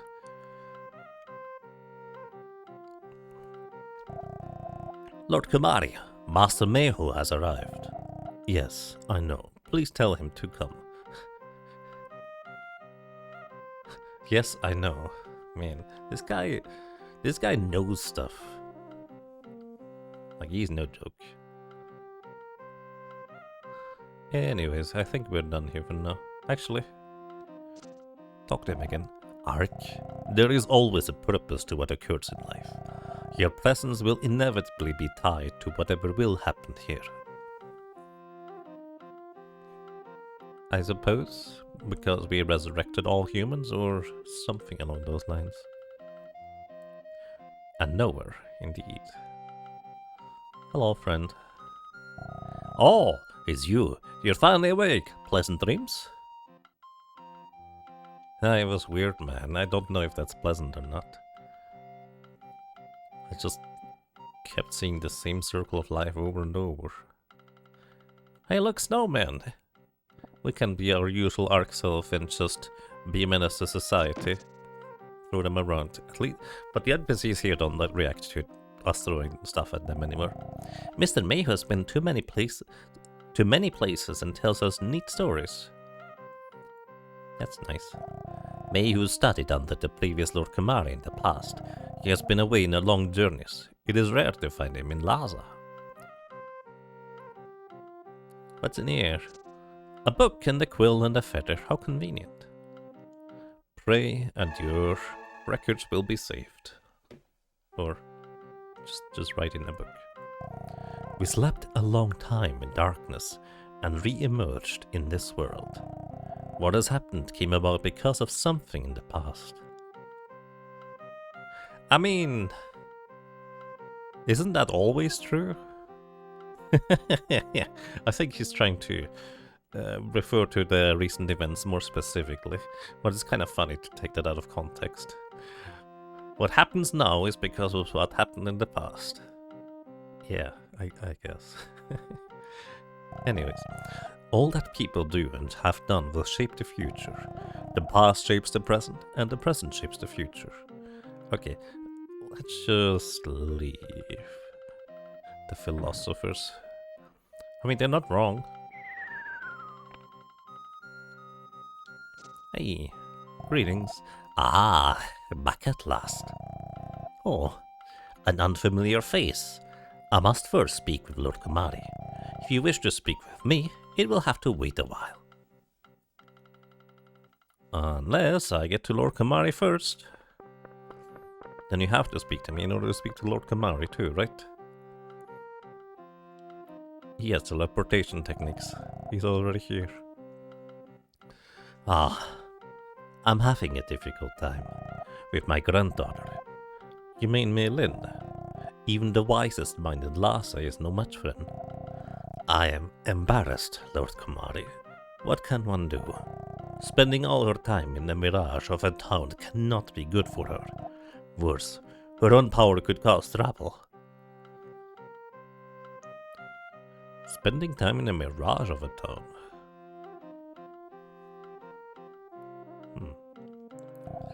You are Ark? I have heard about you from Lord Kumari. I was just talking about my granddaughter. She's named Melin. She used to live in Loran with her parents, but the town fell in war. She lives with me now, but she misses her dead parents. So she spends her days playing in the ruins that were Luran. Where is Luran? In the desert northeast of here, supposedly. However, I could never find it because Melin obstructed me. She obstructed you? How old is she? Ark, your presence here is not without purpose. The arrival of Mehu after your awakening is also of significance. Can you lend us your strength for Mehu and Melin's sake? Go to Luran, got it. Northeast of here, alrighty. My man's trying to sound deep and mysterious, but it's just saying because things happened, things happened. I like to think it's more of a barrier to being able to express yourself rather than being comically obvious about things. Hi. ... We can no longer talk with animals. With birds we can no longer talk, we can no longer talk with monkeys or lions. It is a travesty. Because that was one of my favorite parts about the game. I emphasized that so much before because I genuinely think the game would be so much more fun if we could just keep talking with animals. At least we can still communicate with them because this friend here can now bring us back over to the sanctuary. And there's a reason why we're going back, because we can.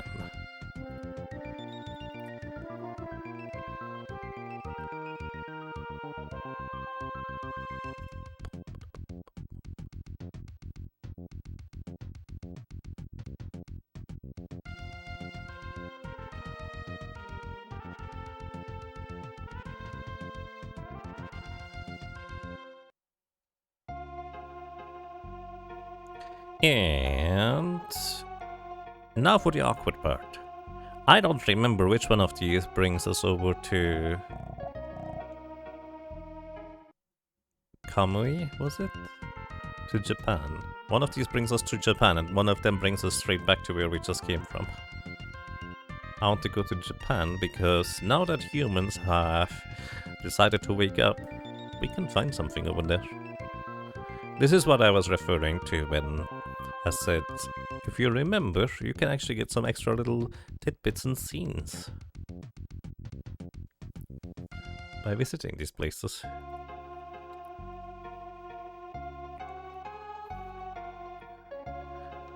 Thanks, Burfriend. And welcome to Neo Tokyo.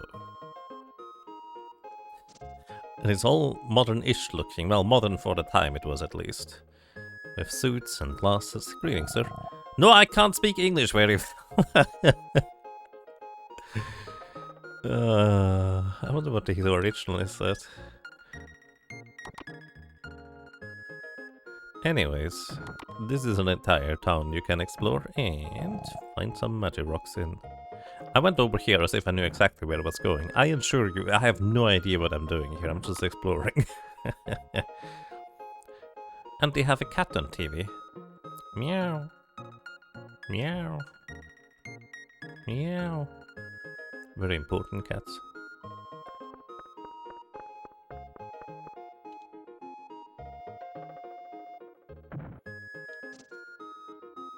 I'd like to point out that I came out of this door, went straight right, and this house is slightly offset by one tile. Is this advertising Dragon Quest? Phoenix.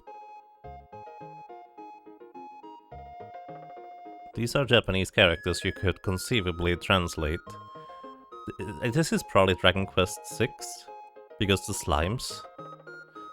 Remember, at the time, Square Enix was not a thing yet, it was just Square and Enix, Enix being the Dragon Quest guys. I think this is about Dragon Quest 6, isn't it? Which should have been released on the Super Nintendo at the time. Huh.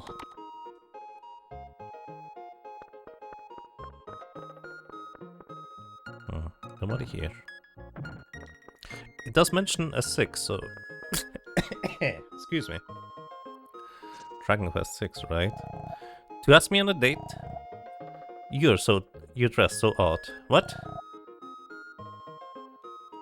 We're not asking her on a date, we are asking her on data. And we don't get any data because we dressed odd. Noted. Okay, this guy also can... No, I can't speak English very well.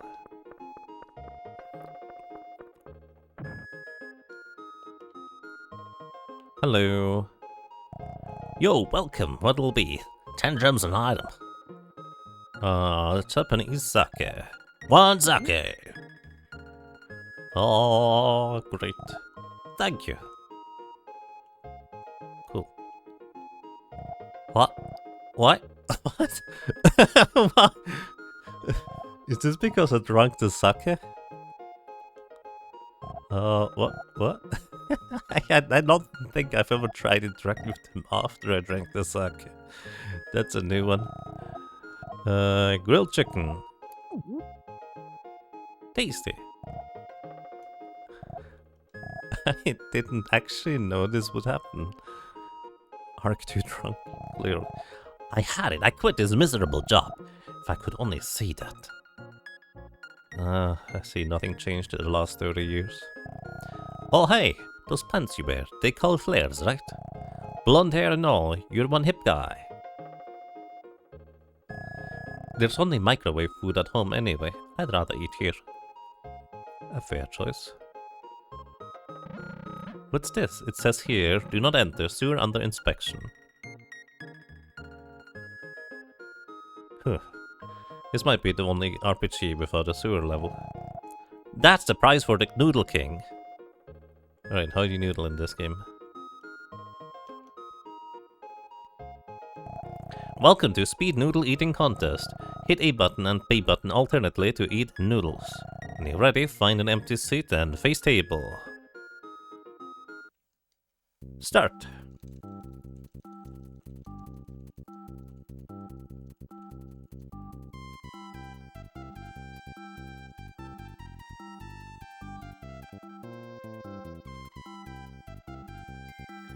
I'm winning, maybe.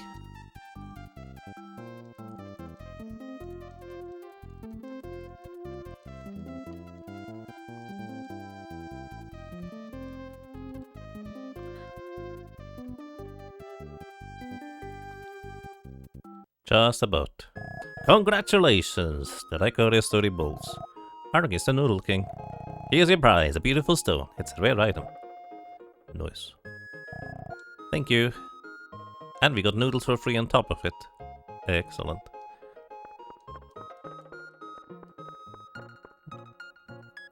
So quick bit of research. Tenji Zozo, aka Terranigma, was released in Japan 2 months before Dragon Quest VI in 1995. So it makes sense they would advertise the game. Yeah. Tenji Zozo. That's right, that's Terranigma. Or, well, Japanese name for Terranigma. Oh dear, your poor mother will weep when she sees your hair dyed blonde. Which, when I was a kid, I didn't understand why she would assume my hair was dyed blonde. Because I'm pretty sure she says the same thing in German.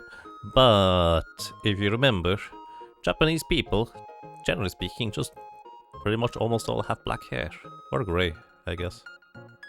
Or in this game, all of them are brown. So you're a brunette or something.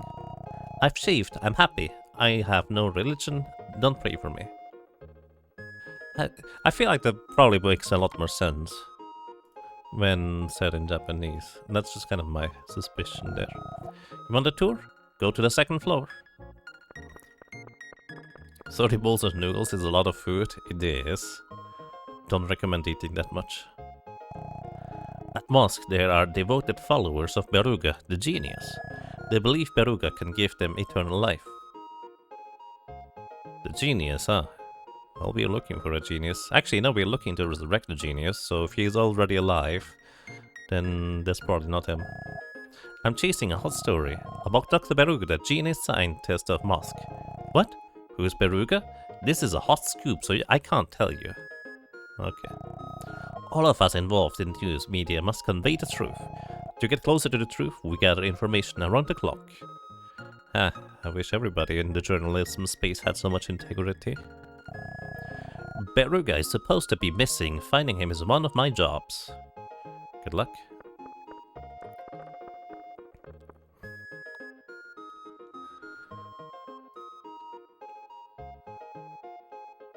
Hello. This lot's been empty a long time. A fancy building would be nice. That would be crazy. Hey, look, a trash can. Somebody help me! I'll never waste food again! Oh, you there. Can you hear me? If you can, please help! Help?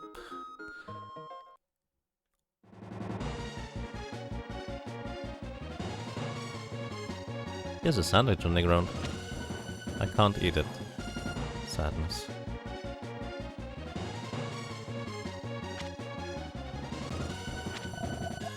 Who wastes food? Can I use spells here? During.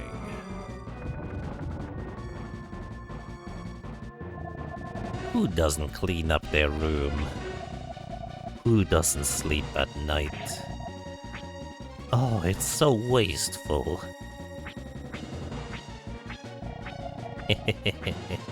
I'll haunt you later. Ow. Do you bathe at all? Change your sheets sometimes. So wasteful. Do you just eat junk food? Or don't just eat junk food? Go home sometimes.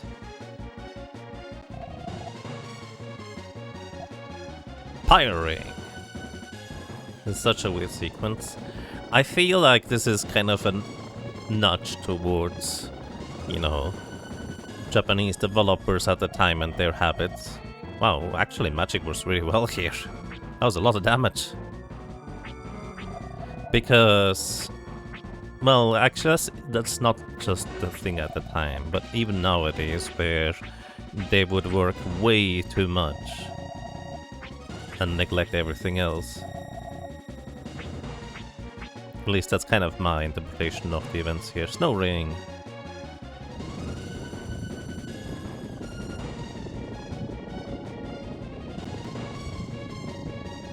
It's like the ghost knows your whole life.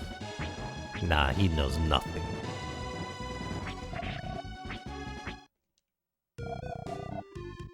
The miserly ghost was vanquished, and there's a chicken now. Hi, chicken. Thank you for helping me. I was held captive by that ghost. I was snoozing in the company crash pad like usual when... Nobody could hear me yelling for help, but it's strange. I'm a game designer. I design games at Quintet. Well, that chicken has a better job than me. Actually, no, my job is fantastic, or was at least. But that's impressive for a chicken anyways. I know! I'll make a game with you as the hero, sound good? Then I better get to work. When it comes out, please buy it. Indeed, a long time ago. Quintet. Why is this guy having a frowny face? Why is there a building here all of a sudden? Anyways, Quintet is the developer of Terranigma, Soulblazer, as well as Illusion of Gaia, as well as the ActRaiser series. Most people would probably be more familiar with ActRaiser 1, the, like, God perspective kind of ish game. ActRaiser 2 was not as popular, although I personally really like it a lot. It is a super challenging platformer for what it's worth. The resurrection of the developer. Indeed. Game the chicken. General. Come on, y'all. 2-day weekend starting next month. Work now. Yeah, they don't get 2-day weekends right now. Hi, I'm Sanaka. As a rookie, I'm just a bit player, but I'll get big. I'm just a bit player, but I'll get... Okay. Rip Quintet? Yeah, they don't exist anymore. At least not in that fashion. The single and lonely Hamato-san's secret pet. Welcome to my lab. The beautiful resurrection scenes were made here. But it's lonely here, alone. If you think you have it, please help me. Have what? I genuinely have actually no idea what this guy's talking about. Like, is he referring to something that I could have at this point, or... What would that be about?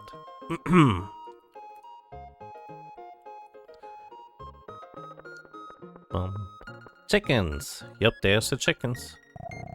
Thanks for last time. I started making that game starring you.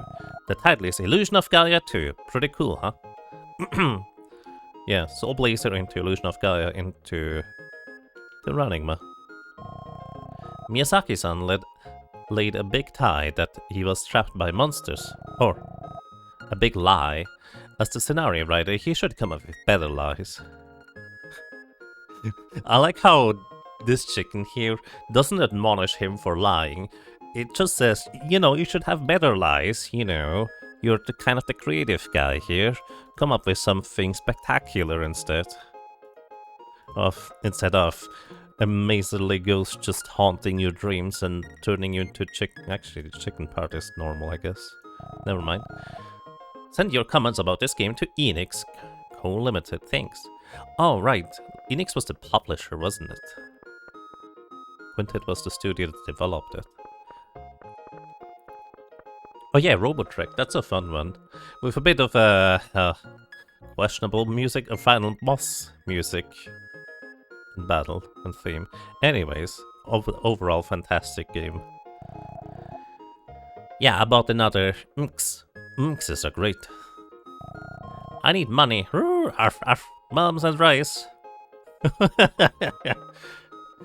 I feel like if a rabbit could speak, this is kind of what a rabbit would say. I need money. Arf, arf. Mums and rice. I'm going out for this dim sum lunch set again. Good luck. Crash pad. Hello, a sandwich. You.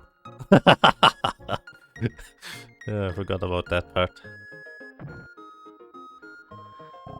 Hi, I'm M, and I just joined the general affairs section. I'm amazed at the filthiness of the place where the developers sleep. You know, they sleep at their workplace. It's kinda nuts.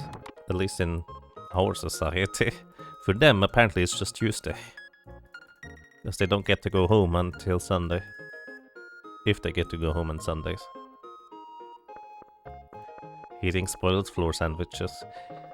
I was about to say it would be a shame if the sandwich went to waste, but then I just realized, I guess that sandwich did go to waste. Press. Like the game Illusion of Gaia 2, Quintet has grown larger. It was worthwhile not shaving a while. You have your priorities straight. Sound. How do you like the music I composed? Let me know. Fantastic. Oh my goodness, haven't been home for a week. My honey.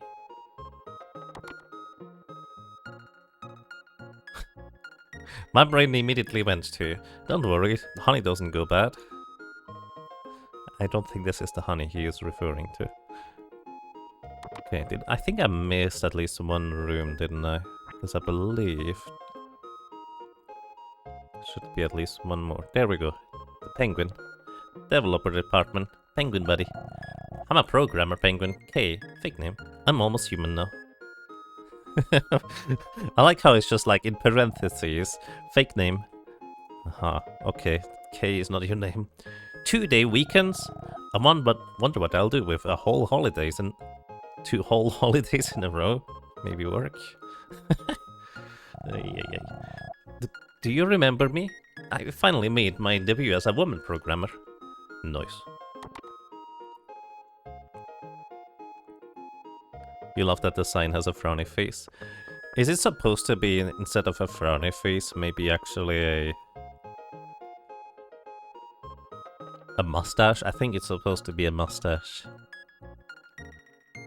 It does look like a frowny face. That's what I saw it as initially as well.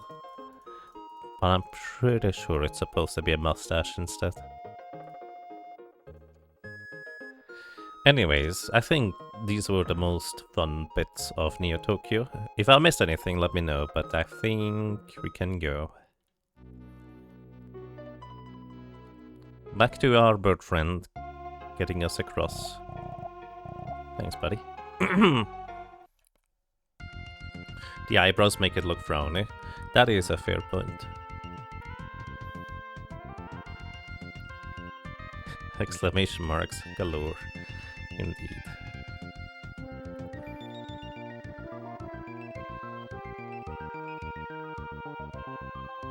But yeah, you guys can see why I didn't want to rush through the game. Theoretically, I'm confident I could beat the game in, let's say, 5-6 hours if I really wanted to. Even with as rusty as I am. Actually, I think this is the wrong guy. I think this is the guy I want.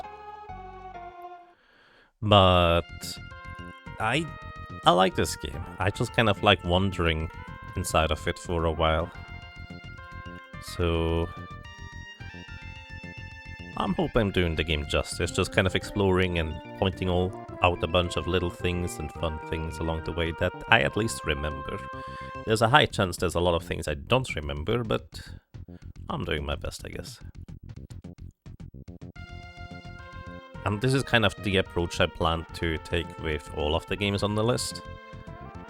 For example, Zelda Link to the Past, I actually have never done a proper casual playthrough of that game. Well, aside from when I was a kid. But I don't remember basically any of the character or NPC interactions for the most part. I've just been doing a lot of randomizer when that came up.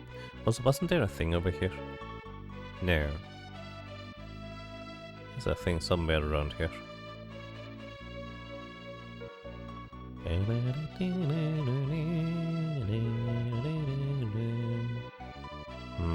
No. Not here.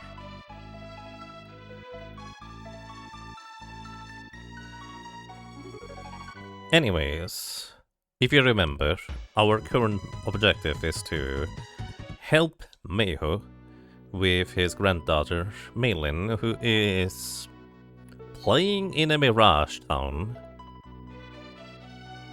in the desert, northeast, in the desert Gobi. Wow, some sandstorm that is. Can't keep my eyes open. What? What was that about? Hey, wait a second. Come back. That is Meilin, just in case it was ambiguous. But hey, we found a nice little desert and nice little city. Loran is a small but is small, but we have plans to make it bigger. We plan to build more homes in the east and north.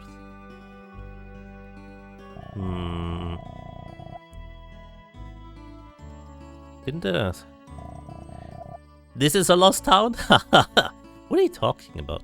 Yeah, wasn't this a town where...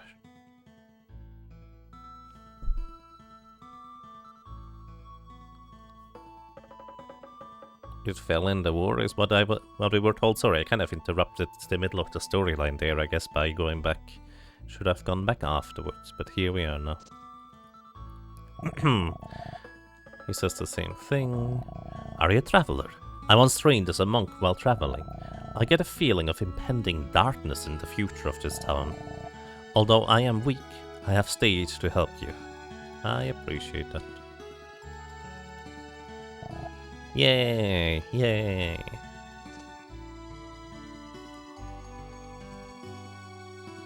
Oh look, I'm the shopkeeper now.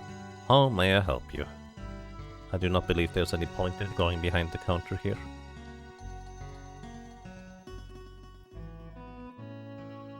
Hello. A word of advice. Some monsters have alignments. To fight such aligned beasts, it is best to use a weapon that is most effective against that alignment. For example, use Firepike against monsters in cold places. Except for the boss in that cold place, it deals like 10% damage. Yeah. Shop. Hi. Welcome. What can I help you? He sells a bronze pike. I'm not gonna buy that. It's fine. We're gonna get a new weapon sometime soon. Hello. Traveler. Are you seeking an inn? I'm seeking mail-in, if that counts. You don't need an inn. I don't need an inn. Gramps, do you know where Mail-in lives? Mail-ins? Go left from the square. It's the house behind Temjin's. You can go from house to house here. We're like a big family. Oh no. Rumperate! Ladies and gentlemen, everybody in between or outside of those definitions, the Rumperate has arrived. Please hide your food, hide your wallet, hide your shoes, hide anything that is just bite-sized for the rabbit. Because they are just gonna jump and rump everything. Rump. Rabbits are on the loose. Also, this will empty the food box. So our pet rabbit will need probably a bit more food. Hi. I'm going to make a doorway here. If this solid wall will let me in. It isn't... You're gonna make a doorway here if this solid wall will let you. Isn't that kind of the idea of making a doorway? Huh. My mom just sent me this rice. Well, maybe there's some little bit of rice left. Front. Welcome, traveler. Please stay as a guest free of charge. But it's too early to check in. You should see the town first. Okay. Why can't you crawl under the counter here? I don't know. Many reasons, probably. Hello. Oh, another guest. I'm Hayden. Isn't this a nice town? The people are so friendly. You should stay. Can we crawl under this too? Yeah. Is this the place you're thinking of? It probably is the place you're thinking of. Alright, I heard a thingy. Yummy! Thank you. Yummy tipped $11.61. I imagine that's like 10 euros. Thank you kindly for running one of my favorite games, Terranigma. Wish you luck, buddy. Thank you. I really appreciate that. 15,000? Yes. I will actually explain stuff at the end of the stream, but there is a detailed description of the situation in the spreadsheet. Sorry about that. Where you're from or where you're headed is of no concern. Enjoy today. That's a fair way of thinking about it.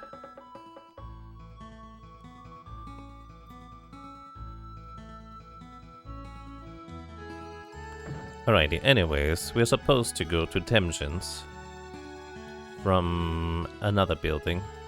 Oh, well, through Temjin's, which is west of the town square. This is here.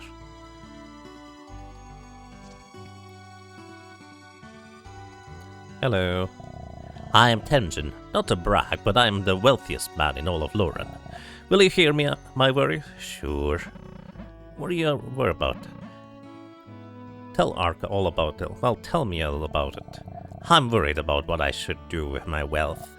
When I die, What should I do? take it with you. So here's a funny part.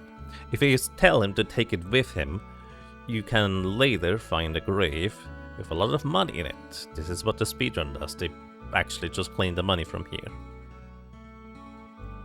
Oh, I was actually gonna say, give it to the people in town. They can say, give it to me. Take it with you. Like, neither of these options are great. Like, I would just say, just distribute your wealth, buddy.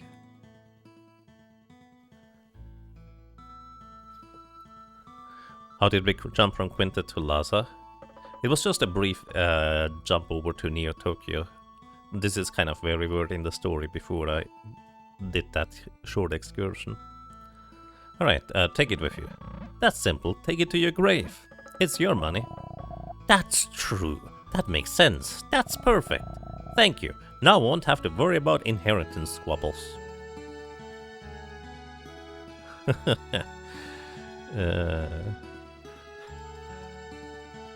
Hello. Master's a pain. He's rich, but he's so cheap.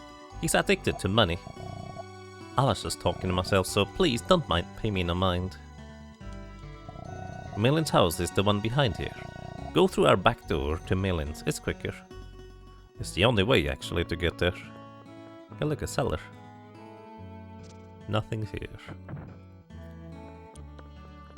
What did you miss? Basically, we just went over to Loran because this is where Meilin is, and this was kind of where we left the story thread off. So functionally, you haven't missed anything. We have briefly seen Meilin in the desert, then we chased her to this town of Loran that supposedly, well, fell in the war. Or something. You're a traveler. We haven't got much, but please do rest for a while. Or do you have a purpose? Where's Meilin? I'm looking for a girl named Meilin. A friend of Meilin. She's home. Haha. Crawl into the chimney there. That's a weird place for you to have a room for your kid, I will say. Welcome, traveler. If you wish, I will tell you about this town. Sure. Many travelers pass through Loran. As we are in a desert, we have little crops, but we do have gems. Because of our gems, we can live in affluently and happily. I live this way with my wife and daughter. I desire nothing more. Hey, Fosia. Welcome to you. Hope you're doing well. Ooh, a rock. I hope you guys don't mind me just picking it up. Crawl through the chimney.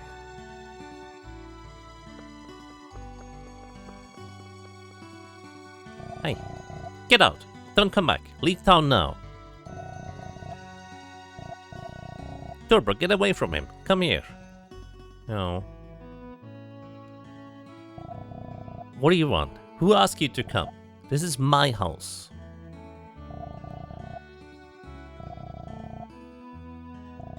This is my town. This isn't intended for you. Get out.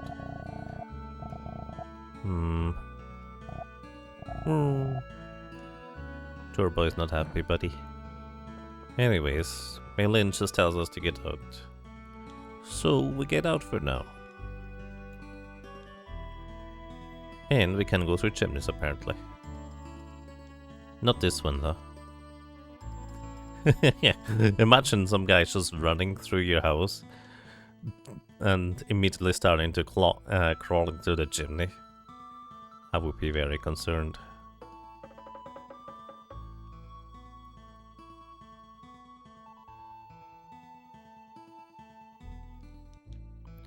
You mean Santa? I mean, Santa goes usually into the chimney from the other side, at least initially. You must be exhausted. I made your bed, so you can rest. Oh, thank you. That's very kind of you. Alrighty. Let's hop into bed.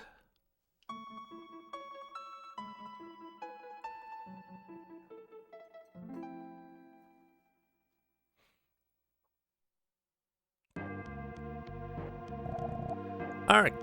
Wake up, Ark! Something's really wrong around here.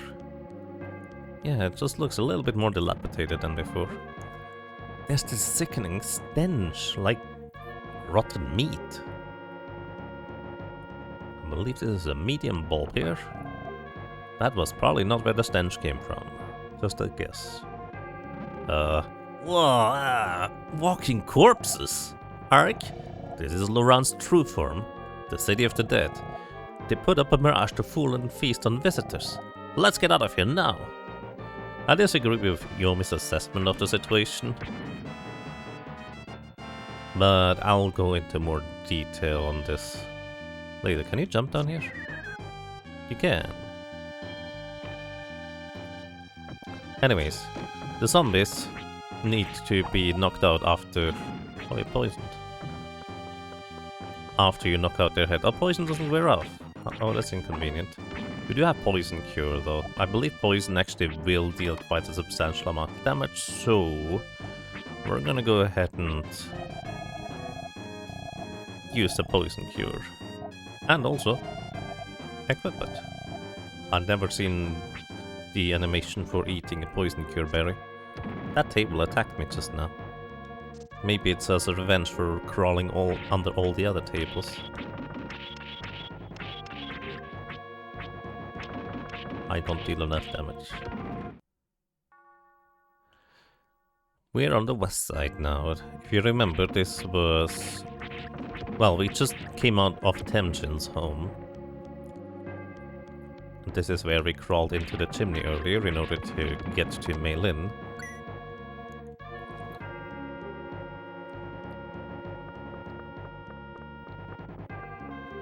And she's not here. Now, something that is very easy to miss in this room. This thing. You're supposed to pick up the red scarf. To be fair, you cannot walk through it, so when you're just exploring the room, you're likely to just bump into it and actually find it. Alright, that's Mei Lin's scarf. If there was a dog here, we could use this tent to find Mei Lin. Dog? Wait a minute, didn't Mei Lin have a dog named Turbo?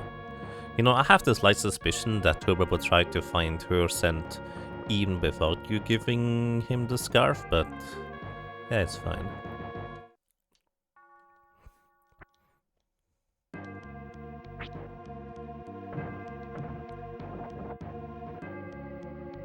Oh, hey look, the traveler is still here. I met you at the inn. This town, what happened to it? I traveled far to reach the town of Mirages, but this I never expected. If I can get out of here alive, I can record this tale of terror. Good luck, don't die.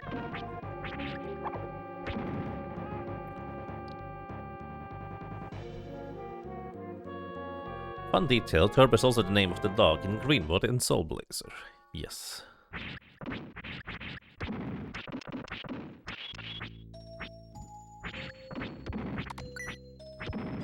These zombies are pretty strong. Also give a good chunk of experience if you can one-shot them. Unfortunately, I don't have enough damage to one-shot them right now.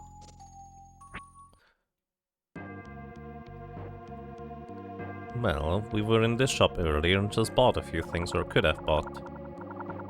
Also, this is a very laggy room, as these guys keep attacking the sides. Anyways, these are kind of like dwarfs enemies, I guess. How do I get both chests? Like this.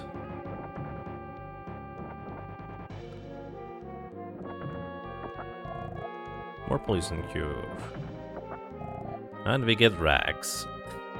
What do you think? How much defense do rags have compared to our current armor?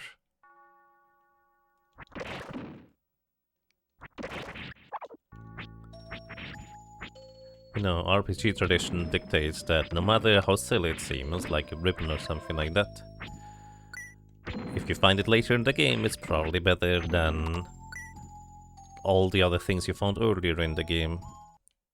Rags percent run.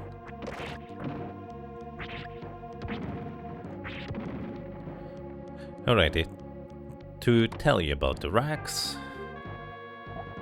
they have 12 less defense, the same defense as close. Terranigma does not actually fall into this category. Also, these enemies in the ground here are not the type of enemy, I believe, that you have to do a jumping attack on in order to knock them out. I'm not mistaken. I could be mistaken, but I think that's right.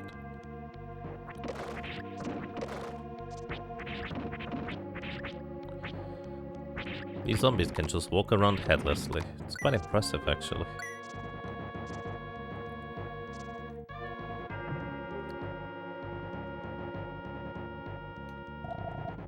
Mature rock found.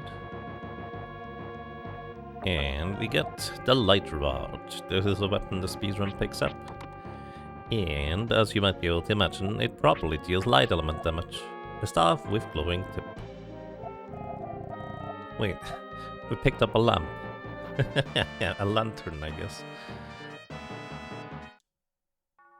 A lamp post.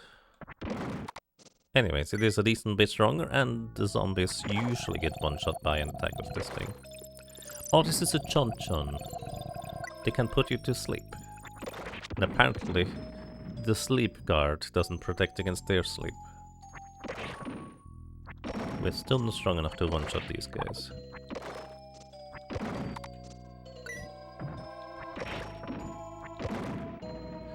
Anyways, overall, I think we go east? Wait, this is just where I was. Southeast. Fire rod, clearly. Maybe. You played this game dozens of times and this particular part spooked me. Yes, same here. This was extremely spooky to me as a kid. I don't do well with horror themes at all.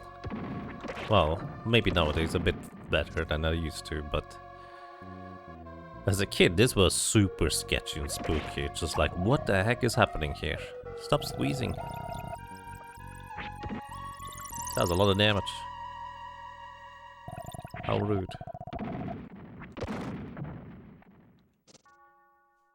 Although these enemies behind the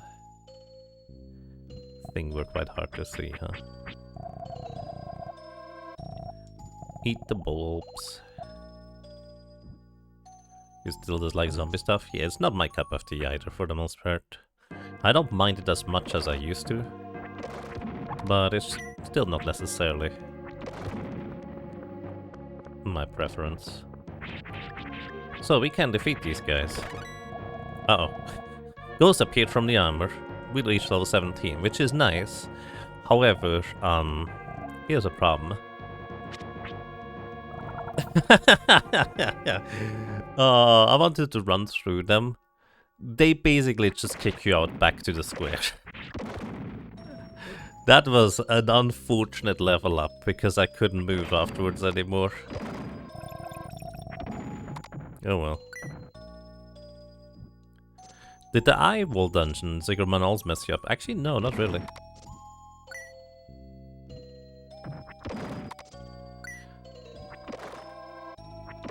That one was fine.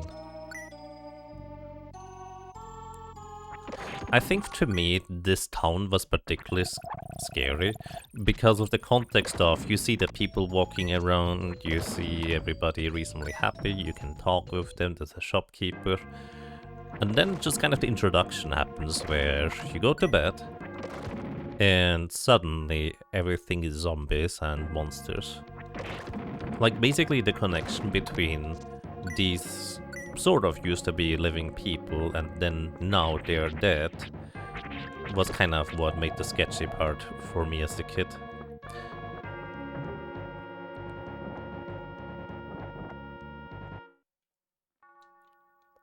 Chon chon.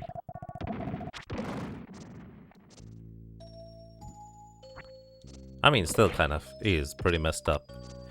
But technically speaking, this is even more messed up than the initial description states, as I just said, so to speak. Also, this is where you can go through the chimney and get the magic rock, I think. Or is this the way to go?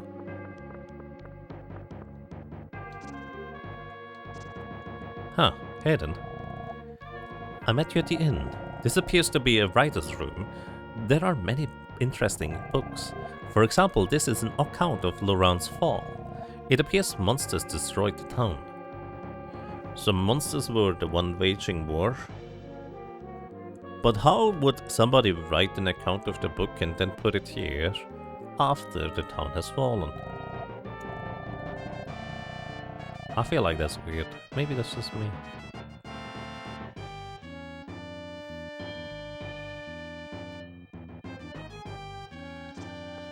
Metroid, the AI is completely different. It's a Ghost Rider, clearly. I'm pretty sure the way to go is on the right, so we go left first, because I don't remember what's on the left.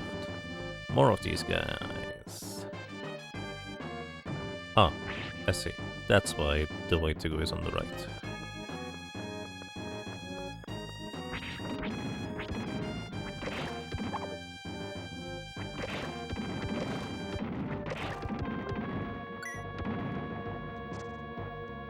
Oh look, I can stand on nothing. Nothing at all. This hole does not exist. I will demonstrate this by bravely walking across it. Well, I guess I was wrong. Anyways, this is the Holy Seal.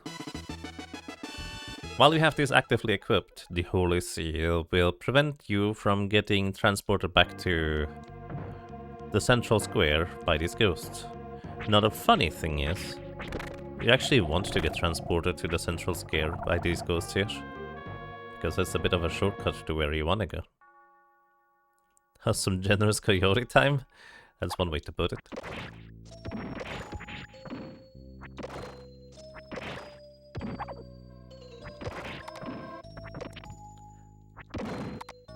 Why did that guy not die? That was weird.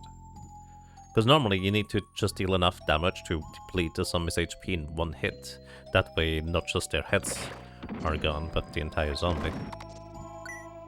Anyways, I hope you paid attention. The zombies just walked into the door. If you didn't pay attention to the NPC saying earlier that he would make a entrance here. This is a required entrance. It's not the most difficult to find. But nah, let me tell you, as a kid this took forever and a half until I found this place. Then again, that was arguably a good thing because I ran around in this town a lot longer, gaining more experience, which is very beneficial for what is coming up. So, the reason why we need the Holy Seal is to get through this room here in particular. Because these ghosties, you cannot get by them without the seal. With the seal, they just quiver in their boots. Or whatever they're quivering in, and they just leave you be.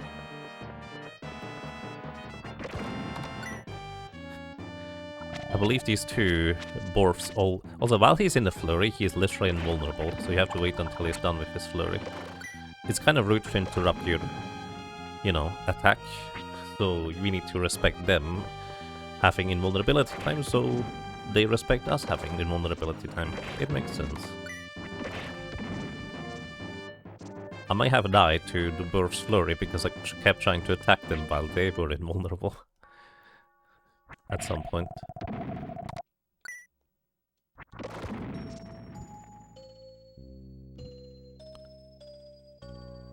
I'm not sure if we can mention the name of who you fear is coming up or if you prefer to avoid spoilers.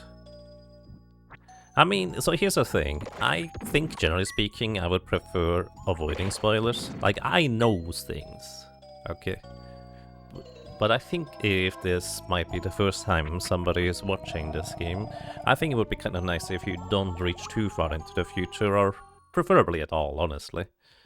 Like, you can roundabout mention things. We probably know what you're talking about.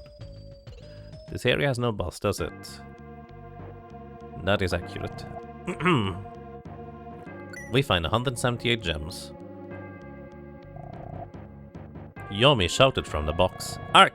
Some zombies are coming in here. Hurry, hide! I'm already under the table, we're fine.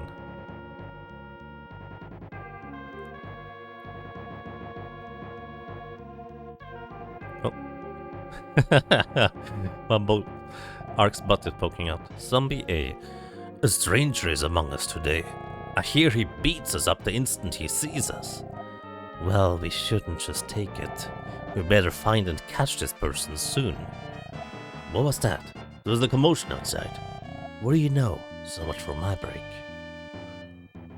So, this is why I disagree with Yomi's assessment. Hey Ark, maybe the residents here don't realize that they are zombies. No wait, actually, this is the assessment I agree with. This little scene clues you in a lot more as to what is happening here. I will talk about that once we're done with this area. Because calling it a mirage is way too simple. Or what it was before, calling that a mirage. It's not an appropriate description in my opinion.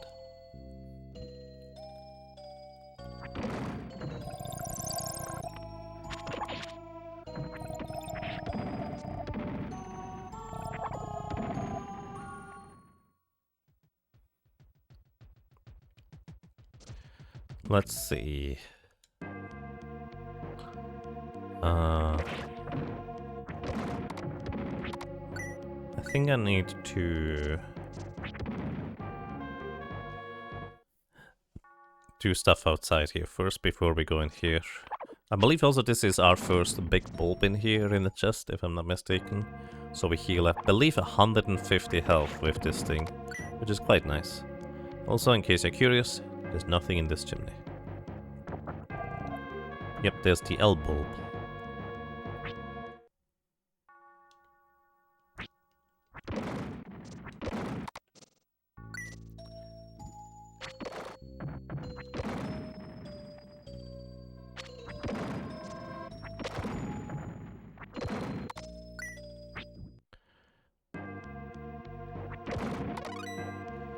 And we reach level 18. Life up 9, strength up 2, defense up 1, luck up 2.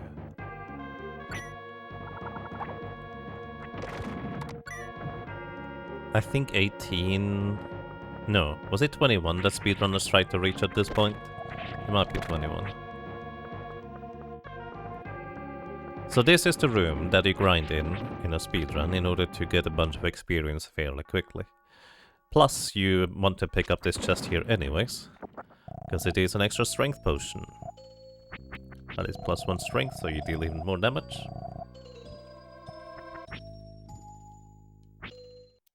The level up animations remind you of crosscode now. There might be a bit of Terranigma DNA in crosscode. That makes sense. Anyways, I don't remember what the correct pattern is for taking out the zombies efficiently. But if you want to grind, this is a fantastic room. The main downside is that the music just keeps resetting every time you run in the node.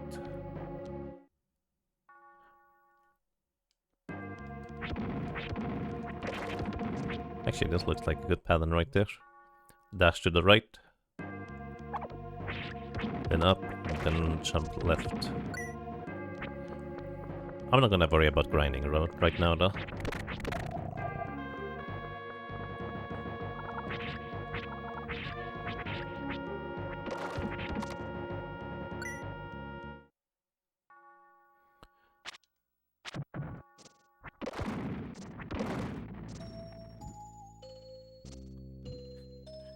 Level 25? Yeah, because level 24, if I'm not mistaken, is the breakpoint for damage output.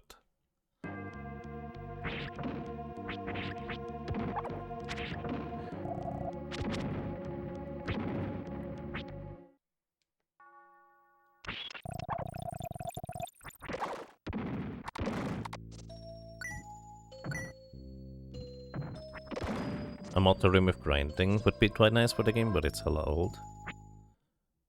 I mean, if it's just purely the story that you would like to experience, I argue maybe just look for a save file or something like that that sets your level to the max, like level 50.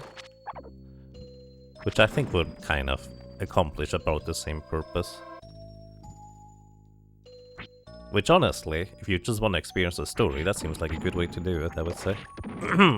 I don't think that grinding in this game is particularly egregious. But I also know where I'm supposed to grind for what. So I have that, like, knowledge advantage. Which is not necessarily a given for other people, of course. Also, I believe this is the grave. Temujin's grave on the stone. Something gleamed in the grave, and we obtained 500 gems that Temujin took into his grave with him.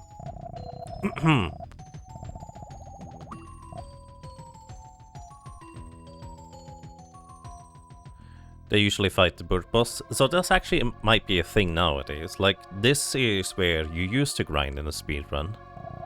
Or at least, if you didn't reach the necessary level that you want to have at this point, you would catch up on levels here for what it's worth.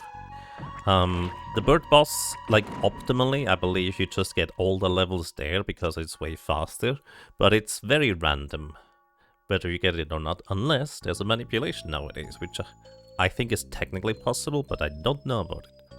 Anyways, hi Turbo.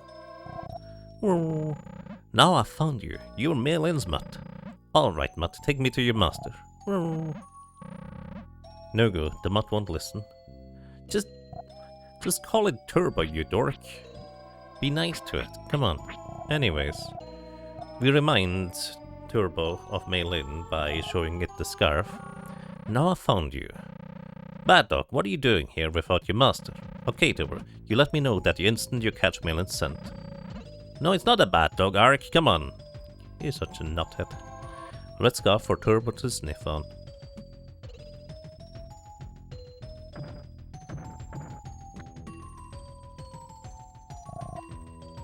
Arf, arf. Right, you want me to follow you. You always felt like there was something missing between this section and the next one. My guess is that, let's say the big boss people keep referencing. My guess is that, you know, actually, a section missing between feels like a good theory. I like it. But my guess is more in the vein of they adjusted the damage formulas for a bunch of things and then didn't have time to properly test everything. And kind of made a bit of an oopsie. You know, the world record holder can't manipulate the words yet. He only reloads the game once since the RNG feels more consistent, according to him. Oh, it absolutely is more consistent at that point. Arf, arf. Alright, Turbo tells us to go in here. This is why I went in here just kind of automatically last time, where it's like, oh yeah, this is where I'm supposed to go. And then I remembered I'm not supposed to be here quite yet. Arf, arf. Turbo dog. Ooh, crystals. Shiny. And then we go here. This is the way to go. What was on the left side? I forget. Probably nothing. No, wait. The left side is where we go. Never mind. We go through the table. So if you come here earlier, this ghost just doesn't react to you and does not reveal itself to be Malin. Oh, Turbo, I was so lonely.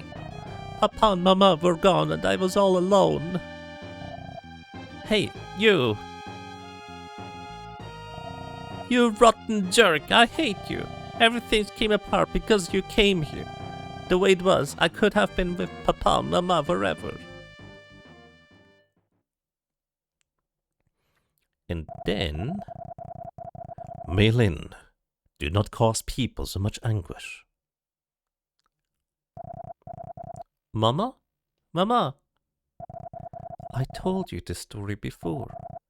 When people die, they are reborn in a new body. We're in the middle of that process, but we don't know what form we will take in our next life. We might become beautiful flowers, or carefree animals. But I know that one day I will see you again, Malin. So put your smile back on, and never hurt those around you. Get scolded from after the grave.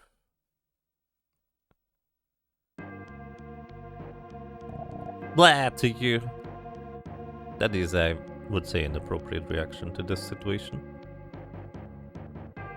I cannot move, by the way. I think you specifically have to wait for Malin and Turbo to leave the room. Blah to you. Alrighty, so... Well, basically this is more or less the completion of the area. I kind of want to talk about this because... Initially, it is painted as Malin has these powers to make this town be a mirage, aka just make illusions for the town to appear lively and happy, right? She also obstructs Mehu, Malin's grandfather, from ever entering the city, so she clearly has some strange powers that she can use. But I think it's a bit darker than that. I think it's more that Malin is actively preventing the people from... Well, in this universe, rebirth is the norm, let's put it this way. She actively, like, binds the souls to the previous owner's bodies, which is why the walking corpses are just walking around, and they themselves don't have an idea on what's going on. Like, we were talking to, functionally, both the soul and the body that was walking before everything came crashing down when the mirage shattered, if you will. So I think it's actually a bit darker than this is just an illusion. It is more of a... Malin is basically a necromancer here. Yeah, exactly, Yami. Like, that's kind of my interpretation of this area. And Terranigma is one of those games where you rarely will get like full and complete answers for something or how it's happening. So I kind of personally enjoy speculating and thinking about these concepts. Super determined kid. Yeah, like she is powerful if you want to put it that way.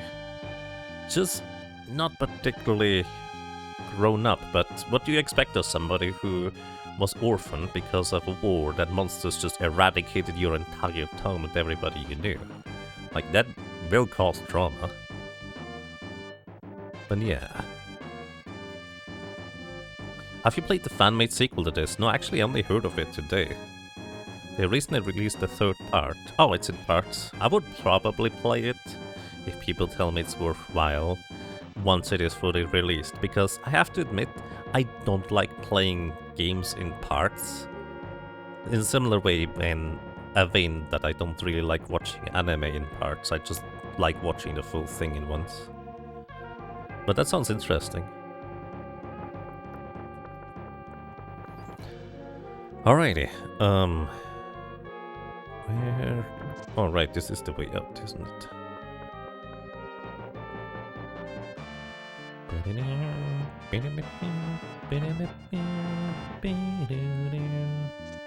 This is the way out. Maybe?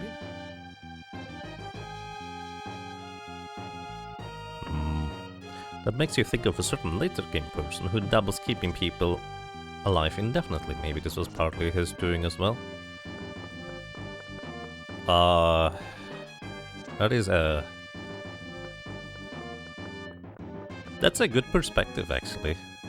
Like, it could just not be entirely only Malin, right? Because the town was razed to the ground by monsters. The monsters probably came from somewhere. I apologize for Malin. She caused you undue pain. Please forgive her. One day she will understand. There must be something I could do for you as a traveler. To reach the West Continent, you must cross the Lost Desert. If you do not know the route, you will wander in circles. Ask for the route from the nomads camped outside the desert. Neat. And in case you're curious,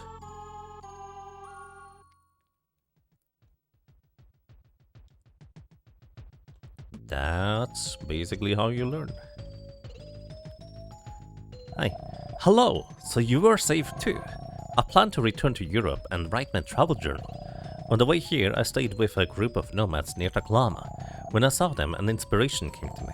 People shouldn't stay in just one place. Exchanges with other countries should be promoted for mutual growth. I'm hoping that my travel will contribute to Europe's progress. I mean, it does very much so in a very direct way, Hayden. Alright, and this was lelearn. If you tried to go through the desert before, the game literally sends you into a different version of the desert than what you are going to visit now. I think at this point we don't actually have to visit the nomads here for what it's worth. But they will tell us now. Who are you? Who said you can come in? Get out of here! Are you a kidnapper? It's actually kind of a tale on itself if that's the first thing a kid asks. Kind of tragic if you think about it.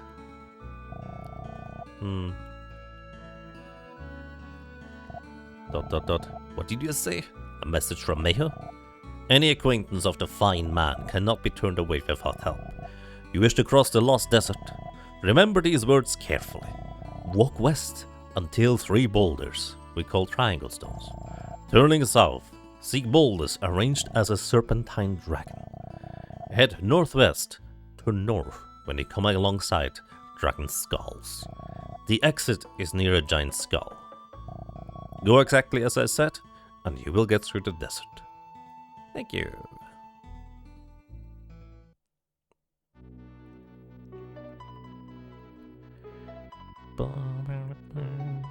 Alrighty. We go west until triangle boulders. These ones. Then we go south until serpentine something. This one. Then we go northwest until we see the skull of a dragon. But fun fact, these things only appear if you approach them from the correct angle, if I'm not mistaken.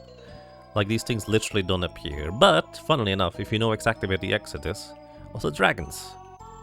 Or dinosaurs, I guess. I think it's north from here? I honestly already forgot the last message. Anyways, these things only appear, yeah. There's the skull and this is the exit. If you know where to go, you can actually literally just head straight for the exit. It's just the landmarks are not gonna appear. Now here's a little fun fact. The way you fail going through this desert properly is by going too far left. If you go too far left, you just kind of get kicked out to the right side of the desert. And just going past the skull up north is one way to clear this desert. However, if you have ever done a little bit of out-of-bounds exploration in games like Cities Secret of Mana, you might know that the maps wrap around. You might be seeing where I'm going with this. Basically, as long as you don't go too far west and then just head north, you will get to the exit. Alternatively, if you just go west, but not too far, and then just straight south for a few minutes, you will also eventually arrive at the exit, which is kind of fun.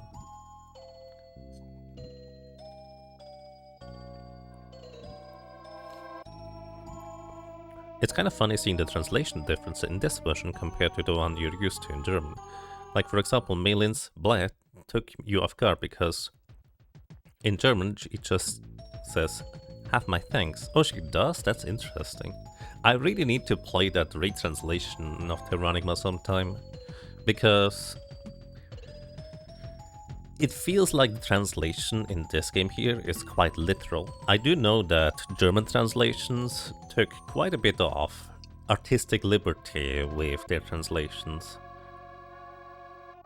which personally I have fond memories of the German translations for Secret of Mana as well as Lufia 2. Those two, I felt like I never had any troubles with them, if that makes sense.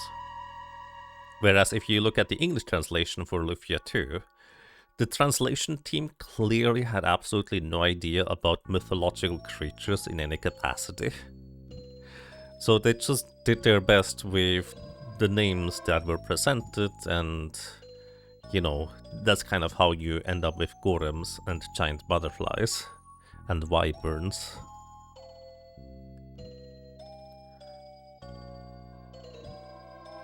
Ocarina of Time's sexy thermo hexy for Twin Rover. I didn't actually remember that. Yeah, that sounds fun. But yeah, if you have any more like version differences, because certain entire like flavors of characters might change with just like one line of dialogue being different, right? You wish they took more creative liberties in modern games as well? I mean, it kind of depends on which game you are encountering, right? Some of games definitely do, because they kind of... Well, in short, if you are a translator, you basically have to be a writer yourself in order to get the best kind of translation going. Translating from another language into your native tongue pretty much is, I think, how you get the best translations on average. And I remember really liking...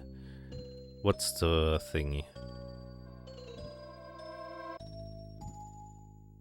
Basically, there was a book that I really liked, and at some point I was actually quite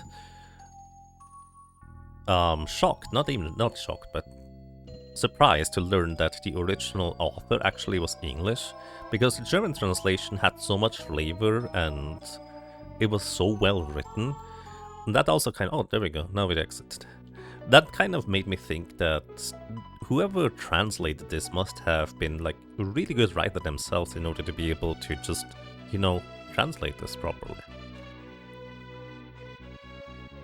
Isn't RT supposed to be a man? No, they're a man in DS Remake. I think it's ambiguous either way.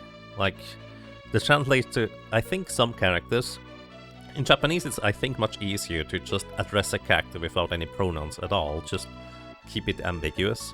And in more direct languages like English or German, people just chose, like in modern English, we nowadays have they as like a general term for like gender neutral, but that wasn't always like a commonly used thing. Like, it probably was a thing for much longer than I knew about it, but I only learned about it in like 2016, 2017 about it myself. And frankly, it just sounds really awkward when you in school learn just the normal, quote-unquote normal stuff, and then there's that. But yeah, it's kind of a thing. Would you like to know the funny thing about Terranigma English translation? Sure, why not? I don't remember what I was supposed to do, but hey, welcome to Molly's. Hi, Molly. I know everything about this forest. People call me Molly. Go west for the Northwest Forest. Go east for the Mush Forest. Thanks, Molly. You know, I have to admit, when I think of Molly as a name, an old guy with a beard is not what I'm thinking of. Anyways, Mushroom Forest. Where do you see the mushrooms? Right here, behind a tree. Somewhere. Was it here? There it is. Oh, that's the monies. Right. There's the mushroom. We need that one.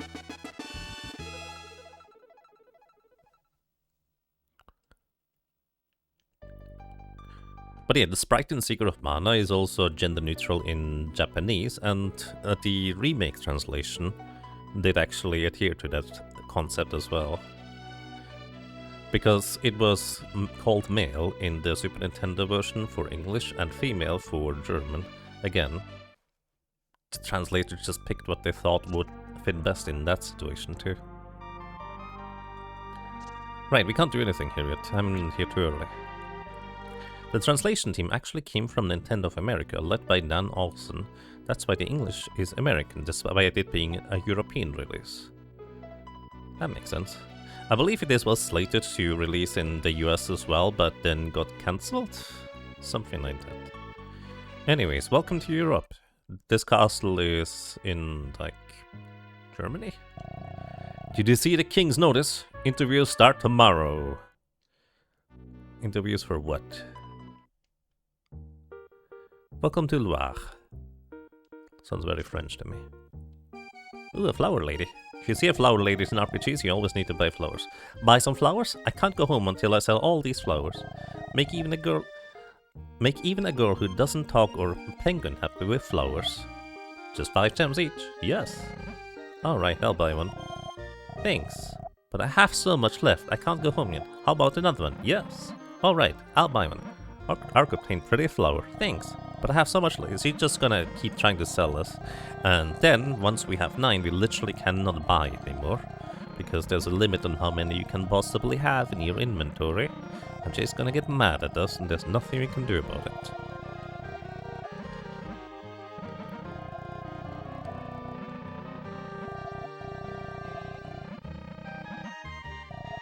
Is that right? That's too bad. Oh, actually she didn't get that mad at us. I remember her getting mad at us. I guess I wasn't quite accurate about that. Hi. What a filthy wretch. You don't mean to marry the princess, do you? Ha ha ha, save your time. A wretch like you will only be humiliated. What? You drunk? Groom, search or not, I wish they would cut back on the feast festivities. We find it hard enough just getting by day to day. Ah, I see, the French Revolution hasn't happened yet. Between you and me, the king here is a total tyrant. Why that king would make this proclamation is beyond me. If you can make the princess speak, you shall be wedded to her. Apply at castle if you feel capable. King Henri the 13th. Huh. White Wind, the thief captured while breaking into castle. The middle thing says nothing. Well, what is it? Beggars and the trade call at the back door. Yikes. Hi. We get to weave and embroider magnificent clothes, but we feel empty. I want to make clothes not for a small number of the rich, but clothes everyone can enjoy wearing.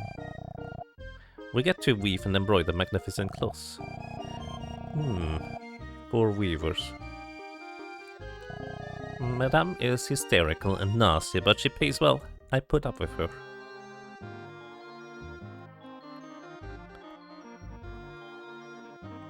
Hey, buddy. Boy, how would you like a freshly baked croissant?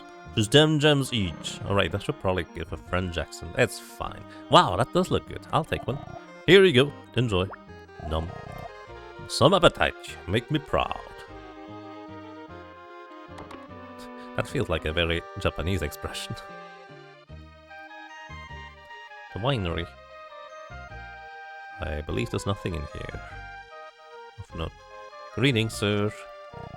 I have plenty of drinks, but the king takes it all. I want to make drinks everyone can enjoy. I can't do that now. They called Robwood just White Wind in English. It's called Robwood in German. Yes, they did. This is just called White Wind. I don't know what the original says. This is an item shop. I can stock up on... Wait, that's magic. You have an item thing outside. Anyways. This one is a spell that strikes all. Fires a light orb. This one is the one I want. We're gonna buy 9 of these. I have a very particular reason for this. This is the item shop.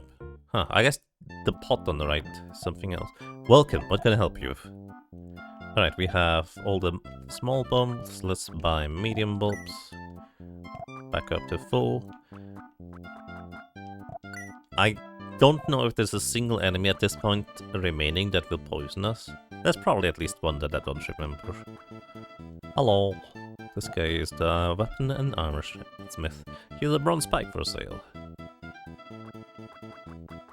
Why can't we buy multiples of these? I never considered buying more than one weapon at a time, but I guess you can. Light rod is what we have. Silver pikes, 7 more damage. A ring mail, 7 more defense. I don't need anything, but thank you.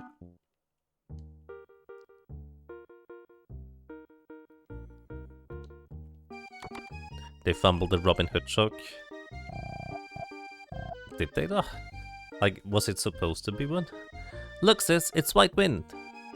Nah, it's not. I'm sorry, my brother made a silly mistake. White Wind is a thief, but he isn't an evil person. White Wind gives the poor, like us, the money he stole from the rich. I heard that White Wind was captured at the castle. I'm so worried. Who are you? What do you mean by just walking in here?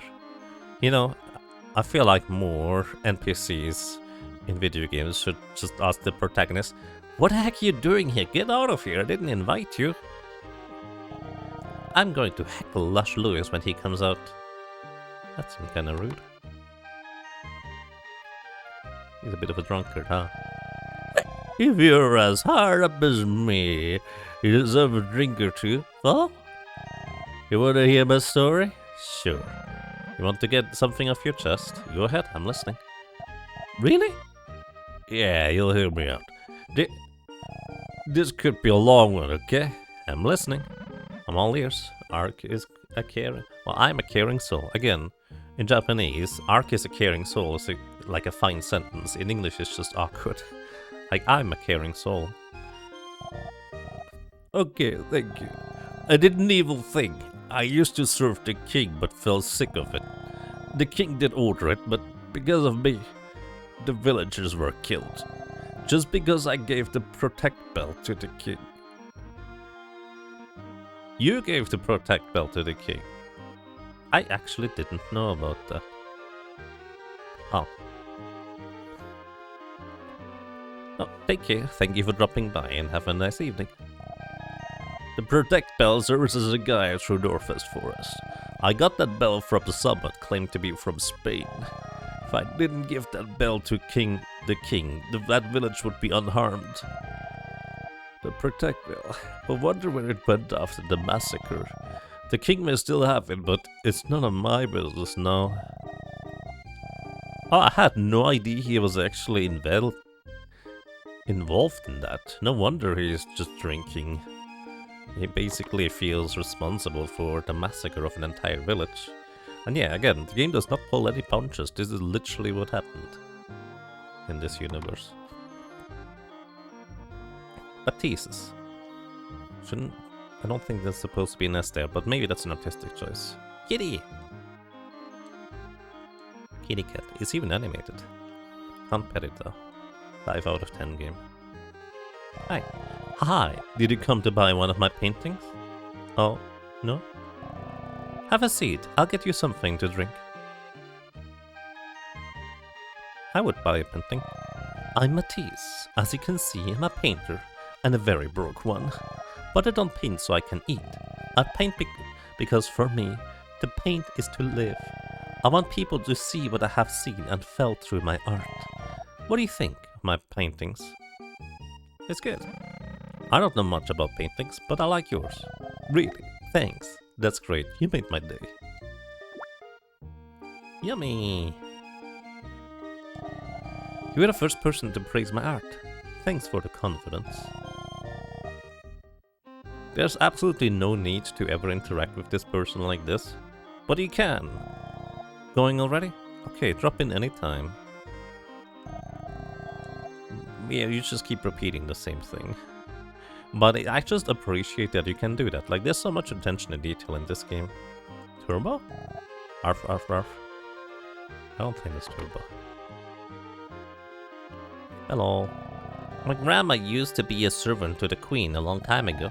She told us about the queen, but lately her stories are mixed up. Do you wish to speak to Mother? She may be hard to understand. It is a terrible thing he did. No pity, no mercy. Such a tragedy. It is better this way, better to forget for continuing on. All those innocent people, no mercy, no mercy. It is a terrible thing he did, no pity, no mercy. The king doesn't seem, well, he was described as a tyrant, so seems appropriate. Where is this? It's scary. Mommy, help me. Where is this? What do you mean? It's the Northwest Forest. It's the forest north of here. You're not going there, are you? Don't go. I heard horrible ghosts appear in that forest. Everyone that goes to Northwest Forest comes out badly disturbed. Maybe the rumors of ghosts are really true. Oh, this guy is one that came back, huh? Jones or Jean? One day there will come a time when the masses rule the country. For that coming age, I study night and day.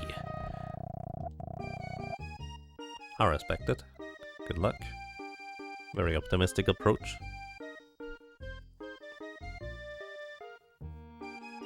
I agree, the pixel art is really nice. Hello. Oh, it's your papillons. If it was a second L in papillon, it would be butterfly in French. Hi. Well, welcome to Mounty's Inn. What? Okay, thank you. We need to get our guests some wine. We've also got exotic dancing and music for you. Hey, I haven't said a single word to you, buddy. This service is one of the most expensive here. In total, it is 1,000,000 gems. Please settle your tab now. I'm not paying. Get lost. You're out of your mind. I'm not paying. Hey, pal. You pulling my leg? Our pricing is very clear. If you can't pay, you can pay it off at the labor camp. Hold it.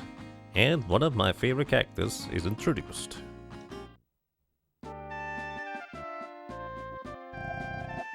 I just listened in, Bounty. Keeping your greedy hands dirty again. Don't you recall my warning? Clean up your act or pay with your life. Not... It is one of our special services. It's a new promotion to scare the guest and provide services free. Interesting. I will advertise this promotion to the village folk. Lady Fida, please, Please do. Thank you. Sorry about that. Not everyone here is that low. Don't think badly of us. Odd. I get this feeling I have met you before. If you plan to become the groom, you'll see the princess tomorrow.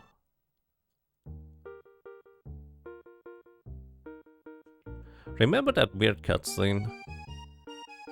Just after we defeated the morph at the top of Tibet's mountain? Where Ark was on the ground, then the cycle of life happened. I wonder whether this is not Ark's first journey. Like the literal this one.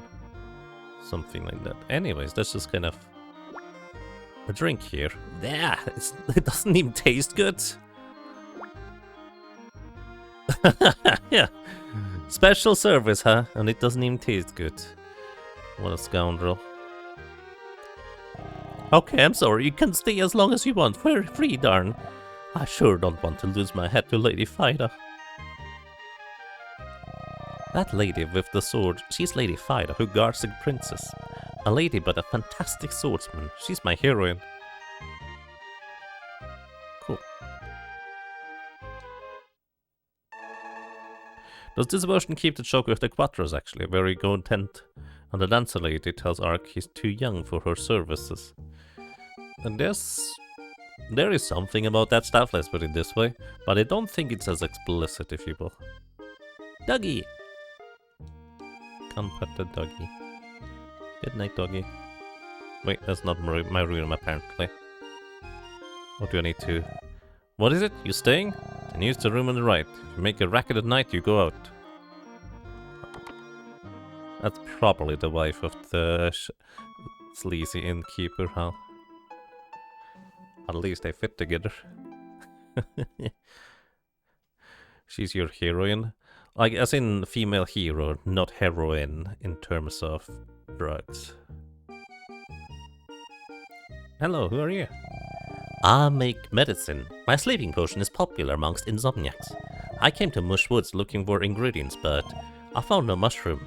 Oh, that's because I took it, buddy. This season, you would expect even one to be growing. If you find a mushroom, please let me know. I'll compensate you. Mushroom. Also, by the way, he would not find one even if I didn't yet take it. This is just a way to let you know that, hey, there's a mushroom you can go and grab.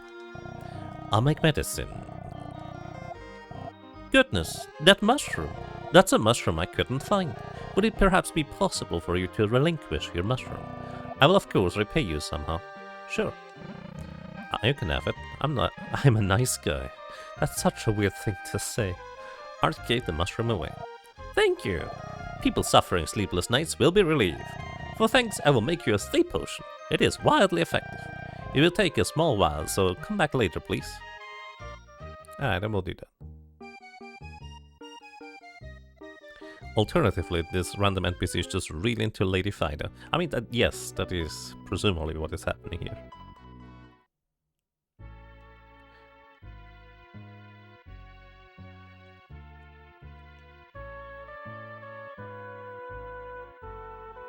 I never really understood these guys as sprites. I'm on watch. Like, are they wearing like a gigantic tiki mask? Or is that supposed to be a shield that they have raised for some reason? Like, their sprite is really hard to read, I feel. It's a tower shield. I guess that would make the most sense. It's more fun to think of them as a tiki mask, though. It's a banner. Oh, they're holding a banner, the guards.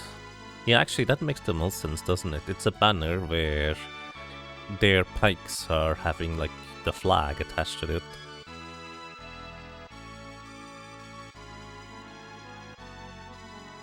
Their waking and sleeping sprites are the same. I think so too. But yeah, I mean, it looks like there's a little bit of rope attached, but that could just be the background decoration. No, actually it isn't, is it? Like this small part here. This looks like there's a bit of rope attached, so this could just be like a straight up banner thing.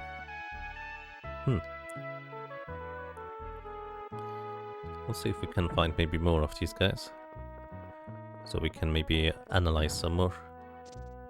Yeah, the rope is attached, so it is a banner indeed. It's kind of strange, just having these guys have the banner in front of their faces somehow. Like, the stance just feels strange. But I guess it makes sense. Anyways, hey friend. Are you here as a potential groom? Sure, why not? Yeah, something like that. But hey, is the princess cute? Well, of course. Shut up. Before you're called, stay in the waiting room at the right. I love the concept of Ark just came, wandering through a desert, arrived in a town, heard that, hey, the princess is going to get married to whoever can make her speak. And then just decide, you know what? Let me just check this out. Yeah, I'm gonna be a groom, why not? Look at this blue guy. You cosplaying as Sonic? Hey boy, you want to become the princess's groom? Huh, cute. Boy, let me tell you something. You don't have the strength, the looks or the brains to be chosen. So? You're telling me that you are perfect? Something like that. Don't look angry, you look worse. I'm Royd. I'm not interested in the princess, but I do like her wealth. Now that I'm here, you don't stand a chance, boy. You, the last to enter with the pointy gold hair. The interviews shall start with you. Enter the chamber. Okay. Goodbye, Sonic. Until next time. Well, give it your best shot.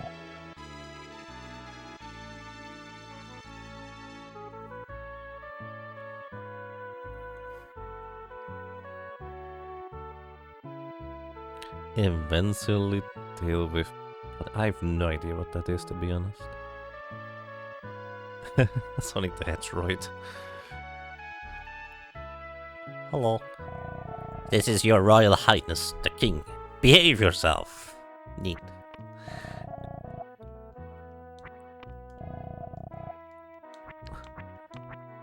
Hi. Welcome. Speak to the butler for the rules. I'm counting on you for the princess and the country. Neat. You're not the butler, this is Lady Fida. So you did come. Princess L is to be pitied. Help her if you can. Princess L.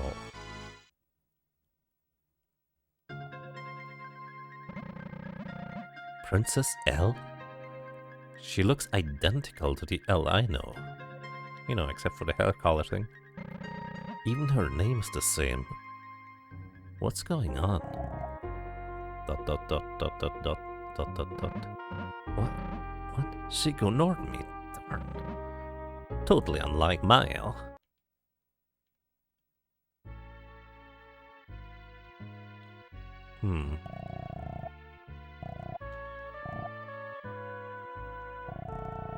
Welcome. Princess L is to be pitied. Help her if you can. I will now explain the rules for choosing Princess L's groom. Princess L is of age, so as a suitable groom is desirable to the king. Tragically, a psychological problem has made the princess mute. The king is extremely saddened by this. The king decided that anyone who can cure her shall be her husband. Any person finding a cure shall return and report his findings. You will be granted a certain amount of time to find the cure. Understood? Pardon? I'm sorry, but your speech was so long. Can you repeat it for me? Dot dot dot. Fine! I will explain once again. Princess L is of age, so...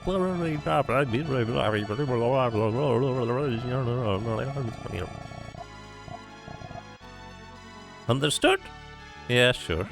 Okay, so I have to find the cause of the princess's muteness. Correct! If you discover anything, report it at once.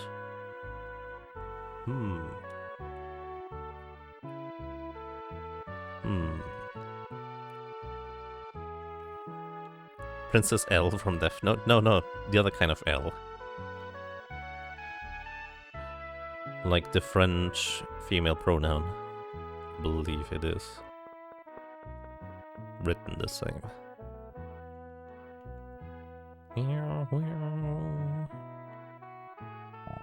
The king is bad to take advantage of. The princess, your text just automatically scrolled. Watch it, if the king hears that, you'll be lucky if he just fires you. But no one knows what kind of person will become her groom. Do you think the king will really bequeath his crown to a stranger? I think there has to be something going on. I'm being logical. And that text box just disappeared.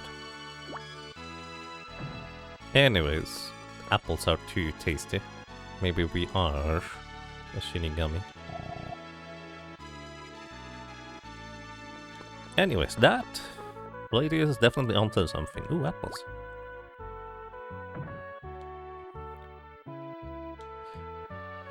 Let's see, there is one more thing that I think could be interesting to visit if they let me right now. Quarters, yes. Hello. The princess is from Stockholm, a village in Northwest Forest. I think the king had the village totally destroyed though. You know the massacre we heard about from the drunk guy? Well, I wonder... Wait, the princess is from there? Well, I have a slight suspicion as to why she's mute. Hey, you want to hear about my heroics? No. Town Massacre Counter 2. Indeed.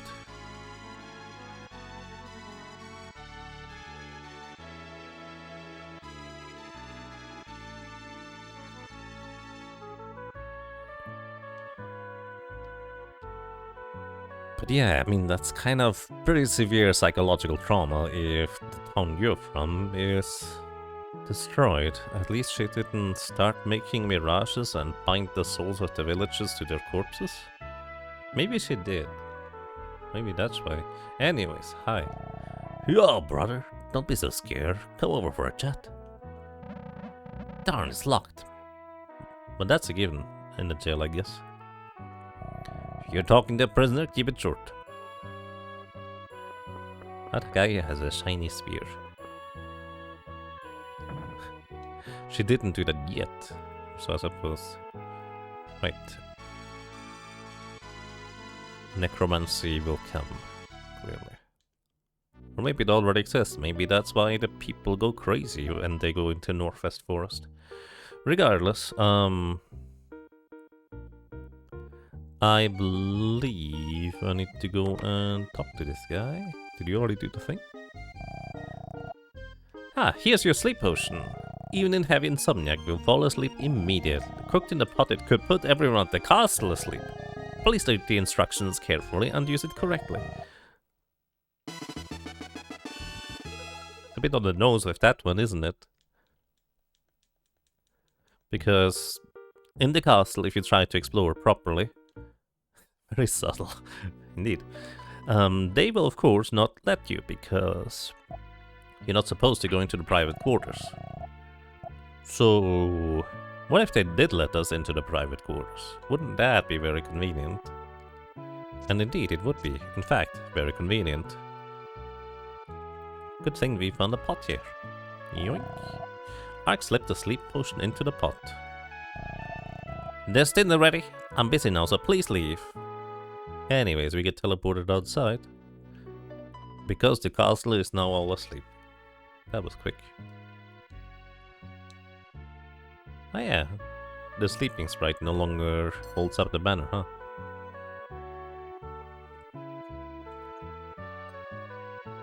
It's kind of interesting. So, the place they didn't let us in... Or a spear, true. You know, it's kind of dangerous to sleep with a spear, so that makes sense. The place they didn't let us in before is somewhere. Probably not here. I like how the butlers are just sleeping upstanding. Very, very ready for duty. I don't think this is particularly healthy for you guys though. Anyways, none of the grooms are here anymore, so they either are all taking a nap in town, or on the way to town, falling asleep beforehand. Actually, they probably didn't get any food from this guy for free. Hey, look. Yeah, just sleeping. Wouldn't it be convenient if we could grab this guy's key? Hi. For some reason, the guards are all fell asleep after eating. Listen, how about doing me a small favor? I want you to open this door for me using a key that the guard has. How about it? No problem. I just fetched the key the guard has, right? Absolutely, you catch on fast, counting on you. There is no reason for you to ever... Well, there is no... You don't need to ever do this. But we know that White Wind is supposedly some form of a Robin Hood kind of figure.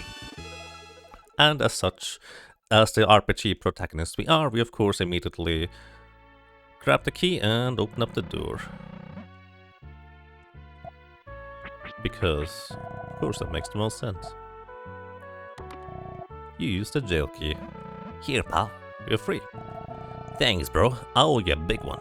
For thanks, I'll tell you where the king has hidden his treasures. Behind an object in the king's room is a door to the treasury. If you're so inclined, check it out. The treasures are yours. Okay, be seeing you.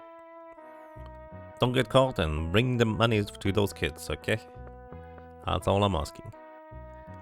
I don't know if there's actually any implication for you ever freeing him. I believe you never technically have to, and nothing else happens.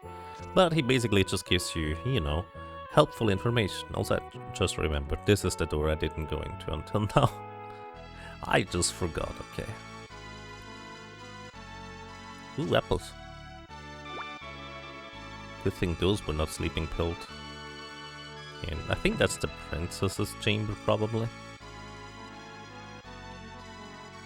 This guy tells you about, I think, the history, and clues you in a bit more about the North Town being raided by the king's orders for seemingly no good reason. Oh, I guess you were not hungry? Oh, if it's not the princess. What, princess? Why are you awake? Didn't you eat? ... Ark, you're kind of incriminating yourself a little bit here.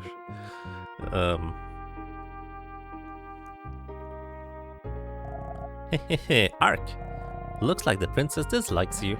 Get lost. She looks like hell, but her personality is opposite. Look, she doesn't know you, buddy. Even if she looks like it. Anyways, you might arrive here and go, oh, this guy is just not letting us through. Oh, wait, we can just push him around like a block. Anyways, we kind of do him a little favor and push him behind the pillar, so if the others wake up before him, they might not immediately catch him sleeping. Makes sense, right?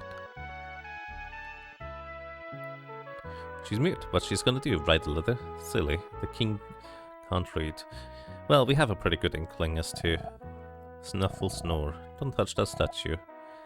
Anyways, in case it wasn't obvious before from Whitewind telling us about it, the king will tell you about it. Tower. Why is there an exit to the tower? Actually, that's kind of normal in king's chambers, pretty much, isn't it? It's like the bear treat in castles that was usually the last structure that fell when castles were under siege. And we find the protect bell. We know for a fact that this thing is allowing, or will allow us to traverse the North Forest. Not unharmed, but it will lead the way of sorts. Anyways. Oh, we can't shaft the statue anymore. How sad. I wanted to put him in front of the king's bed, so he would know that somebody went over there. Oh no, this is the princess's chamber. Alright.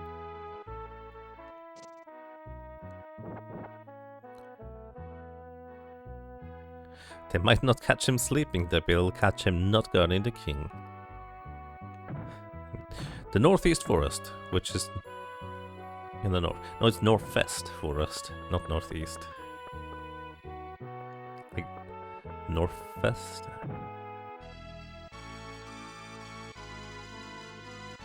Alrighty, we have all the information and item that we needed.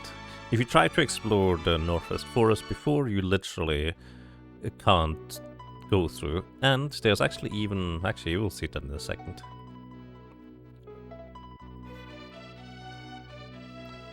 Welcome to Scandia. Not Scandinavia, Scandia.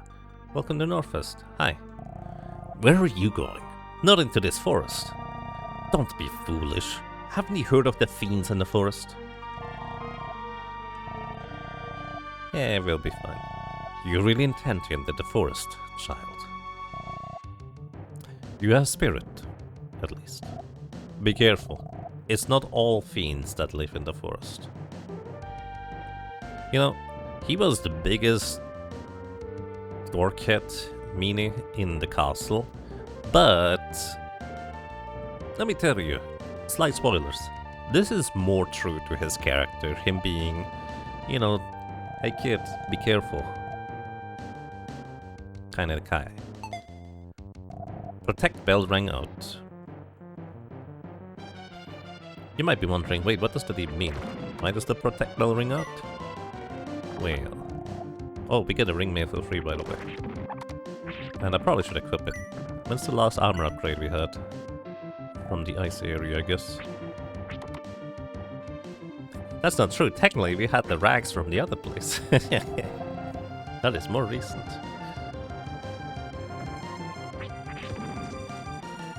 Anyways, the protect bell rings out whenever we go the right way. How do you know you're going the right way? By the protect bell ringing out. Well, how do you know which way is the right way for the protect bell to ring out? You better pay attention where you're going through.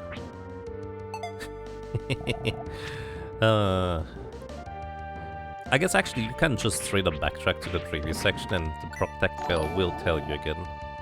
Saberdog hold. Letlin, thank you so much for the raid. I hope you're having a lovely day. Welcome everybody. Welcome to Terranigma. One of those few Super Nintendo RPGs the US did not get, which is a big shame because it's a great game.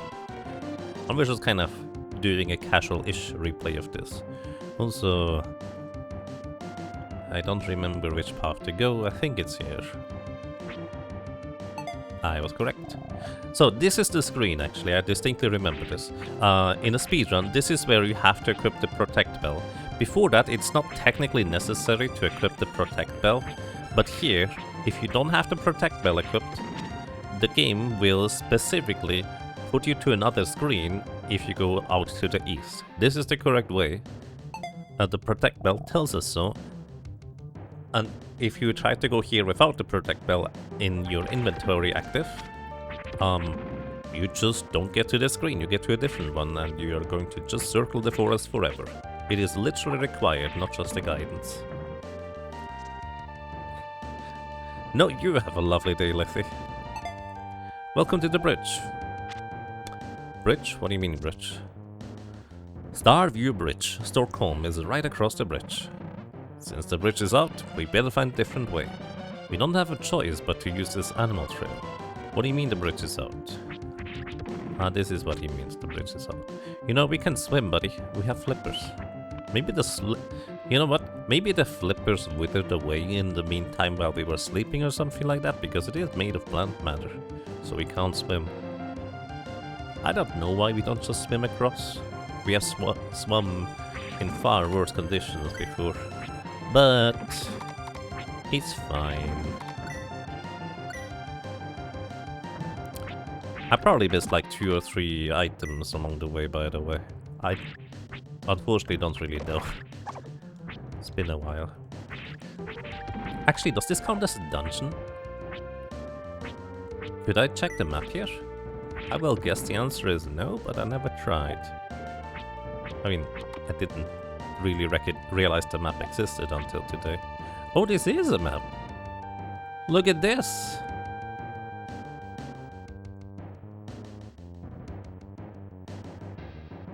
It may or may not be helpful.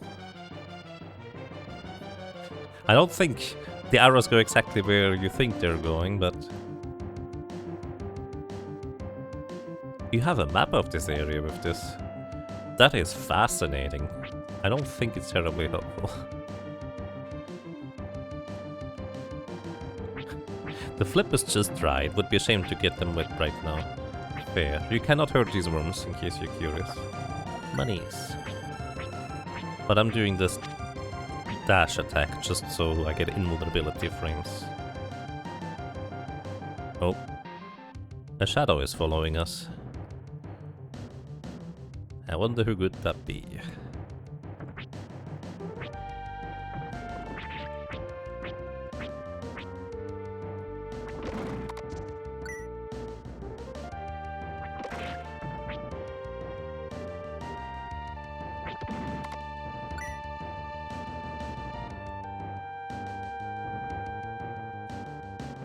Something's wrong. I get this feeling something is trailing me. Could it be a ghost spoken as rumors in Loire, or an animal? What about it? Yeah, a bit scared. Aw, darn Ark, don't be such a wimp. The world's savior can't get a thing done if he's a chicken. That is such a what the heck is this dialogue? Again, making me think. I really would like to play that Terranigma retranslation sometime. Because I'm curious what that dialogue exactly says in Japanese. Or in German for that matter. Again, German translation of these games tends to be actually pretty good. Even if a bit with artistic liberties. Also, you might notice the bell is no longer ringing. This is because we're no longer in the maze part of the forest. We are more or less on a direct trail, let's put it this way. Except for this part where you just happen to have to go off the beaten path in order to pick up his chest, because this is required. You need the dog whistle.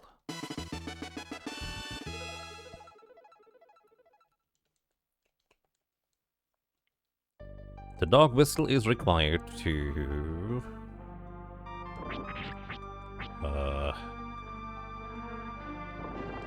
whistle to the dogs, I guess. Or wolves. Are these wolves or dogs? I think the answer is yes. Anyways.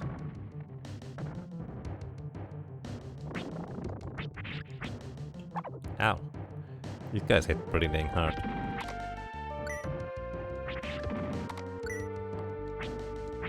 At least the bats are easy to take care of. Yeah! There was a sudden scream from behind. I better check what that scream was about first. A bunch of bats. Huh. Look at this one. Look at her. She's scared. And I'm low HP apparently. Ah, that was scary. Maylin, what are you doing here? I was just bored.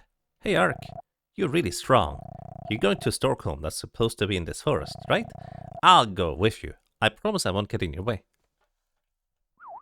Well, I guess it's safer for you to go with me rather than trying to trail me. Why are you trailing me? If you think about this from a practical perspective, she literally followed us from all the way through the Gobi Desert. Actually, that's not the Gobi Desert. Was it the Gobi? All the way through the desert, over here, from Asia all the way to Europe. She just followed us because she was bored. Are you sure it's just bored? Maybe you might have a slight crush on somebody?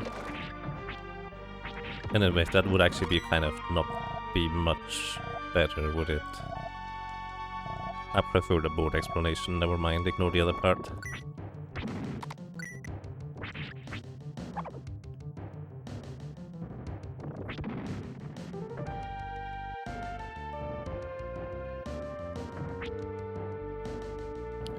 We are back at the bridge, but now we can walk past this little bit of trees and bushes. And we're up here, where Stockholm was advertised to be just across the bridge.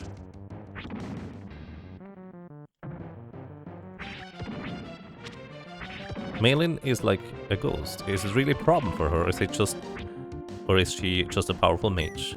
She is, story-wise, exceptionally powerful for what it's worth. However, she is also very young and doesn't really know how to use these powers appropriately or in intelligent ways, as might be indicated by her being a bit, you know, I was bored, so I followed this guy that seems pretty strong. Kind of person. Anyways. I was promised Stockholm is right here.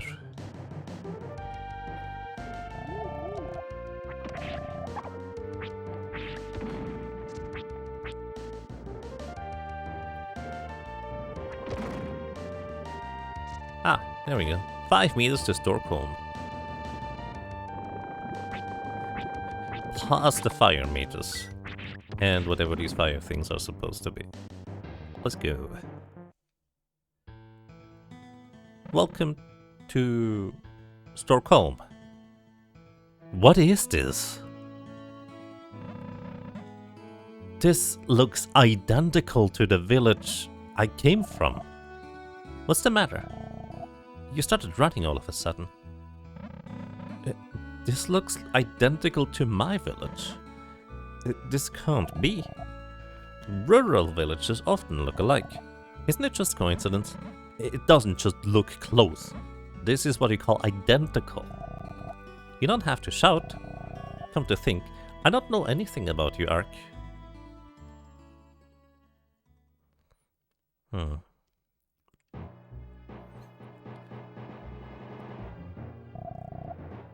It's a pack of wolves. Ark, they're after us. What do we do? One false move and they'll tear our throats out. What do? Hasty retreat? Basically, we automatically hasty retreat. There's no fail state here, technically speaking, aside from getting functionally kicked out of the town. Like, you can't die here if you make a false move, but this is why we needed the dog whistle. Ark used a dog whistle. You did it, Ark. The wolves are leaving. But now we can just explore the town, which is identical to Krista. The door appears to be broken and will not open. There's even the pumpkin with a face over here. So yes, Ark is not freaking out for no reason. This is genuinely the same place. And these doggies just woo woo woo. Now here's a little fun fact. These two wolves sitting in this specific position will kind of clue you in on a little bit of something. If you recognize, all of these wolves are kind of in more or less the same position the villagers in Krista are standing around. This was the Weaver's cottage. I wonder how Elle is doing. Ark, what's the matter? I was just thinking about how I left my village.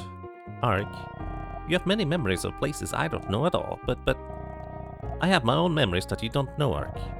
Wouldn't you like to know some? Maylin, let's hear them slowly, some other time, okay? Heh, you always smoothly drop the subject. Always. But yeah, these two wolves stand where the two little girls stand. This is where the guy, looking into the pond, seeing another village, stands. This is where some other guy stands, probably. I forget what he says. These two wolves stand in the place where the kids are just hopping for fun. This is where the gardener is that complains about the pumpkins getting destroyed.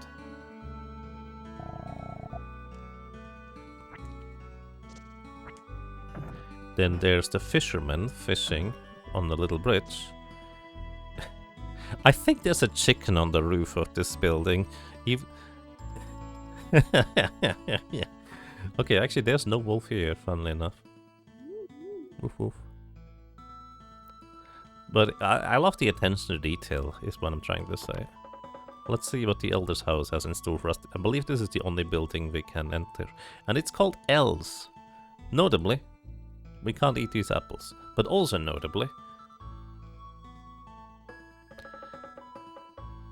Elves is referring to the princess, not elves that Ark knows.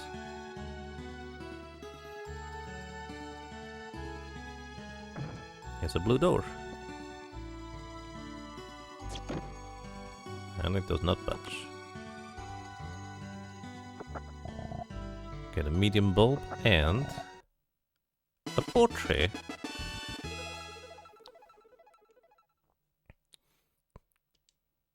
A portrait of Princess Elle's family. I feel a bit jealous. They look so happy. Maylin, this entire town was massacred. Her parents are dead, kinda like yours. I don't think you need to be jealous. Elle doesn't look like the princess now. Listen, Ark, I can make these two people appear in front of Elle. And this is kind of where we get introduced to Maylin actually having control over her powers, the illusions, the mirage, if you will. Ark, you saw them in Luran, right? The mirages I created. If I show her parents, maybe the princess will be cheered up. But that's only if you, Ark, don't plan to get married to her.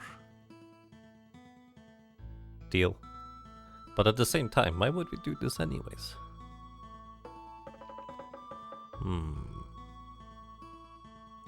Hey JPRX, welcome. Hope you're doing well. Wait, I just realized I forgot to update my progress bar from the last donation. That's been like 2 hours ago. Oopsie. Sorry.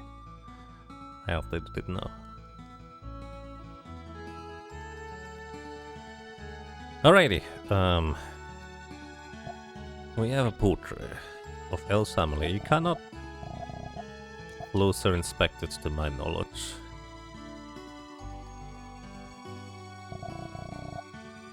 What do you think? Do you want to go back?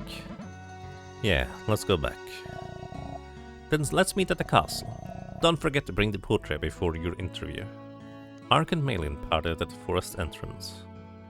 The game basically recognizes, okay, this is a pretty long walk back at the entrance, but it doesn't really make a sense for this thing to have like a back entrance where you can just walk out of and skip everything.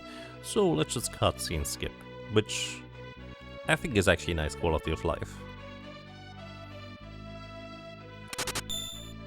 And JP Erics, thank you kindly. Thank you so much for quite a long time. 58 months of support. Welcome back. I'm glad you enjoy your stay. I hope you're doing well. Alrighty.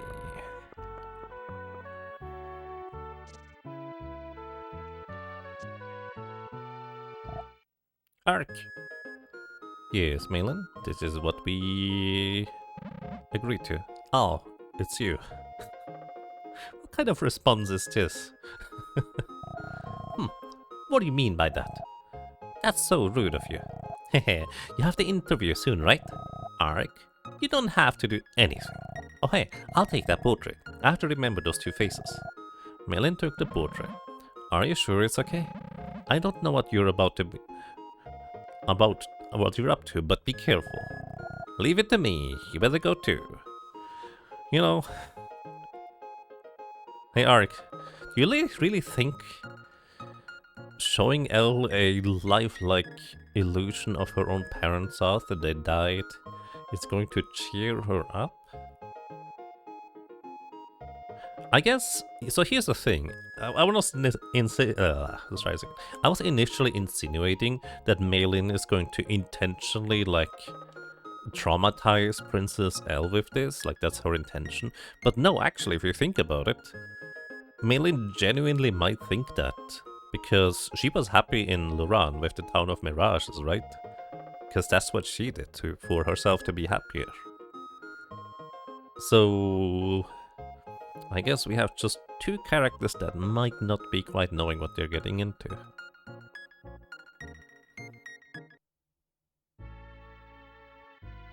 Well, let's see.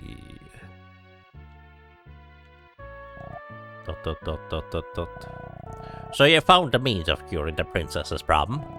Then let us not waste time. Cure the princess at once.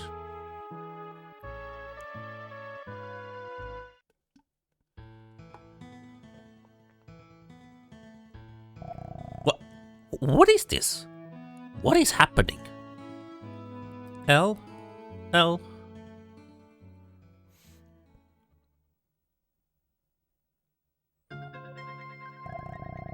Impossible. This can't be happening. They died years ago. Not just them, everyone in this village. The lone survivor was this child, Elle. I know. I had them all killed. Your Highness, we are but a dream. We are not of this world. We came to awaken the eyes of Elle's soul. That is what you desire. Now, Elle, arouse the eyes of your soul. Let your father and mother hear your lively voice again. Seeing your dead parents is one last time is a common trope. I suppose so.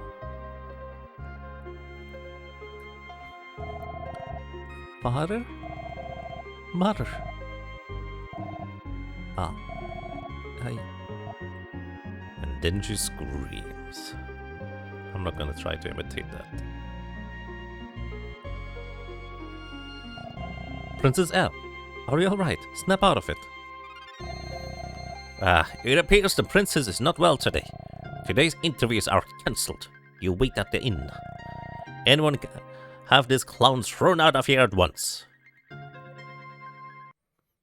Well, we did get to have her speak. Ark. Hehehe, it looked like things went well. But something looked odd. The king went totally pale. Is something in that girl's past?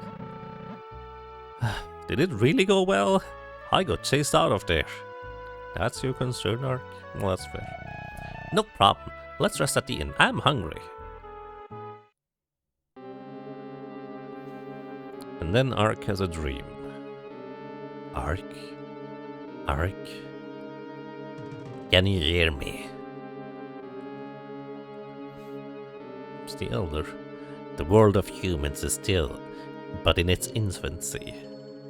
To make the infant walk and grow requires humans called geniuses. Can you hear their voices? Voices imploring to be freed from darkness. Cross tall mountains and head south. There a genius bearing a babe to the sea requires your help.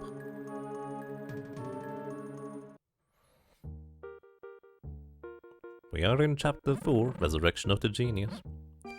A dream of the old-timer. Ugh. What a start to a day. He said to head south. Was it just a dream? Anyways, let's just leave the kid behind that tried to follow us. Oh, it's you. Be careful. If you're going out, the king died. Oh, that's great news. They're claiming illness, but some are rumoring he was killed. I guess the groom hunt is off for now. Well, I didn't kill him. Probably. Maybe I did. Maybe he died of shock later on. That doesn't make any sense. I can't eat anymore. Well, I guess she got food for free because that is the current thing that is advertised for this inn, right? Welcome to Bounties. I'm Kanks. I'm an economist in the forecast of the growth of towns. The game's death signals change. Growth depends on the new leader. When the doors to a free economy are opened, the town can grow. This town's economic growth index is 0%.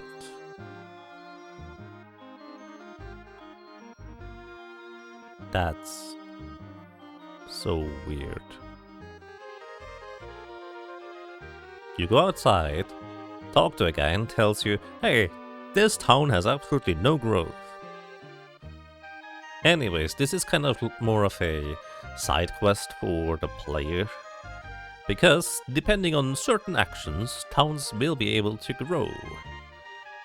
And you functionally can do things quote-unquote wrong in some towns where they will never be able to reach their full growth for what it's worth.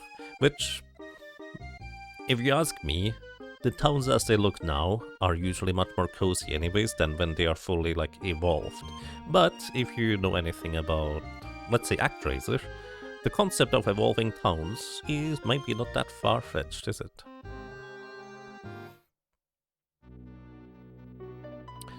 But yeah,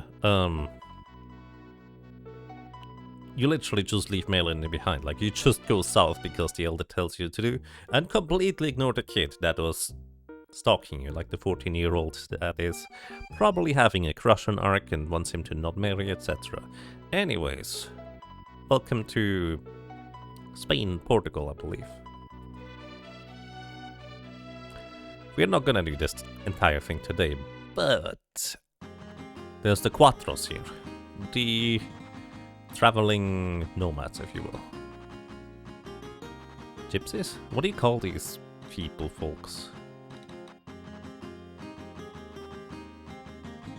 Because I actually don't know. Is gypsy derogatory? I don't mean to be. Romani? Okay, there we go. Thank you. Sorry about that. The Cuatros are fickle travelers. If they disappear, they'll be back. Indicating that these kinds of places will actually be more or less randomized across the world. So if you want to find them, you kind of have to go out to the various locations they can appear in. Romani. Gypsy is a derogatory term nowadays, yes. Okay, sorry about that. I hopefully remember that for the future. Because I have actually, like, a friend of the family is definitely Romani in that direction.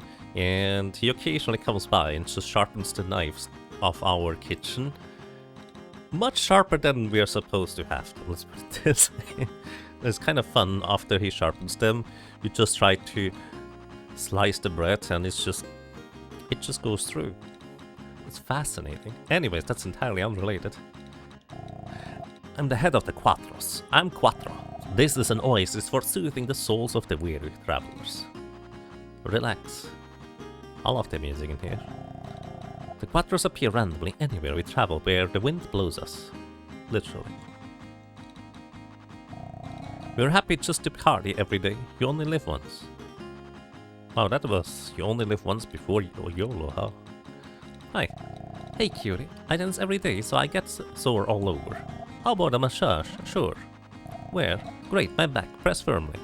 And you just push into her to massage her back. That feels nice.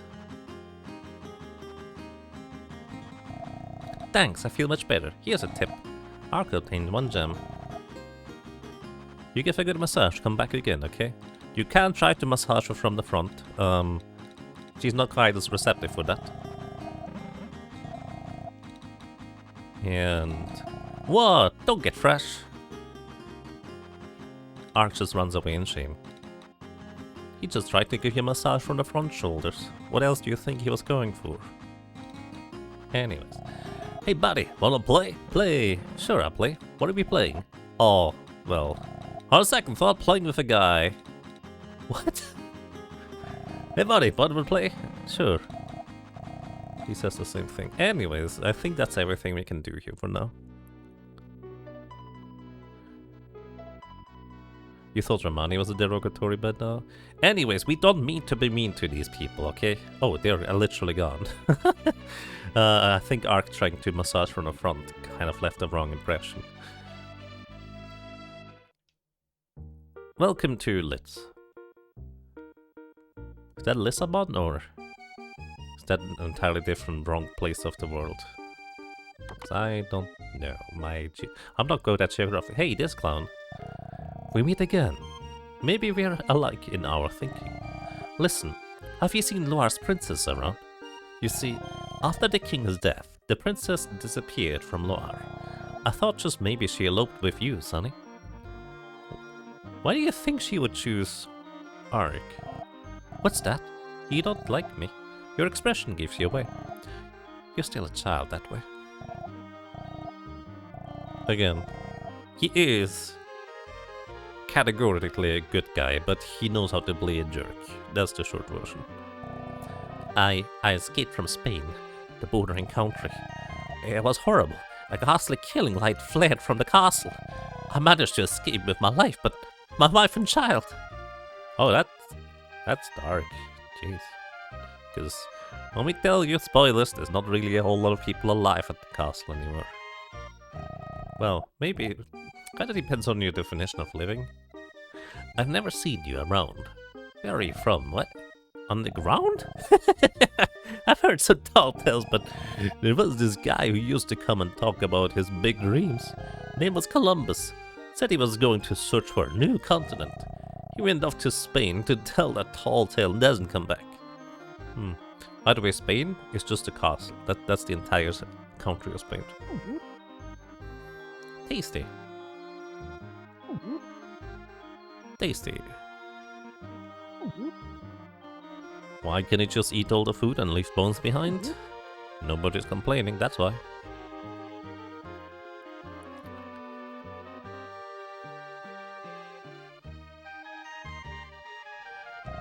You came through the toll gate? It must have been hard. No, actually, there was literally nobody at the toll gate. Oh yeah, that's a good point. If you tried to come here earlier, the toll gate guy says the border is closed. I hear the king of Loire was killed, and there's an uproar about it. Oops, I shouldn't keep our tired traveler chatting. It's 10 gems in the night. Will you be staying? You know what, sure. Okay, I'll stay. Your room is back here. Rest easy. I mean, this is probably Portugal then. Because Columbus started in Portugal, tried to get funding for his travels and didn't get it in Portugal, and I think then he went to Spain. If history class didn't fail me. Actually, it's more like my memory would fail me rather than history class. Anyways. I think this is a nice place to just call it for now, because the upcoming portion might take a little bit longer.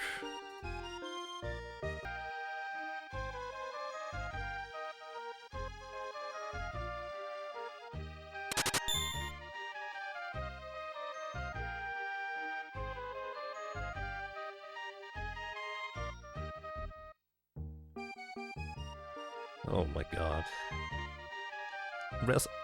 As usual, I'm worried that you might have typed the 0 too much. Let me know if I need to refund that, because holy moly.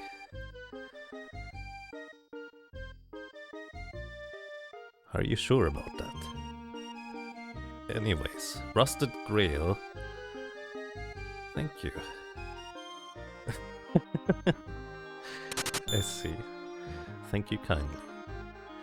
Rusted Grail donated $1,000. Holy crap, dude. I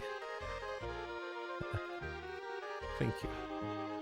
And says, "Hey Yaga, I've been following since the one player 2 controller days. Love watching you Final Fantasy V solo runs and when you and Val play something, and want nothing but the best for you. Take care of yourself, and merci vielmal for all the streams." And out of characters. Thank you kindly. And also, Kinok tipped $50 as well. Thank you kindly. That's still a lot. To me at least. Hope for things to go for better. And Anon tipped $5. Thank you kindly. And I will say, $5 is a lot of money for a lot of people. I have not been subscribed to anybody from my own money for many years because, again, it's greatly appreciated. Because again, $5 a month is a lot of money for a lot of people. It is for me. So thank you very much. Wave wave. And thank you for the kind words, everybody. Return of Jaggergoth? Oh god. I would need somebody who actually could do the makeup of something like that. Anyways. Thank you kindly. And yeah, I appreciate that as well, Lethe. Lethe writing, "I wish I was in a position to be able to help out, but I'm rooting for you nonetheless." So, I'd like to emphasize, I don't want to lock anything behind a money barrier in any capacity. This is why we have the daily straw poll, so everybody can have their free votes, etc. By the way, you can put your donation towards a game you would like to vote for. Each dollar counts for one vote, if you'd like to do that. You don't have to, but it's an option. Basically, I'm just not good at, what's the word, selling out, because I just like the comfy vibes.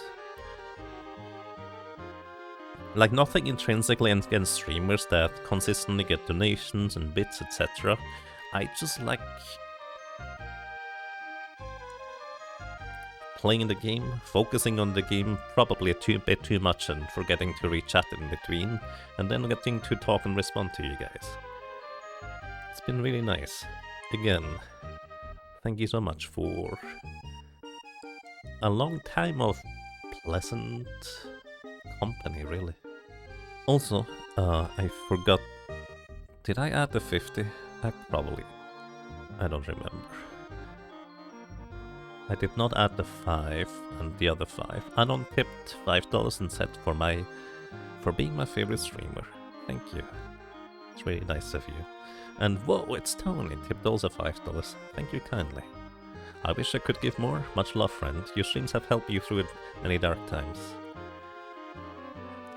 I hope it's looking bright for you these days. And if not, there will be a brighter tomorrow, I think. But yeah, that's kind of what's going on. This is why this is such an insane donation goal amount. Again, I'm not holding against anybody if we don't reach any of the milestones, but for me personally, at the very least, I would like to be able to just, you know, pay rent for my... I'd like to just straight up, as much as I have left over, give back to my parents so I can say, hey, rent money for the last 2 years that I kind of missed. Like, that would be my dream, but again, I think that's a bit absurd.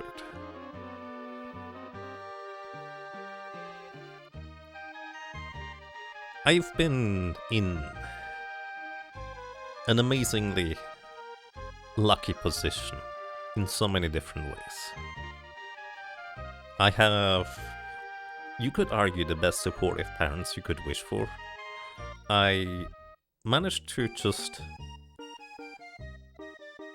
somehow accumulate a lot of very comfy and nice people, made a lot of friends around here. And I think that's nice. And again, the most important thing to me is, even if you can't or just don't want to donate, that's alright. hope you still feel welcome and have a good time around here. So, I don't think I'm gonna be able to do this every time after the stream, but I feel like it was important after the first stream to just kind of explain the situation to people, maybe be able to make like a highlight out of the thing, so we can maybe show people if they would like to see a video, or I don't know. The old guy. Jesus, dudes. Psycho Sean, are you again? Let me know if this has a 0 too many. My goodness. Psycho Sean tipped $500 and says, throwing a bit in for those who would want to support with more but can't. You deserve it. That's so nice of you. Thank you so much. Jeez. It's the right amount. Thank you for the confirmation, but that's just crazy. And Heiner Miller, welcome back for 50 months. You've been around for much, much longer than this, if I'm not mistaken. Thank you kindly, and I hope you have a lovely day.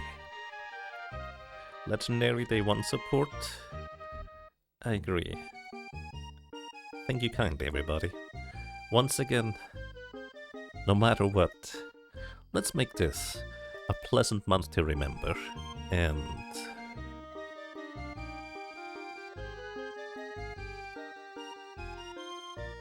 revisit some of our favorite games. Well, definitely a lot of my favorite games on that list.